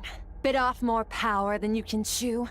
You're struggling to hold a basic conversation. Just a little longer. I'm still... Is he like transferring through realms or some shit? Look, it's back! It's fine, she's gonna... Those obsessed with power will let it devour them before abandoning their pursuit. What should we do now? Keep calm and use reason to decide the best course of action. Nuke them. Skirk was stabbed by one of the spikes while retrieving the fragment of my soul, and in the process some of her power was stolen. The culprit is hiding somewhere beyond the fog. I hope I have a good understanding of his attack pattern from the fight just now. If you pursue him, our chances of winning are high. But Skirk's breathing is weaker than usual. If you attack now, I can guarantee her opponent safety. It's a hard decision to make, but I think we should get out of here. Wise decision. Final victory doesn't always come after a single battle.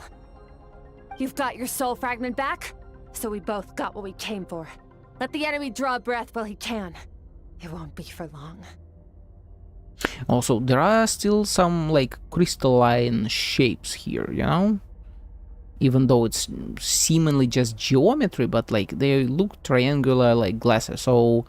Still relatively, potentially close to Abyssal Remembrance or whatever. Get us out of here, Traveler. You'll need to lead the way this time. Oh, what the hell? We're running? Oh, we're running. Skirk, is your shoulder gonna be okay? The wound is minor. It'll heal in no time. You should focus on getting out of here alive instead. Uh-oh! Falling spikes! Oh, that's a big one, huh? Are these... Yep, they are cracking as well. Hey, boys!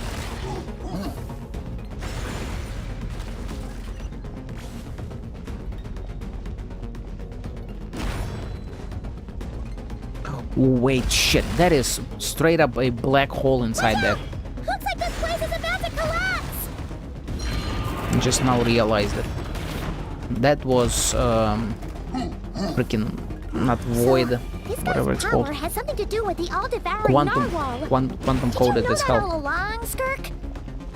I had my suspicions. That's why I decided to investigate in the first place. But suspicions only get you so far. I needed to verify it for myself. Let's go!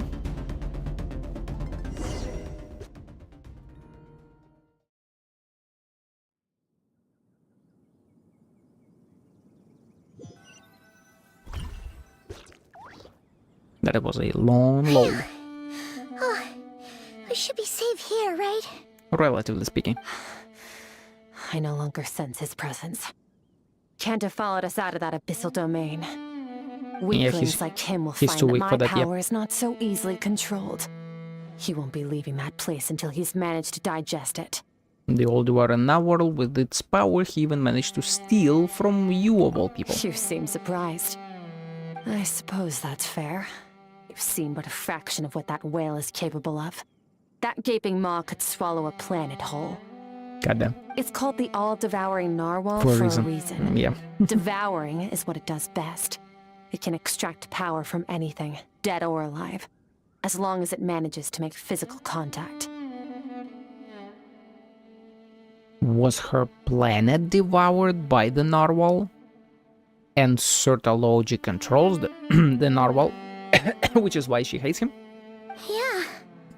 had our run-in with that thing, Neverlet mentioned that it has an instinct to devour. Your dragon friend recognized the nature of its abilities and used the power of Hydro to protect you. That worked because it was in a satiated state, so it was somewhat less aggressive than usual. Damn. It's a different story when it has no more power to feed off of. That's when its true voracious nature kicks in. It could devour everything on the planet in that state, which is why I cast it into that void space. But I hadn't counted on there being anyone left on this planet capable of wielding its power. To me, that says he must have encountered the whale a long time ago. Meaning, he must have known my master. Yeah, hearing you say the foul definitely got a reaction out of him. Exactly. It told me everything I needed to know. Hence why I said we both got what we came for. And I believe that brings our transaction to an end.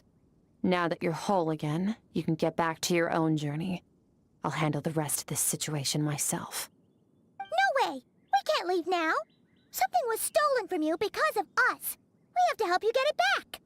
This isn't my first taste of failure or losing power. When you fall, you get back up again and become stronger.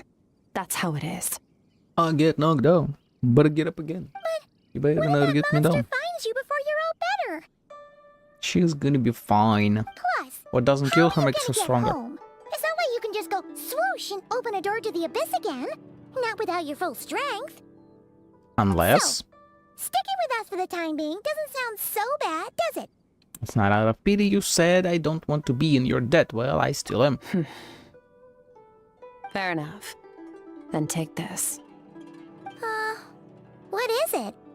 A bag of Mora. Nothing in this world is free. I know that much. Hey, I mean, we are adventurers, I'll leave so... the planning to you. Hurry up and decide where to go. We shouldn't linger. We should take Skirk somewhere she can rest. But where? Bubu Pharmacy. Paimon gets the feeling Skirk wouldn't like being around a lot of people. Oh wait! Baishu said we could rest in the back room of the pharmacy, didn't he? Let's head there!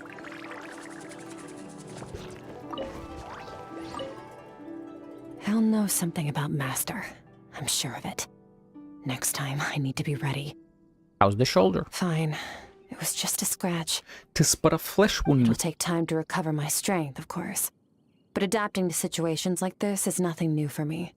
Your outfit looks different. Oh, this? It's a star crystal suit. Abyssal energy is scarce in Tevat. Wearing this helps me access it more freely. It stores concentrated abyssal energy that I can draw from on the go. When the energy runs out, it reverts back to its original form. Oh, dang. Found somewhere to rest. Well, lead the way then. She does look freaking incredible though, like, oh my god, man, my god. Okay. Before I do this, I do need to take a piss. See you in a bit.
Boring. Isn't there anything else more interesting to do?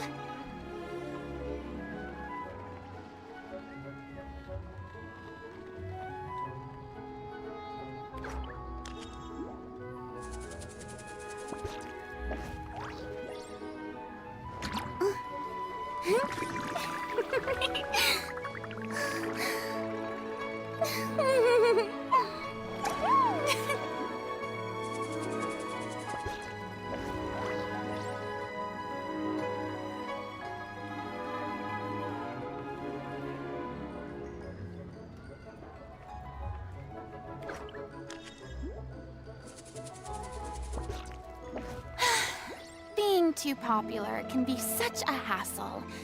Who knew the people would adore me so much?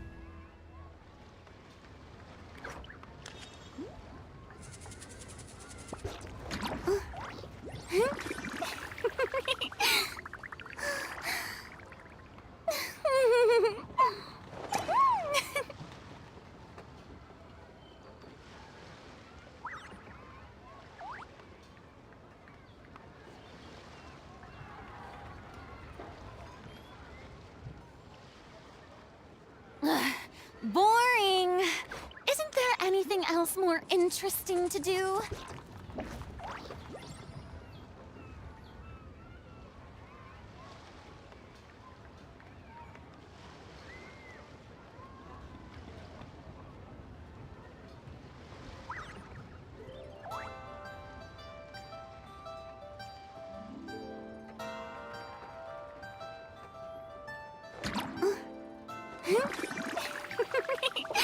Let's hop back to it.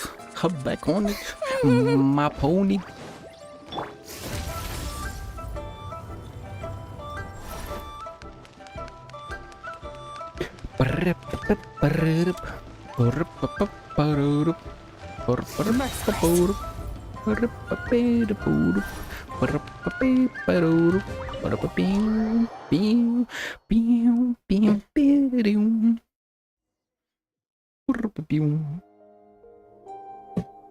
Huh.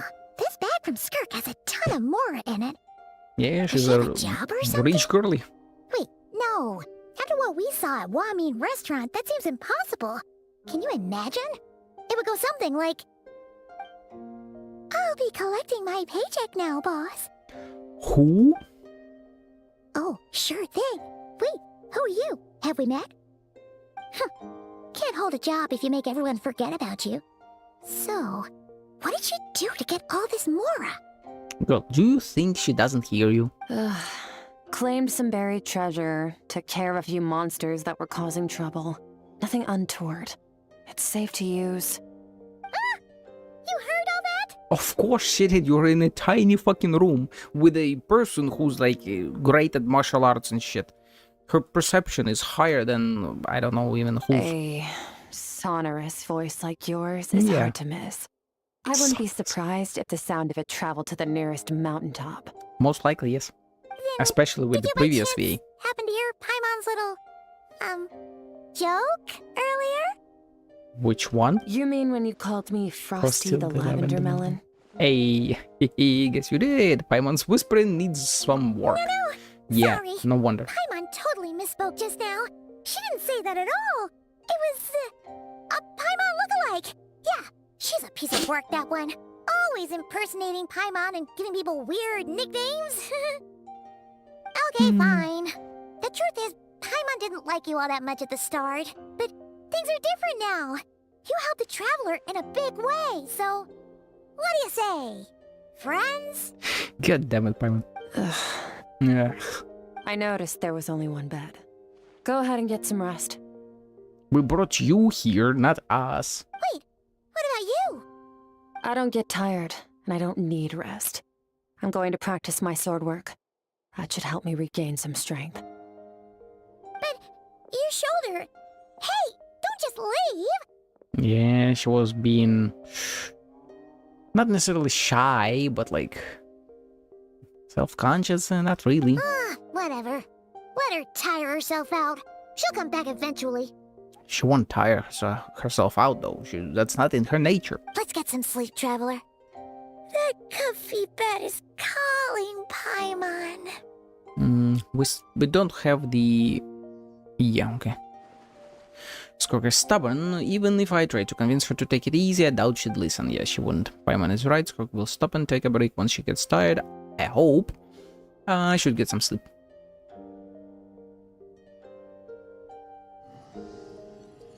She's still fighting. I mean, training. Oh no. She's like in real pain, huh? Skirk? Of course she's acting like she didn't get stabbed in the shoulder. Something seems off with her, though.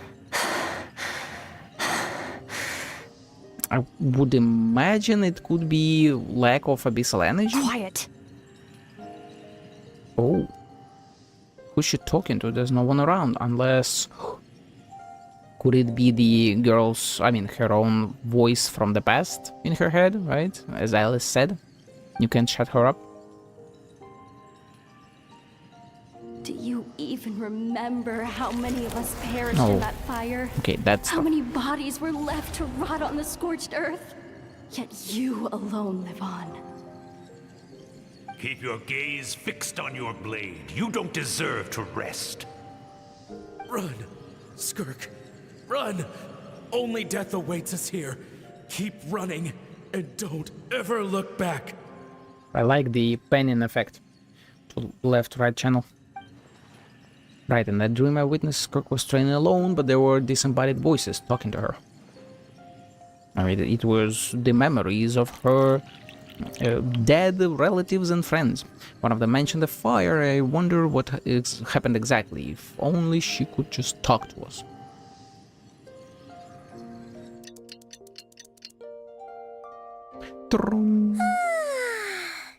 Getting an early night's sleep is the best.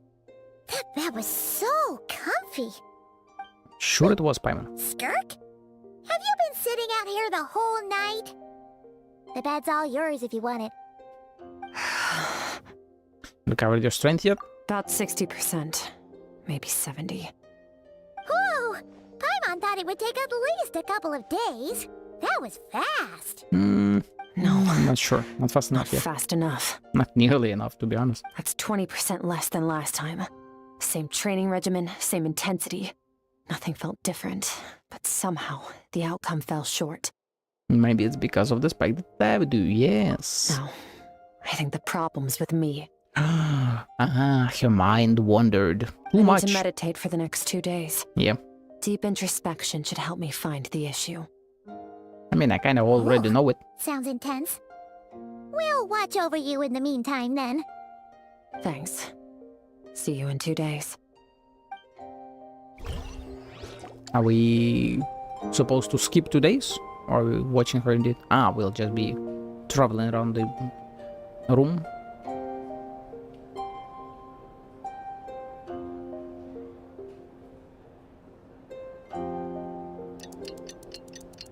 Tick-tock, tick-tock, tick-tock. Morning! Skirk is still meditating, huh?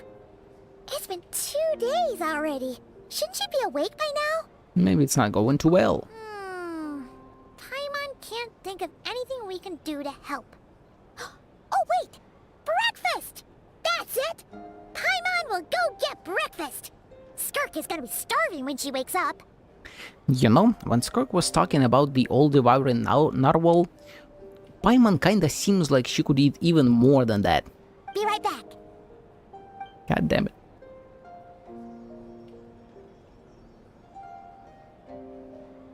Skirk looks so serene, almost like she really is asleep.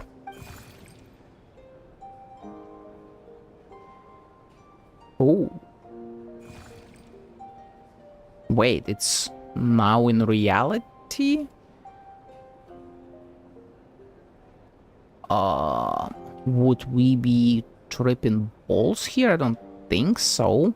The smoke that we saw could potentially be the Sumerian Borneal incense. I believe it was Borneal or whatever it's called. The incense that lets you like dream easier and faster and whatever.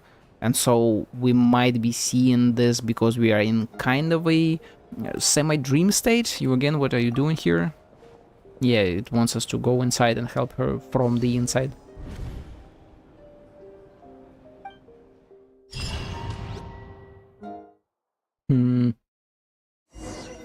Because like, it's one thing to see that thing in the dream space and in Skirk's head, but like on the outside in real time, obviously Paimon didn't see it, so maybe it was a hallucination. This place feels familiar, but where am I exactly?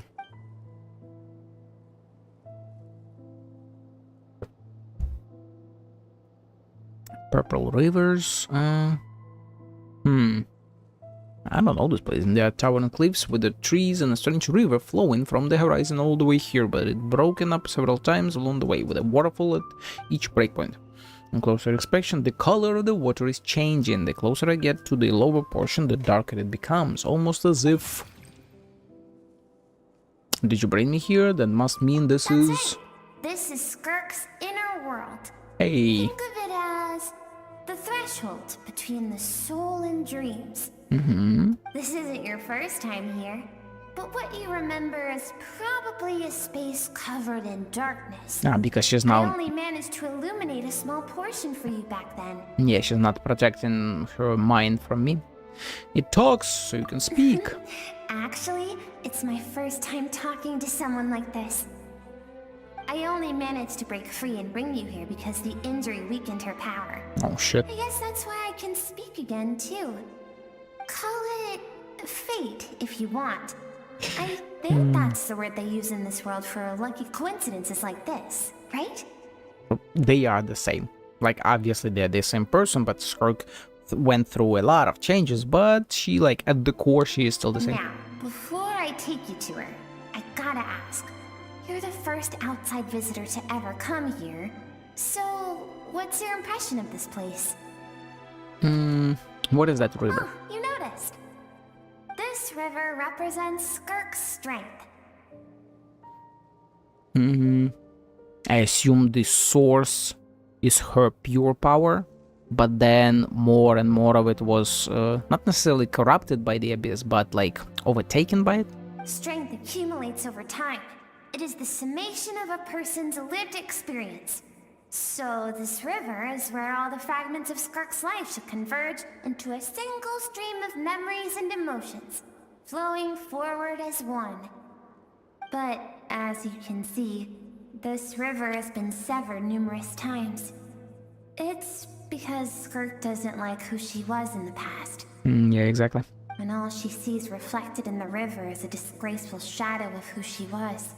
She cuts through water and rock with the sword of reason, severs her connection with the past, and begins anew. Interesting that it's been done several times already. So, I mean, one might say that it's a good thing, right? That's what it means growth when you look back on your past and you like cringe at it and or say like, oh, how shitty I was compared to what I am now. But I feel like that doesn't quite apply to this particular case. Wait, that reminds me of something. You must learn to shut out all the pointless emotion.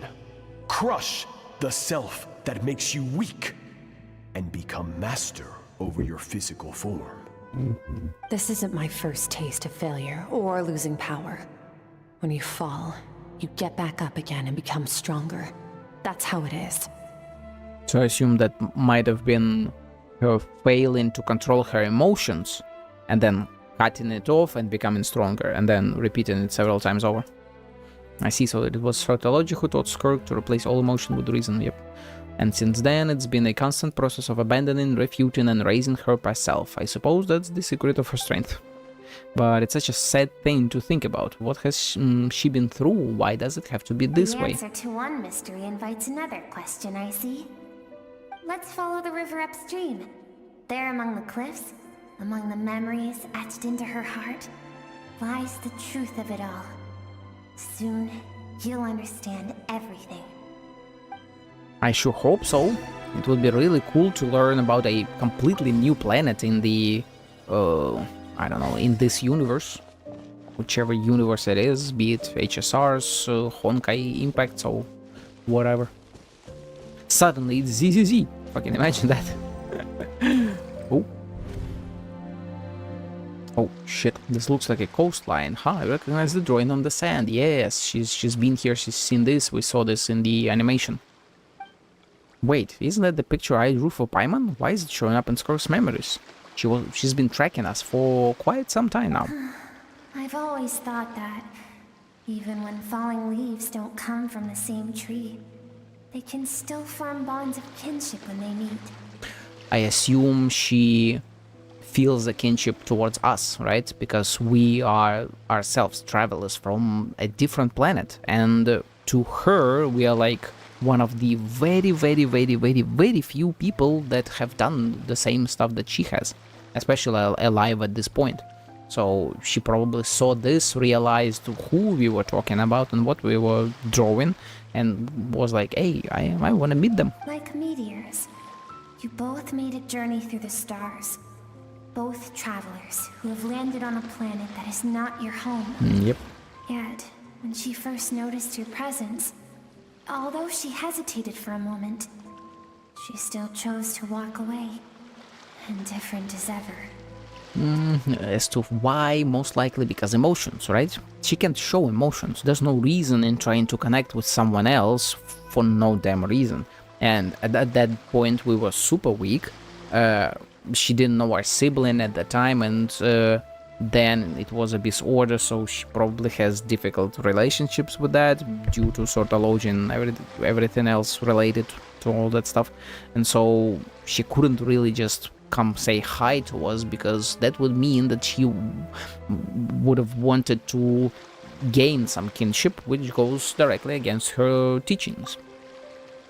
If I think about it, it's not surprising at all. After what happened at the One Man restaurant, it's obvious she prefers to disappear from other people's lives.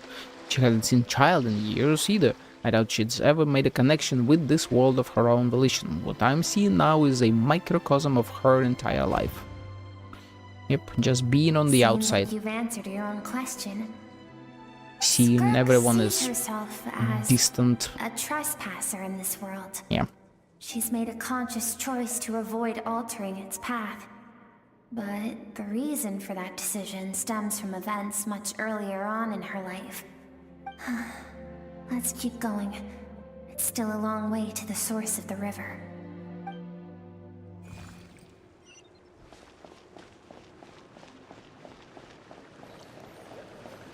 We can walk on water. Interesting. Also, I do find it very nice that this particular story quest is all about Skirk. Like, at most we have seen Baiju out of all the other characters. Because lately, all the story quests have been more about... You now have what it takes to wield immense power. From this day forth, I shall teach you no more. Oh, damn. Majority of the latest story quests have all been about showing off all the other characters as well. We've seen like upwards of, I believe, 10 characters, playable characters in other people's either tribal quests or story quests. While that is cool, I do like this very direct showcase of her own story. Most likely because she is so disconnected from everyone else, disconnected from the world itself, and even if you tried to show off her in the context of all the other characters, first of all, not that many characters are at her power level, so why the hell would she show herself off to them, right? She considers them not even worth knowing her. And second of all, it wouldn't make much sense for a being of her scale to just be in the presence of everyone else as well, and just walking around normal world and whatever. No one can become a worthy warrior through imitation alone. I have given you fangs and claws. Now, you must learn to hunt. And he is the prey. You wish me to travel the world beyond on my own, Master? Oh. Indeed. Make new friends. Embark on your own journey. But she never made friends. And piece together a new future from the shattered remnants of your past. We will still have contact through the abyss. But know this. One day, I will take the life you worked so hard to rebuild and reduce it to ashes. Just like the fire that haunts your mind. Okay, so now I am imagining that is straight up sortology. Will he be a boss mob at some point? Sure as hell looks like he could be. That's a very cool visual. And also his chest, that is quantum to the fucking max. There's no going further than this when you're trying to show off quantum.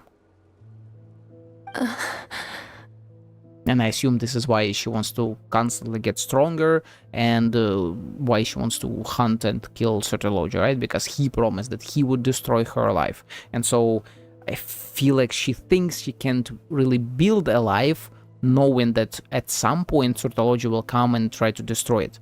And so any friends, any relationships that she might build will all be used against her to destroy her and them. Why would you do that? Why do you do that? Yeah. I have told you before, fear is the catalyst for human evolution. Yeah, he wants to create a descender. You have tasted loss. You have known fear so deep it can be felt in the bones. The bones? But as living beings, we all have an instinct to detach from that which harms us. And thus pain dampens over time, and the acrid taste of fear becomes but a distant memory. Yet now, I have bestowed upon you the gift of fear eternal. Goddamn. It will drown you in the nightmare of your childhood, or it shall drive you to defeat me, whatever the cost. Yep, there it is. It's kind of like Whiplash, right? If you've seen that movie, pretty much you either destroy a person or you make someone who's the greatest of them all. And he's trying to make someone who's the greatest of them all. The figure next to Skirk looks familiar. Right, I saw the same figure during the battle against Oldemar and Narwhal. Right, the creature inside the Narwhal. That is what Skirk's master, the Foul, Oh. Soterilogy looked like at one point in time. One point in time. Interesting, at one point in time. He can change form. As a higher being, physical form is a triviality to him. And he's a higher being. I mean, yeah, he's like, what, has a shit ton of abyssal power and a sinner of... He could appear as a beast, who a knows? human, or even a monster that defies description. The form you see him in here, clad in abyssal armor, is the one he usually wears when traveling through the stars. So he can travel through the stars. So, that is very interesting. So he's not a descender, but he can travel freely, and yet he's still tied to this planet, as where the Fjolnir told him. Huh. I used to think Soterilogy and Skirk were just master and disciple, like Skirk and child. It's way more than that. Now I see why Skirk chose to distance herself from humanity. Soterilogy told her to put down roots here, while at the same time threatening to destroy whatever life she managed to create. For certain reasons, I need to bridge the power gap between me and my master as quickly as possible. But first, I need to understand the source of his strength. And yeah, right, like, they both wield abyssal powers, but he's somehow much bigger. To do that, I need to follow in his footsteps. Walk the path he once walked. And somewhere along the way, I'll find out how to defeat him. That is my sole focus and purpose. Given the latest Archon quest, I do feel like he stole part of the siblings' power. Right? At least, not considering, I guess considering how it was worded in the quest, it feels like all sinners stole a part of Traveler's abyssal power. Or like, were distributed it, something like that. That's what she meant, but I still don't understand why Soterilogy would do that. From what he said, I didn't pick up on a conflict between them. I'll let you in on a little secret. The real Soterilogy is terrifying. That's a secret? The scope of his power is impossible to understand until you experience it firsthand. It is absolute. The power to crush all things. I mean, first of all, obviously, if the all-devouring narwhal is his pet, you can extrapolate the kind of scale of power you would need to have something like that as a pet, right? And even if she is his disciple, she's also just barely even there. I'm just curious, like, are we going full spatial and like full HSR and he is at the level of an Eon? Could he be an Eon? I feel like he could be, right? Potentially. An Eon of something, I don't fucking know. But then, like, I mean, all Eons came from some planet, right? And then they rose to Eonhood. But at that point, if you are a god of that scale, how the hell are you not a descender? Right? If we try to compare the power levels and like terms and definitions of two games, I would imagine an Eon is much bigger than a descender, like leagues bigger. Eon is pretty much universal power, while a descender is barely a planetary one. Well, not barely, it's literally a planetary one, like the will to defy a god of a singular planet. Shall we keep going? Let's see. We're about halfway there. This is some fucking deep lore though. I'm loving this. And talking about loving this, oh, I would fucking kill for McDonald's right now. God damn it, dude. God damn it.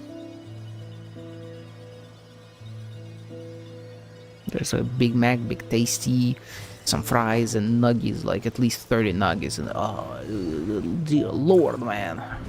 Starving out here. Oh. This must be Skirk when she was a kid, yes. When she was breaking her wrists trying to train. We've made it quite a ways already. This is Skirk, when she first began training under Sertology.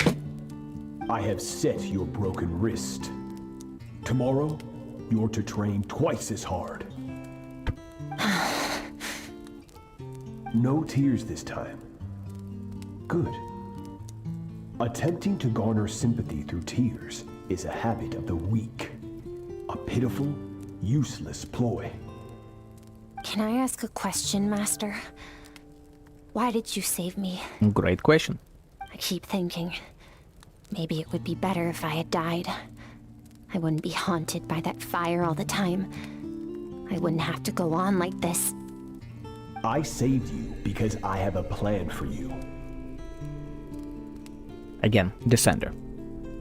From at least what I've gathered before. It has been too long since I fought a battle that demanded my full strength, and I hunger for it. Oh. Every so-called genius and prodigy I have faced has crumbled like sand underfoot. Before me, even fate bends the knee. Again, usually fate implies stuff like feigns and stuff like that, right? So that's a very descender sounding logic and talk. Ain't no fucking way Sertology is the Voyager, right? Like that, there's no way. There's no way. That would be insane.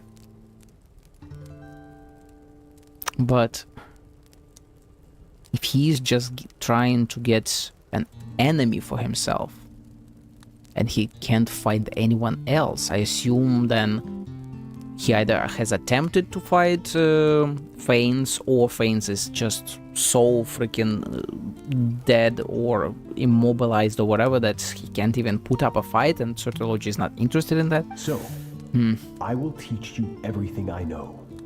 Train you by whatever means necessary, in the hope that one day you might surprise me. But I don't want to draw my sword against you, Master. Well, that's for now, girl. That's for now. What you want matters little. Yeah. Among the boundless sea of stars, the cries of the weak are but faint murmurs that disappear into the void. You of all people know that well. Yes, Master. From Damn that day flashbangs. forward, all she knew was grueling training, emptiness, and fatigue.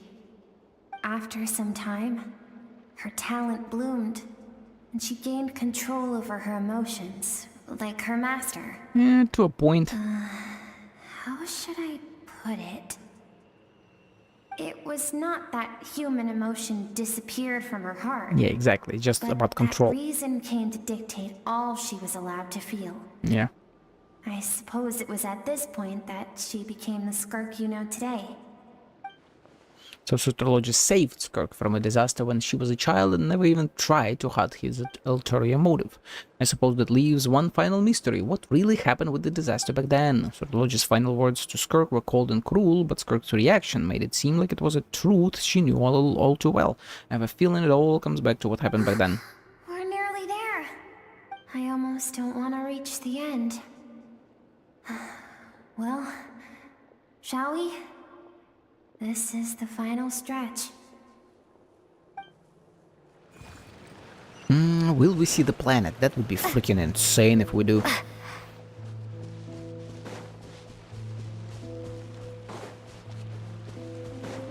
The animation definitely made it seem like maybe Teyvat as a planet, or maybe there are just other Teyvat-like planets covered in red stuff that's just roam around and destroy These are Skirk's everything. happiest memories. So okay, that is definitely no moon. What a simple and carefree time it was. Wisps of clouds dotted the sky. The sun bathed everything in golden light. And when song filled the air, not even the shyest of flowers could resist swaying along. This is Skirk's homeland.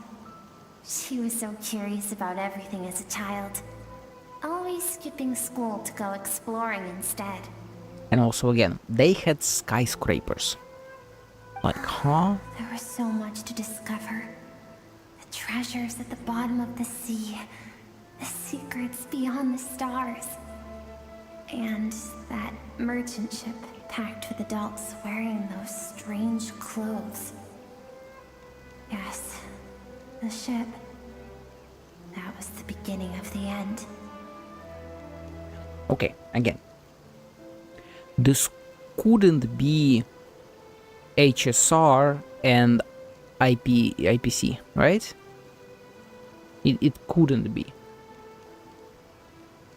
Like merchant ship, it could definitely be talking about a spaceship, and merchants, they were mercantile as hell. They would have strange clothes because they fucking came from space. They would destroy a planet because they wanted the resources for the IPC and for the Ember Lord and whatever.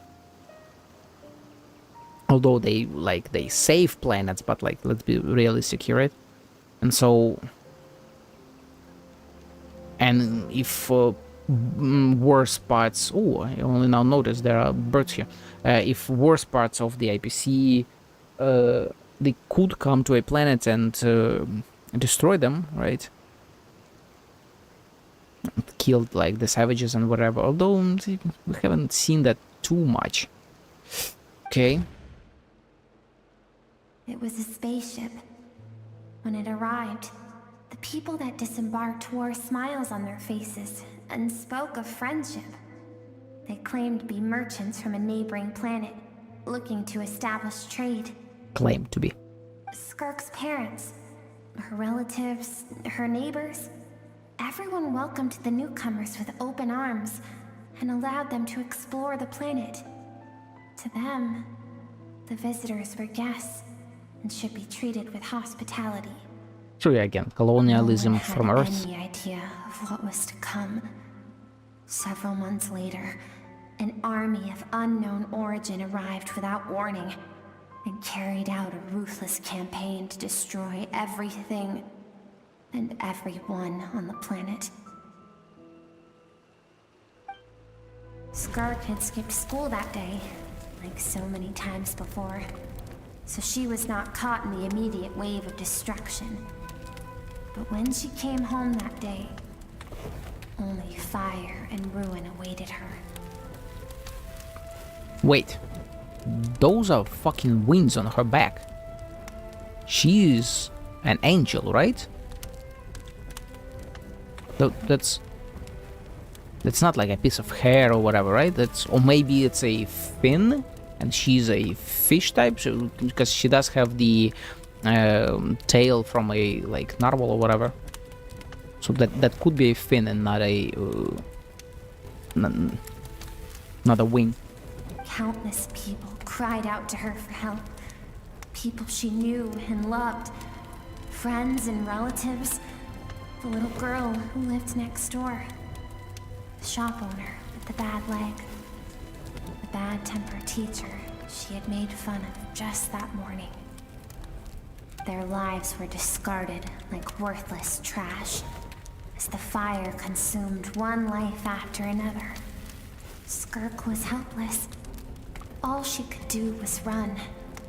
And so she did. She kept running until an unexpected figure crossed her path. Certalogy? If Certalogy hadn't been there in that moment, the fire would have claimed her life too.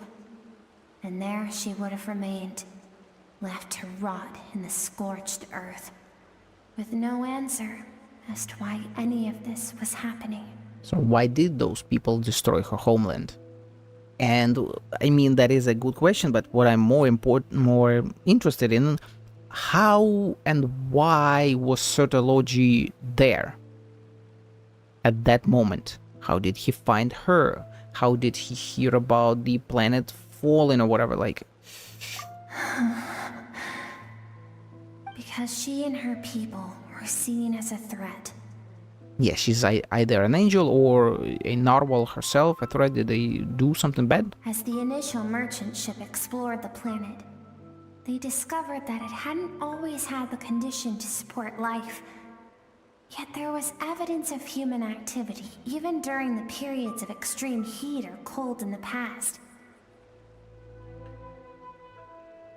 That it hadn't always had the condition to support life.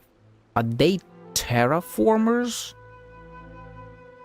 Like Skirk's family lineage, terraforming planets and stuff, like Fanes? Is she like a relative of Fanes or some shit? And other planets know about that kind of being and they destroy them because they are too dangerous? Because they go around terraforming planets? Further research revealed that, over time, the people of this planet had evolved the ability to adapt to any type of environment or energy source.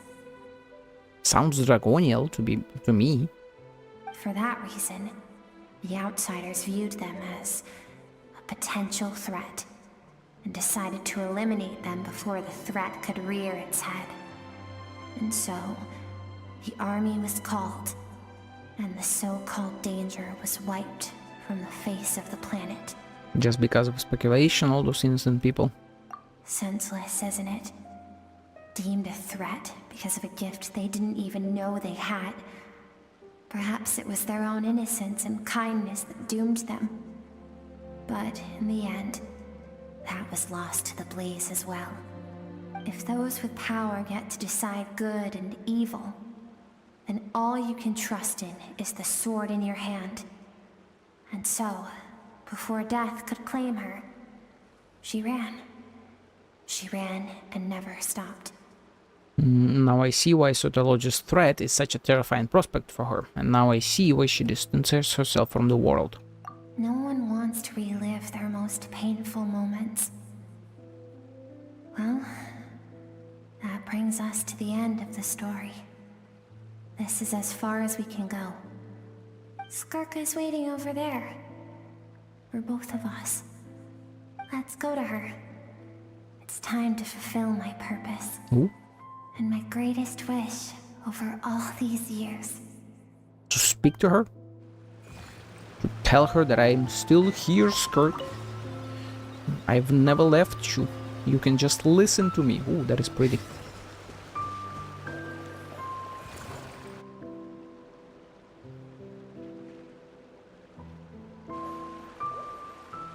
Hey, girly pop.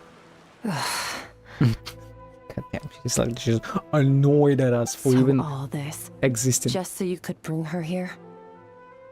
I have things to say to you. You. Well, to me. To me. Yeah. I want someone to witness our reconciliation, even if it takes an argument to get there. And she is the best choice in this moment. Well, I am the witness, you know. I am the witness to it all.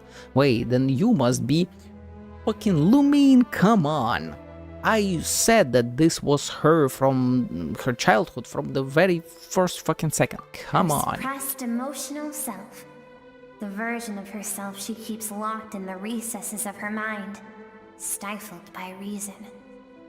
All those rejected impulses, those discarded aspects of your past selves, they are a part of me now. I am who you used to be. Someone you have refused to face for too long. So, I came to face you instead. You're wrong. I've faced you all along. And that's exactly why I keep you locked here. Your existence makes me weak. Moments of joy and longing are when we are most vulnerable. Don't forget, it was a penchant for goodness over reason that doomed our homeland in the first place. The vastness of the universe renders everything insignificant. Our feelings most of all. I mean, I understand that point. She's not fully wrong, especially when you think about it, right? Like, the true vastness of the universe, if you know for sure that there are other things out there, yeah, like, you would feel insignificant as hell. Even so, learning from the mistakes of the past doesn't have to mean erasing everything. Strip yourself of your so-called weaknesses. Strip yourself. Emotions like kindness and empathy, and what makes you any different from the ruthless soldiers who slaughtered our people? That is also a good point. The difference is that I'm doing what is right, what is necessary. Girly pup, do you not see how they believed exactly the same thing?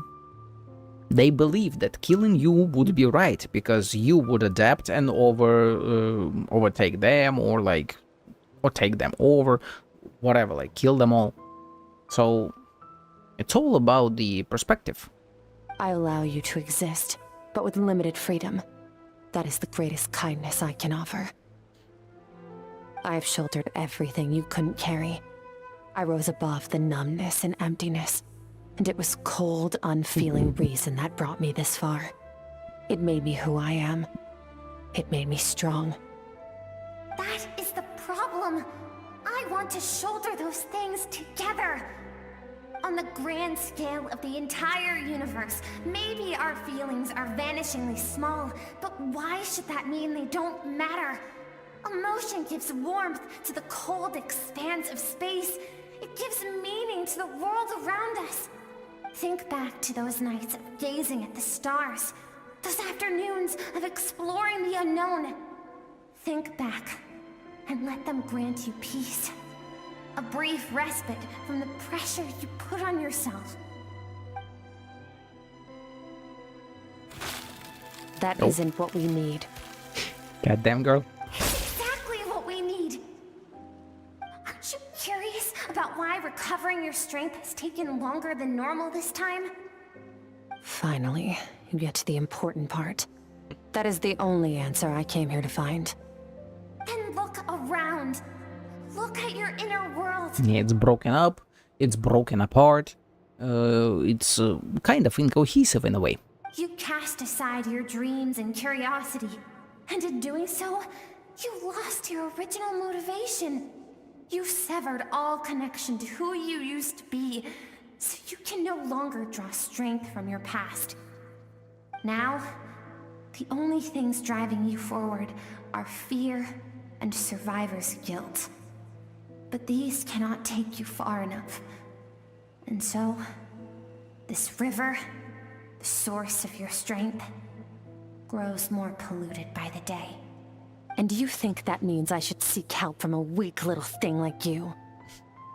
I don't think so. I think she brought us here to show that there is still someone very strong who doesn't need to remove their emotions to be as strong. Your emotional self isn't weak. The fact that she transcended time and broke free from her constraints to come and face you, that proves it.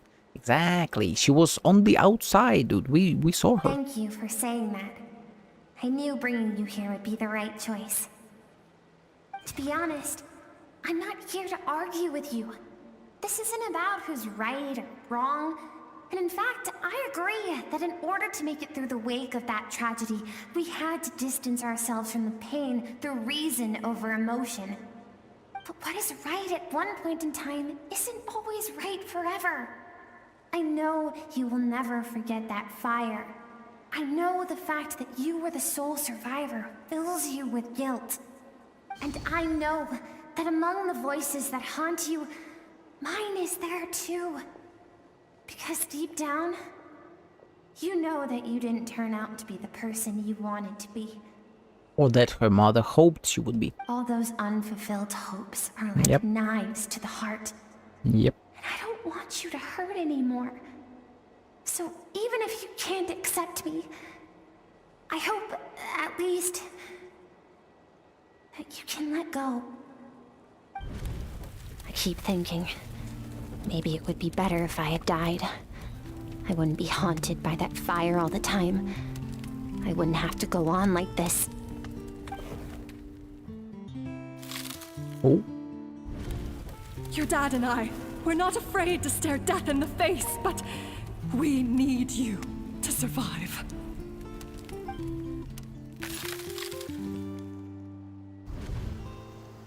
I'm sick of being a kid. There's so many amazing things out there, and I'm ready to see them all.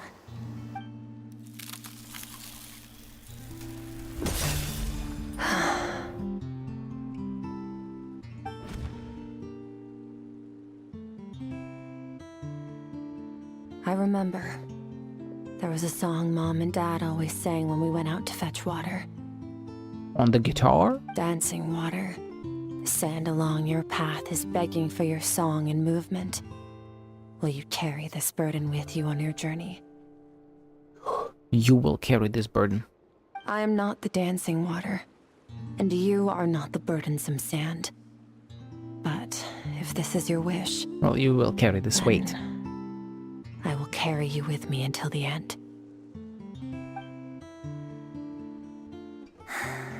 Thank you. I should be thanking you. Animation? Ooh. That's a big black hole. That's surology. Oh, I mean, at least metaphorical surology. Run, Skirk, run! Remember, leave no one alive! Heed my words, Skirk. Let fear take root in your soul. Did you survive? Why was it only you? Skirk, did you become a positive light in this world?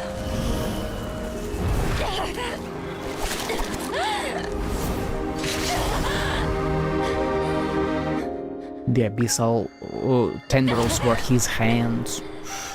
Hey, Beautiful metaphor. this doesn't have to be the end.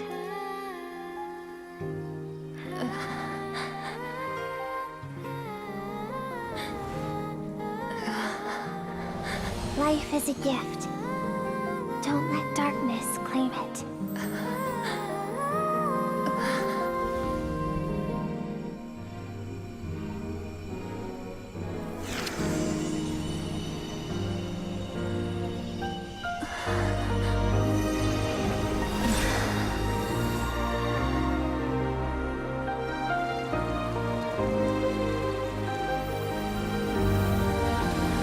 The water getting purified, classic metaphor as well.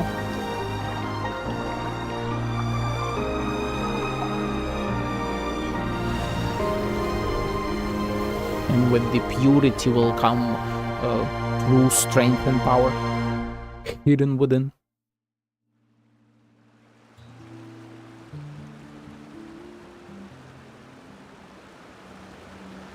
So, you saw my memories then? Quite a few. I once asked my master if survival of the strongest was the law of the universe.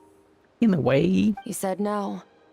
But in a world without order, those with no moral boundaries tend to be the ones who survive. Yeah. Power is not a substitute for doing what is right. That's why, after hearing his answer, an idea came to mind. An idea that, one day, I would create a new world order. Goddamn, one girl. in which there would never be another tragedy like that fire. Goddamn. One in which power was not the law of the land. I get this sentiment, but like, wouldn't that mean that you yourself have the ultimate power to create that kind of world? So it's a direct power is the law of the land. But that means I must defeat him. Because my master, Sertologi, is, at the core, a defier of all rules and order. Rules are meant to be broken. Again, dude, HSR all over this place. Sounds like you have your work cut out for you. Yes. The And not shish just does. because of the gap in our abilities, but also because I have no reason to see him as an enemy. Okay, so he wasn't related to any of the stuff that I was talking about Although his before. decision to train me It's fine. was not made out of kindness, he did everything a master should. He saved my life, taught me the sword and the principles of strength. And for that, I respect him. But he intends to face you in battle one day. I know. And it's not something I want. But Master never goes back on his word. I have to treat everything he says as a promise. He's no longer into that, but he sends me messages through the abyss every now and then. Most of them are simple greetings, or an answer to one of my questions. Every time I hear from him, my heart skips a beat. And I wonder if this is the moment where he'll finally appear before me and tear down everything I've built to pieces. He looks fucking cool though. He looks so fucking cool. Maybe that means I do live in eternal fear, just like he said. Yes, I respect him, but I'm also afraid of him. And for that reason, the pursuit of strength consumes every moment of my life. I don't know what Master has planned, but I have to be ready. If he does attack you one day, I'll help you. Help me?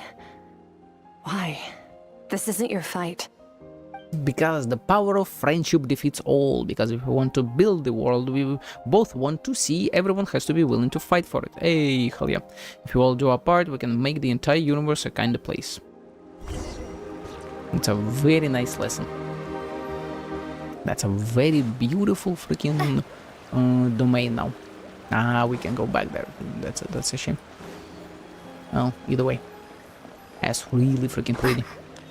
Let's go. Skirk gazes into the distant sky. There's nothing else to do here. Should I leave? Leave. I am curious why they kept us here. I guess for those who do want to take at least some pictures afterwards. Hey, Paimon, where's my food? Finally awake! Honestly, Paimon was gone for like 2 seconds and then she comes back and finds you both unconscious? You scared Paimon half to death! You're both okay, right? What does it look like? Fine. God damn it, Skirk. Be kinder. Looks like your strength is back. You look stronger than ever. Only water from the source can cleanse the rot and filth that flows from the past into the future. True that, girl. I taught you to incorporate the experiences from your journey into how you fight. I suppose what happened today will become an inseparable part of who I am. Okay. So, Paimon feels like she's missing some important context. Just a bit. Just a bit. Whatever. Paimon brought back tons of delicious snacks. Let's dig in. I'm dying of hunger, dude. The three of you enjoy the snacks. All right. It's about time we finished what we started. We're gonna deal with this thief for good, right? Let's show him what we are made of. This time, I'm not going to tell you to hold back. But having digested even more power in the meantime, he's going to be tougher than before. We're gonna kick his ass. The good Come news on. is, we have no reason to pull our punches this time. Yep. So, let's go. Same place as last time. Ugh. Let's finish this shit, and I can go eat. Oh, wait. Oh, that is so freaking uncomfortable. Why is it there? Why? I mean, I understand why, because the chasm and the corruption there, and the spirits and whatever the hell. I get why, but why though?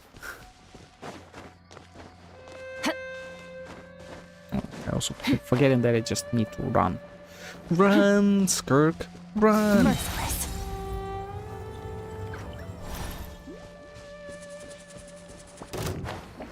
Ah, what the... Boy! I guess they want me to kill it here, right? Then, can I use... Oh, right, this shit. I completely forgot that it's even a thing. Again, right, like, that's what we get for not coming in this particular location for, like, years. Completely forget all the mechanics. Face me, you piece of shit. That looks like a black hole. Yeah, it all cleared out into the black hole. Wait, isn't that the form the all-devouring narwhal changed into? How come he knows that, too? That's Skirk's master. That's what the fowl used to look like. And, obviously, this is a, not flashback, a throwback to what Skirk told us about our brother.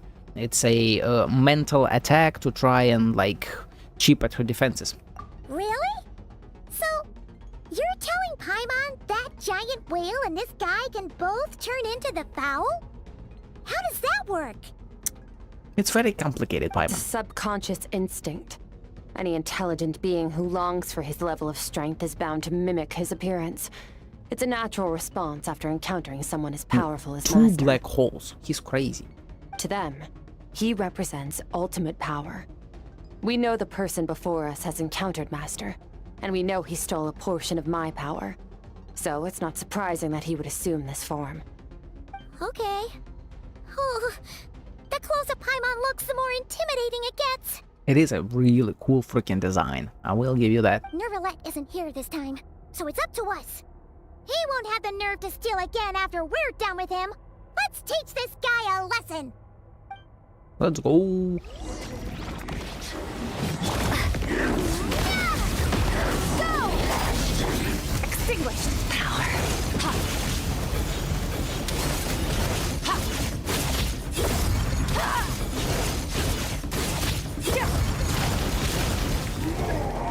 Oh. Haven't forgotten your training. Ah, right. It's this stuff.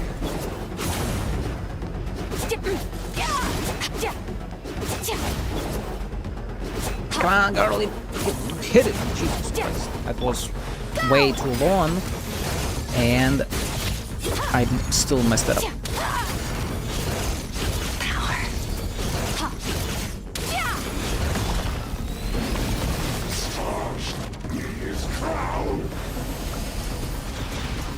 Hey, just in time. Go! Wipe out!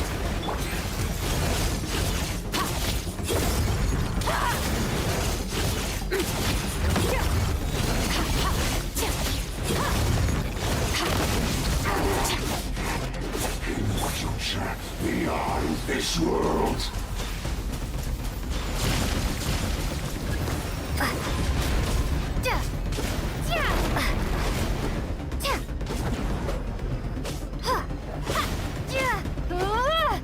Come on, girl. Come on. Okay. Close enough.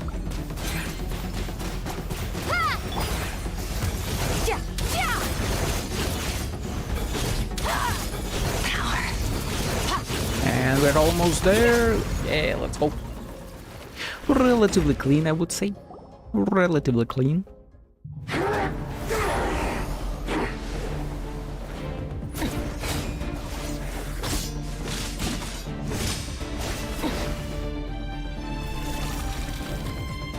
Not this again, watch out! Watch out!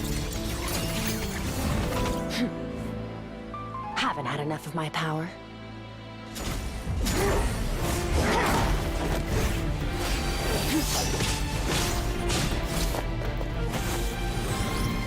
Oh, Hydro. Oh. Freeze his ass, come on.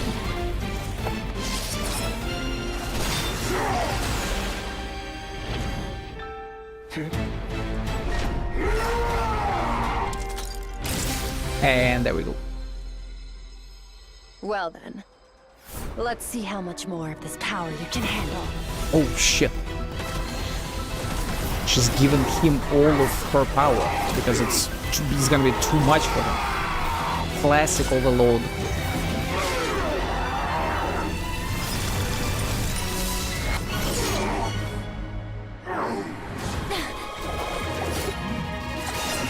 Hey, prototype Rancor, let's go. Love the impact frames, hell yeah.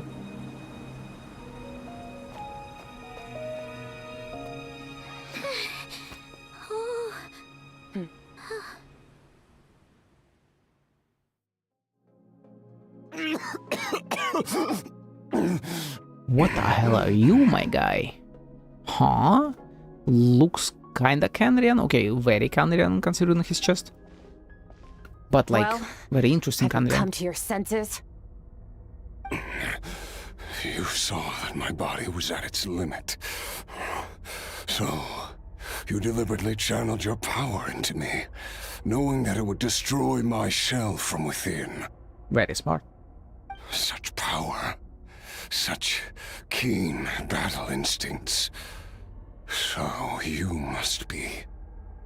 Skirk, Sertologi's disciple. Yeah, girl. How long has it been?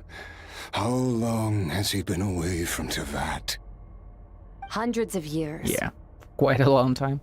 Hundreds? Sorry, it's a lot to take in.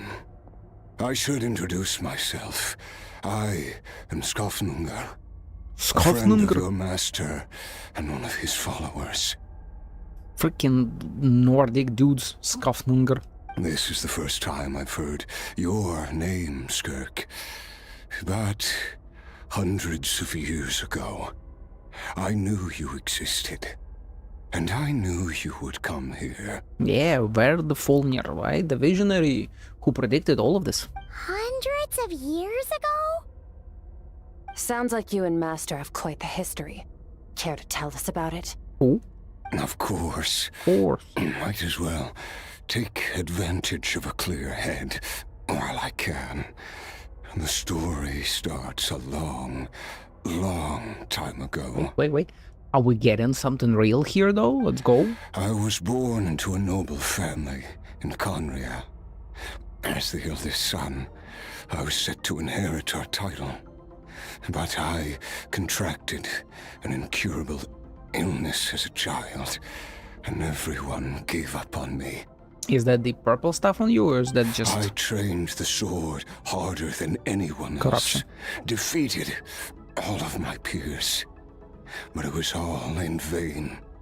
When other people looked at me, all I saw in their eyes was pity, or a strange glee in my misfortune. Even my parents were just waiting for me to die. Goddamn. Over time, my heart hardened. Arthur. And I became aimless. That was the point where I met your master, Sertologi. We were similar in age, but different in background. He was born in prison, the son of criminals who had been sentenced to death. He spent his childhood wandering the streets, facing more criticism than the literary works in the Universitas Magistrorum. Goddamn. Yet, he always wore a smile on his face, as if kindness and malice were one and the same, and he could not see the difference. Interesting, right? So, what exactly happened to him to become the Sertologic? The dude that said no emotions, or you fucking die. I still remember what he said to me. Cataclysm, when maybe? we first met. You need to fight to survive. Even if it's a losing battle, it should light a fire under you. How can you sit back like this and go down without a fight? That does sound like something he would say. That does sound like him, yes. He was the first to acknowledge that I was worth something, and he inspired me to keep going. When we sparred together, it was the first time I'd actually felt the thrill of combat. When I was 10, he stole forbidden research materials and managed to cure my illness. Holy shit. It was like there was nothing in this world he couldn't accomplish. When it came to the human form, He was always intent on pushing the boundaries of possibility. Again, when he was 10 and he said they were roughly the same age, right? Were similar in age but different background, yeah. So Sortology was such a genius that he used abyssal powers to cure an incurable disease at around age of 10. What the hell, man? But somewhere along the way, I fell behind. My talents were nothing compared to his. Well, yeah, he was. And at some point, definitely better. I realized he had pulled so far ahead, I was too embarrassed to even ask him to spar. After his grand endeavor was successful, he sought me out and said to me, "This planet no longer holds anything of interest to me, so I'm leaving." The fucking Giga But first, I have an offer. I can use a power I have just refined to break the curse of immortality for you. Ooh, and this one. So I assume the... Oh, why can't I go into history? I assume the freaking thing that succeeded was him still in the abyssal power, right? And the cataclysm happening and whatever. And so now he says, I can use a power I have just refined to break the curse of immortality for you. Your death was once what we worked so hard to prevent. But the immortality you now face is a different kind of pain altogether. I'll pass. Immortality doesn't sound so bad to me. Since I can't die, it means I have an infinite amount of time to get stronger. Maybe I'll finally catch up to you one day. And we can spar like we used to. Are you sure? I cannot say when I will return. Your body, or rather, your soul, might not be able to withstand this curse. All I can do is try. After all, a wise man once told me, people need to fight for their own survival. Wise indeed. Nevertheless, Goddamn. If you grow weary of the pain of immortality, and wish to experience a good sparring match before you wither away, seek out my disciple. There we go. And I assume, again, this was before Skirk, but he knew the visionary prophecy. Disciple? Never thought I'd hear that word coming from you. Nor I. But Betwixt said I was destined to find a disciple out there in the universe, and bring her to Tibet. You know as well as I, Betwixt's prophecies are never wrong. Well, now I'm curious about who this disciple of yours will be. And dude, fucking imagine, he was still weak. He was still weak, he couldn't even beat the disciple. Jesus, All man. Betwixt said was that one day, the stars shall bow in her honor. The stars shall bow in her honor? Huh? Fucking, huh? Sounds pretty impressive. Yeah, no shit. Stars bow in her honor? Of course. Only the most outstanding people would have the right to become my disciple. I mean, true. Still self-assured as ever, I see. Yeah, he's not wrong. But you're not wrong. I'll be leaving then. Oh, and if you are serious about getting stronger, I left you a little gift in the primordial sea. As I've said before, walk whatever path you want. Freedom means even the wicked get to make their own choices. Again, dude, this was still around 500 years ago, right? Because she came here around 400, 300 years ago, give or take. And by that point, I mean by this point, he hadn't met her, so again, around between 500 and 400 years, let's say that. His experiment had succeeded barely even 100 years ago.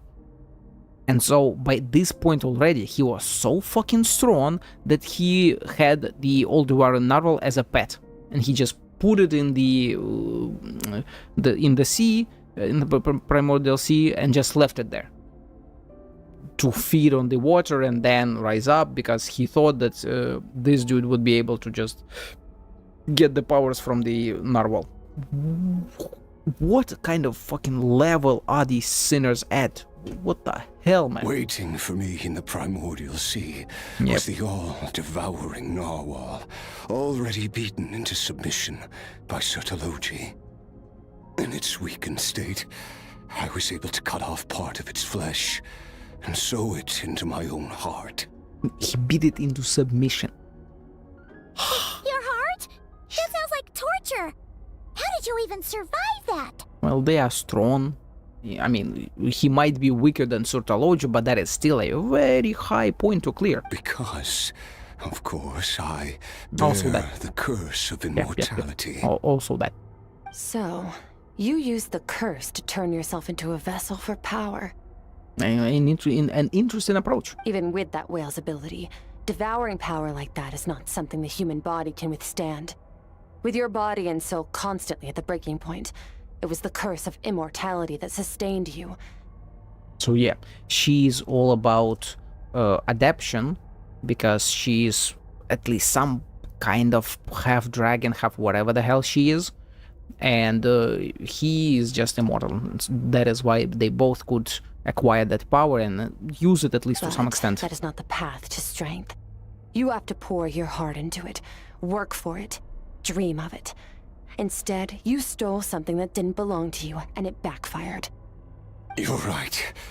I should have known better, but I had already pushed myself to my limits, and he was still miles ahead of me. So I had to take a leap of faith. At this point, considering how they described him and shown what he has done, I feel like he is miles ahead of, like, literally anyone else.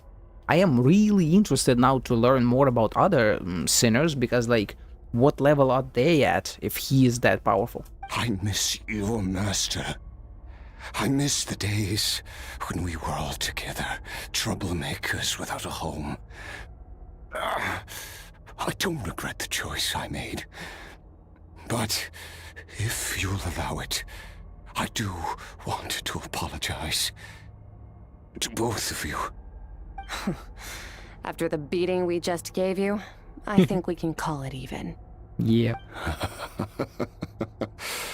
You're an interesting one as well. Sertologi's disciple. That's a lot to live up to. It can't have been an easy experience. Nowhere near close. I know what he's like. He rules with an iron fist, using despair and fear to force you to catch up to him, all the while standing ever out of reach. We're like mountain climbers in the dark, never knowing how much higher we have to climb, or when we will see the sun again. Again, like, this looks very much like a structure, like almost a planetary structure around a black hole. Why? What does this imply? Like, was this built here just for the hell of it, or was this built for some kind of reason, planetary, black hole-y reason? True, but I made up my mind long ago. No matter how dark it gets, I will not give in to despair. I will overcome it. Besides, after hearing your story, I suspect what Master really wants is not a battle that demands his full strength, but rather a defeat without regrets. Yeah, he gave it his all, he expended his entire strength, and he still lost. Oh? He pretty much just also wants to die. Since you're his friend, you must have some things in common.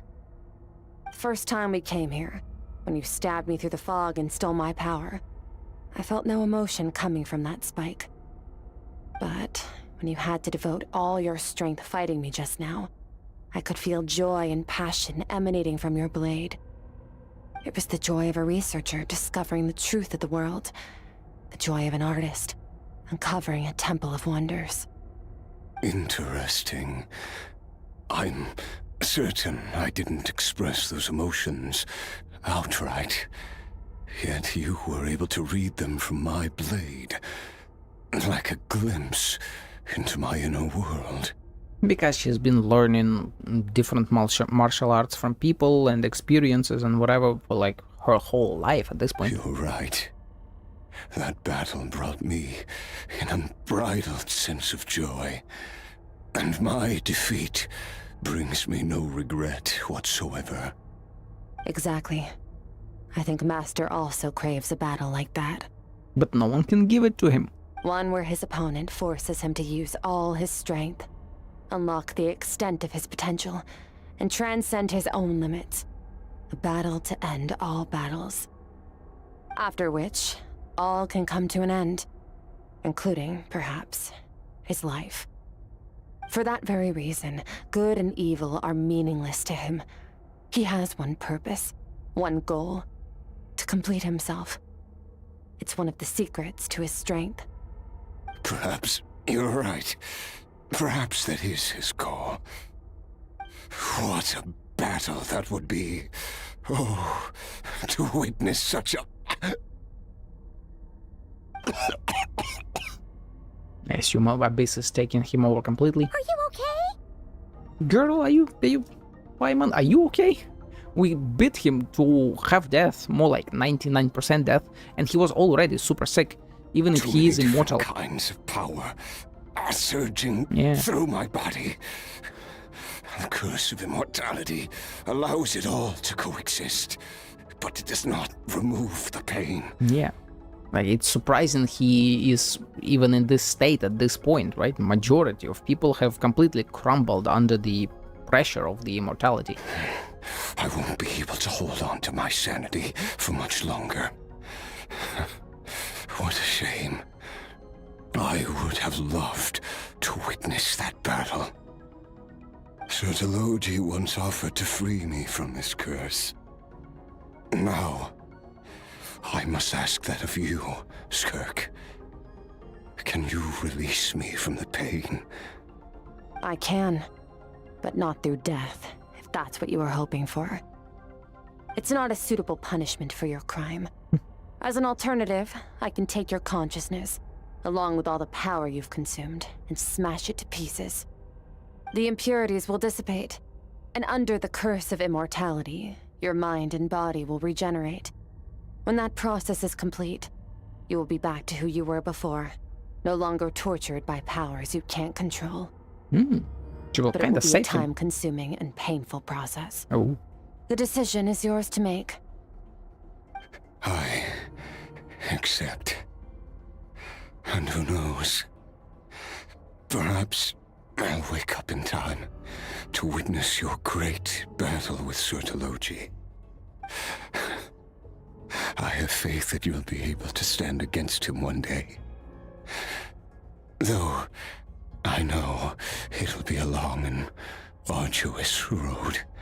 If we are climbers in the dark, it appears the dawn has finally broken for me. But your ascent continues. At least, it looks like you are not alone on your journey. Exactly. I will reach the top of this mountain, no matter what it takes.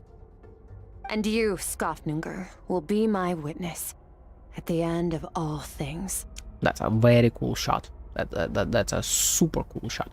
That's such a cool shot that I think I will take a picture of that and use it as a freaking, come on, take the picture. God damn it.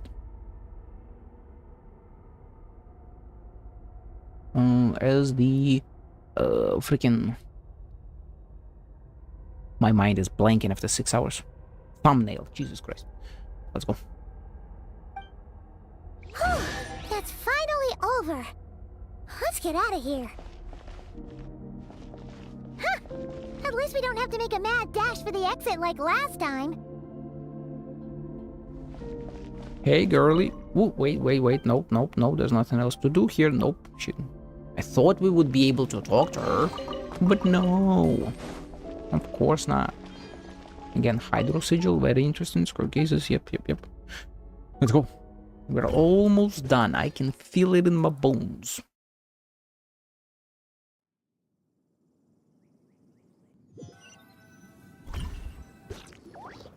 We did it!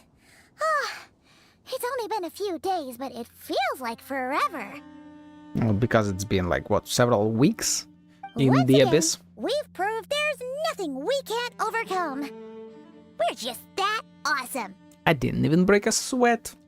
Wow. Sure. You sound even more confident than usual. Guess you really have become stronger. Yeah. Today sure went by fast. It's night already. Oh wait, that reminds Paimon. The stars you mentioned, the ones that died out, are they back now? How would... Paimon, I don't think that works how you think that works. Yes. The power Skafnungur stole has been returned. Oh. So, the stars have regained their light. Okay, I guess it does. Very interesting then. So, would that imply that if we ever defeat Abyss, somehow, although it's supposedly a nebulous concept that can be defeated, but like, if we push it back or something, that other planets will also unfuck themselves? Great! Huh, it's crazy that you even noticed their light was gone. There are so many stars in the sky. If a few disappeared, Paimon definitely wouldn't be able to tell. Well, I would imagine she's either been to those stars or like knows them personally or something. I suppose it's because I have gazed upon this sky for centuries. Also that. Pattern recognition. The false stars, hanging in the meticulously planned sky, glittering with rotten light. It's not real. And yet, it is for that very reason that I can look upon it and enjoy the momentary peace it brings. It's beautiful, I agree. I'd like to see what it's like up there. Even the most beautiful of bubbles has to burst. We will return to the real universe one day. Hey, she said the line. Whether of our own volition or not. Time marches ever forward. Even the innocent and naive will taste life's bitterness. Yet through hardship, we grow until we learn to seize the sands of time for ourselves and uncover our true strength. Or we get to learn Istaroth, and we just become good friends and she does whatever for us. Though we gaze upon a false sky, its vastness and majesty is palpable. One can only wonder, what is it going to take for kindness to reign supreme in the vast expanse of the universe? Ugh, this is all going over Paimon's head. But if she knows one thing, it's that the Traveler always finds a way. Because the game dictates it. Ever since we met, she has filled Paimon's days with happiness. No matter how tough things get, she always finds a way to make it better. If it's too big a job for one person, then we'll do it with two. And if two's still not enough, then three. And We've then met so many amazing friends. entire and nations. accomplished so many amazing things. As long as we don't give up, we can make any wish come true. Close enough. I suppose when it comes to you, anything is possible. Well, Nothing I should is be going. impossible. Just Now do that it. my power is no longer isolated from my emotions, I need more practice to get used to it. When will we meet again? I suppose fate will decide. That's a great Maybe shot we'll as bump well. into each other on the street. Or maybe we'll reunite on a different planet entirely. Ayo. But like ayo though. What do you mean by that? What do you mean? Regardless, reunions and partings are but passing moments. More than anything, I hope that at the end of this journey, wherever it takes us, we stand in a world reborn. Again, that is foreshadowing to what will happen with the Loom of Fate and stuff. For sure. One without war, pain, or forced partings. One where new life can bloom, even where there was once nothing but scorched earth. For this, we must all work to become stronger. Hey, of course, Master. If that's what you want to call me, I won't object. Goodbye. You. Bye! Very useful ability, you know? Is it just Paimon? Really Or wish I is had she it. being nicer than before? We definitely count as friends after all that, don't you think? I mean, obviously nicer. She literally got her emotions back. Come on, Paimon. What do you Get think with about the camping program. here tonight? There's nothing quite like sleeping under the stars. Come tomorrow, we can continue our journey. Oh, and since Paimon treated you to that super nice meal at Wanmin Restaurant, it's about time you returned the favor. Girl. That is also a very nice shot. That was, what, like more than 3 hours, damn. Longer than the Archon quest, that's wild. An Abyss Crystal, a gift from Skirk to you. When worn, it can be used in your sleep to dream mirror with her. To find the culprit, Skirk infiltrated your dreams while you witnessed the memories deep within her heart. Use this crystal once more to revisit certain scenes of what happened back then. Wait, what? Oh, drones. What scene awaits far above the sky, atwixt the universe. Flames consume the nest, the hatchlings unable to fly, flesh and matter reduced to ash.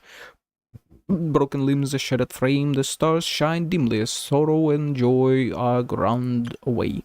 Fledgling winds by cobwebs ever bound, a new journey forged in the shadows of the past. Those who are lost and those now far from home, do they share a common solitude? That is very cool, very cool, very cool.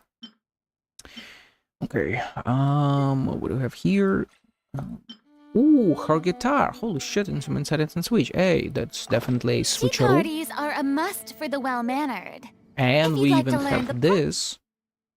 A model of an instrument based on the one Skirk gifted you. Its elegant shape reminds you of the moonlight. The road ahead may be lone and full of uncertainty. Songs in the real world may fade into the dust of yesterday, but their melodies echo eternally in the heart. Hell yeah. What is this? After completing Skirk's rigorous training, you and she compiled a summary of your experiences, documenting your relentless efforts and her grueling trials. Though the training has ended, revisiting these records can still yield invaluable insights. Oh.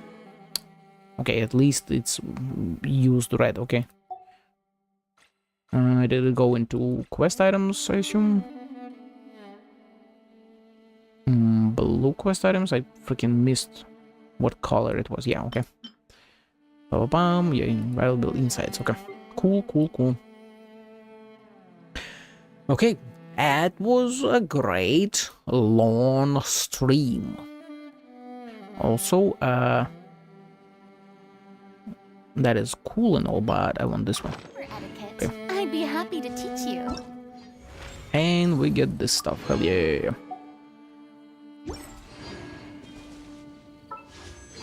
How many do I have? That's 3, and we were at 60 something, right? 61, I believe. Let's get to 65, and then I can gather for a 10 pull, and I'll do a 10 pull. So let's see. That's 62. 63, 64, and that should be 65. No, okay. Come on. Let's double check. We had 12, 13. Right, that would be, that's 61, 2. And I did 3, 4, 5, yes. So we're at 65 now, so now I just need a 10 pull. However long that will take. And here, how far away are we? I'm relatively close to a 10 pull there as well. Okay, that's 51. So still far away. I'm so far away. Okay. So, thank you all for watching, if you have been watching, and if you watch it in the future.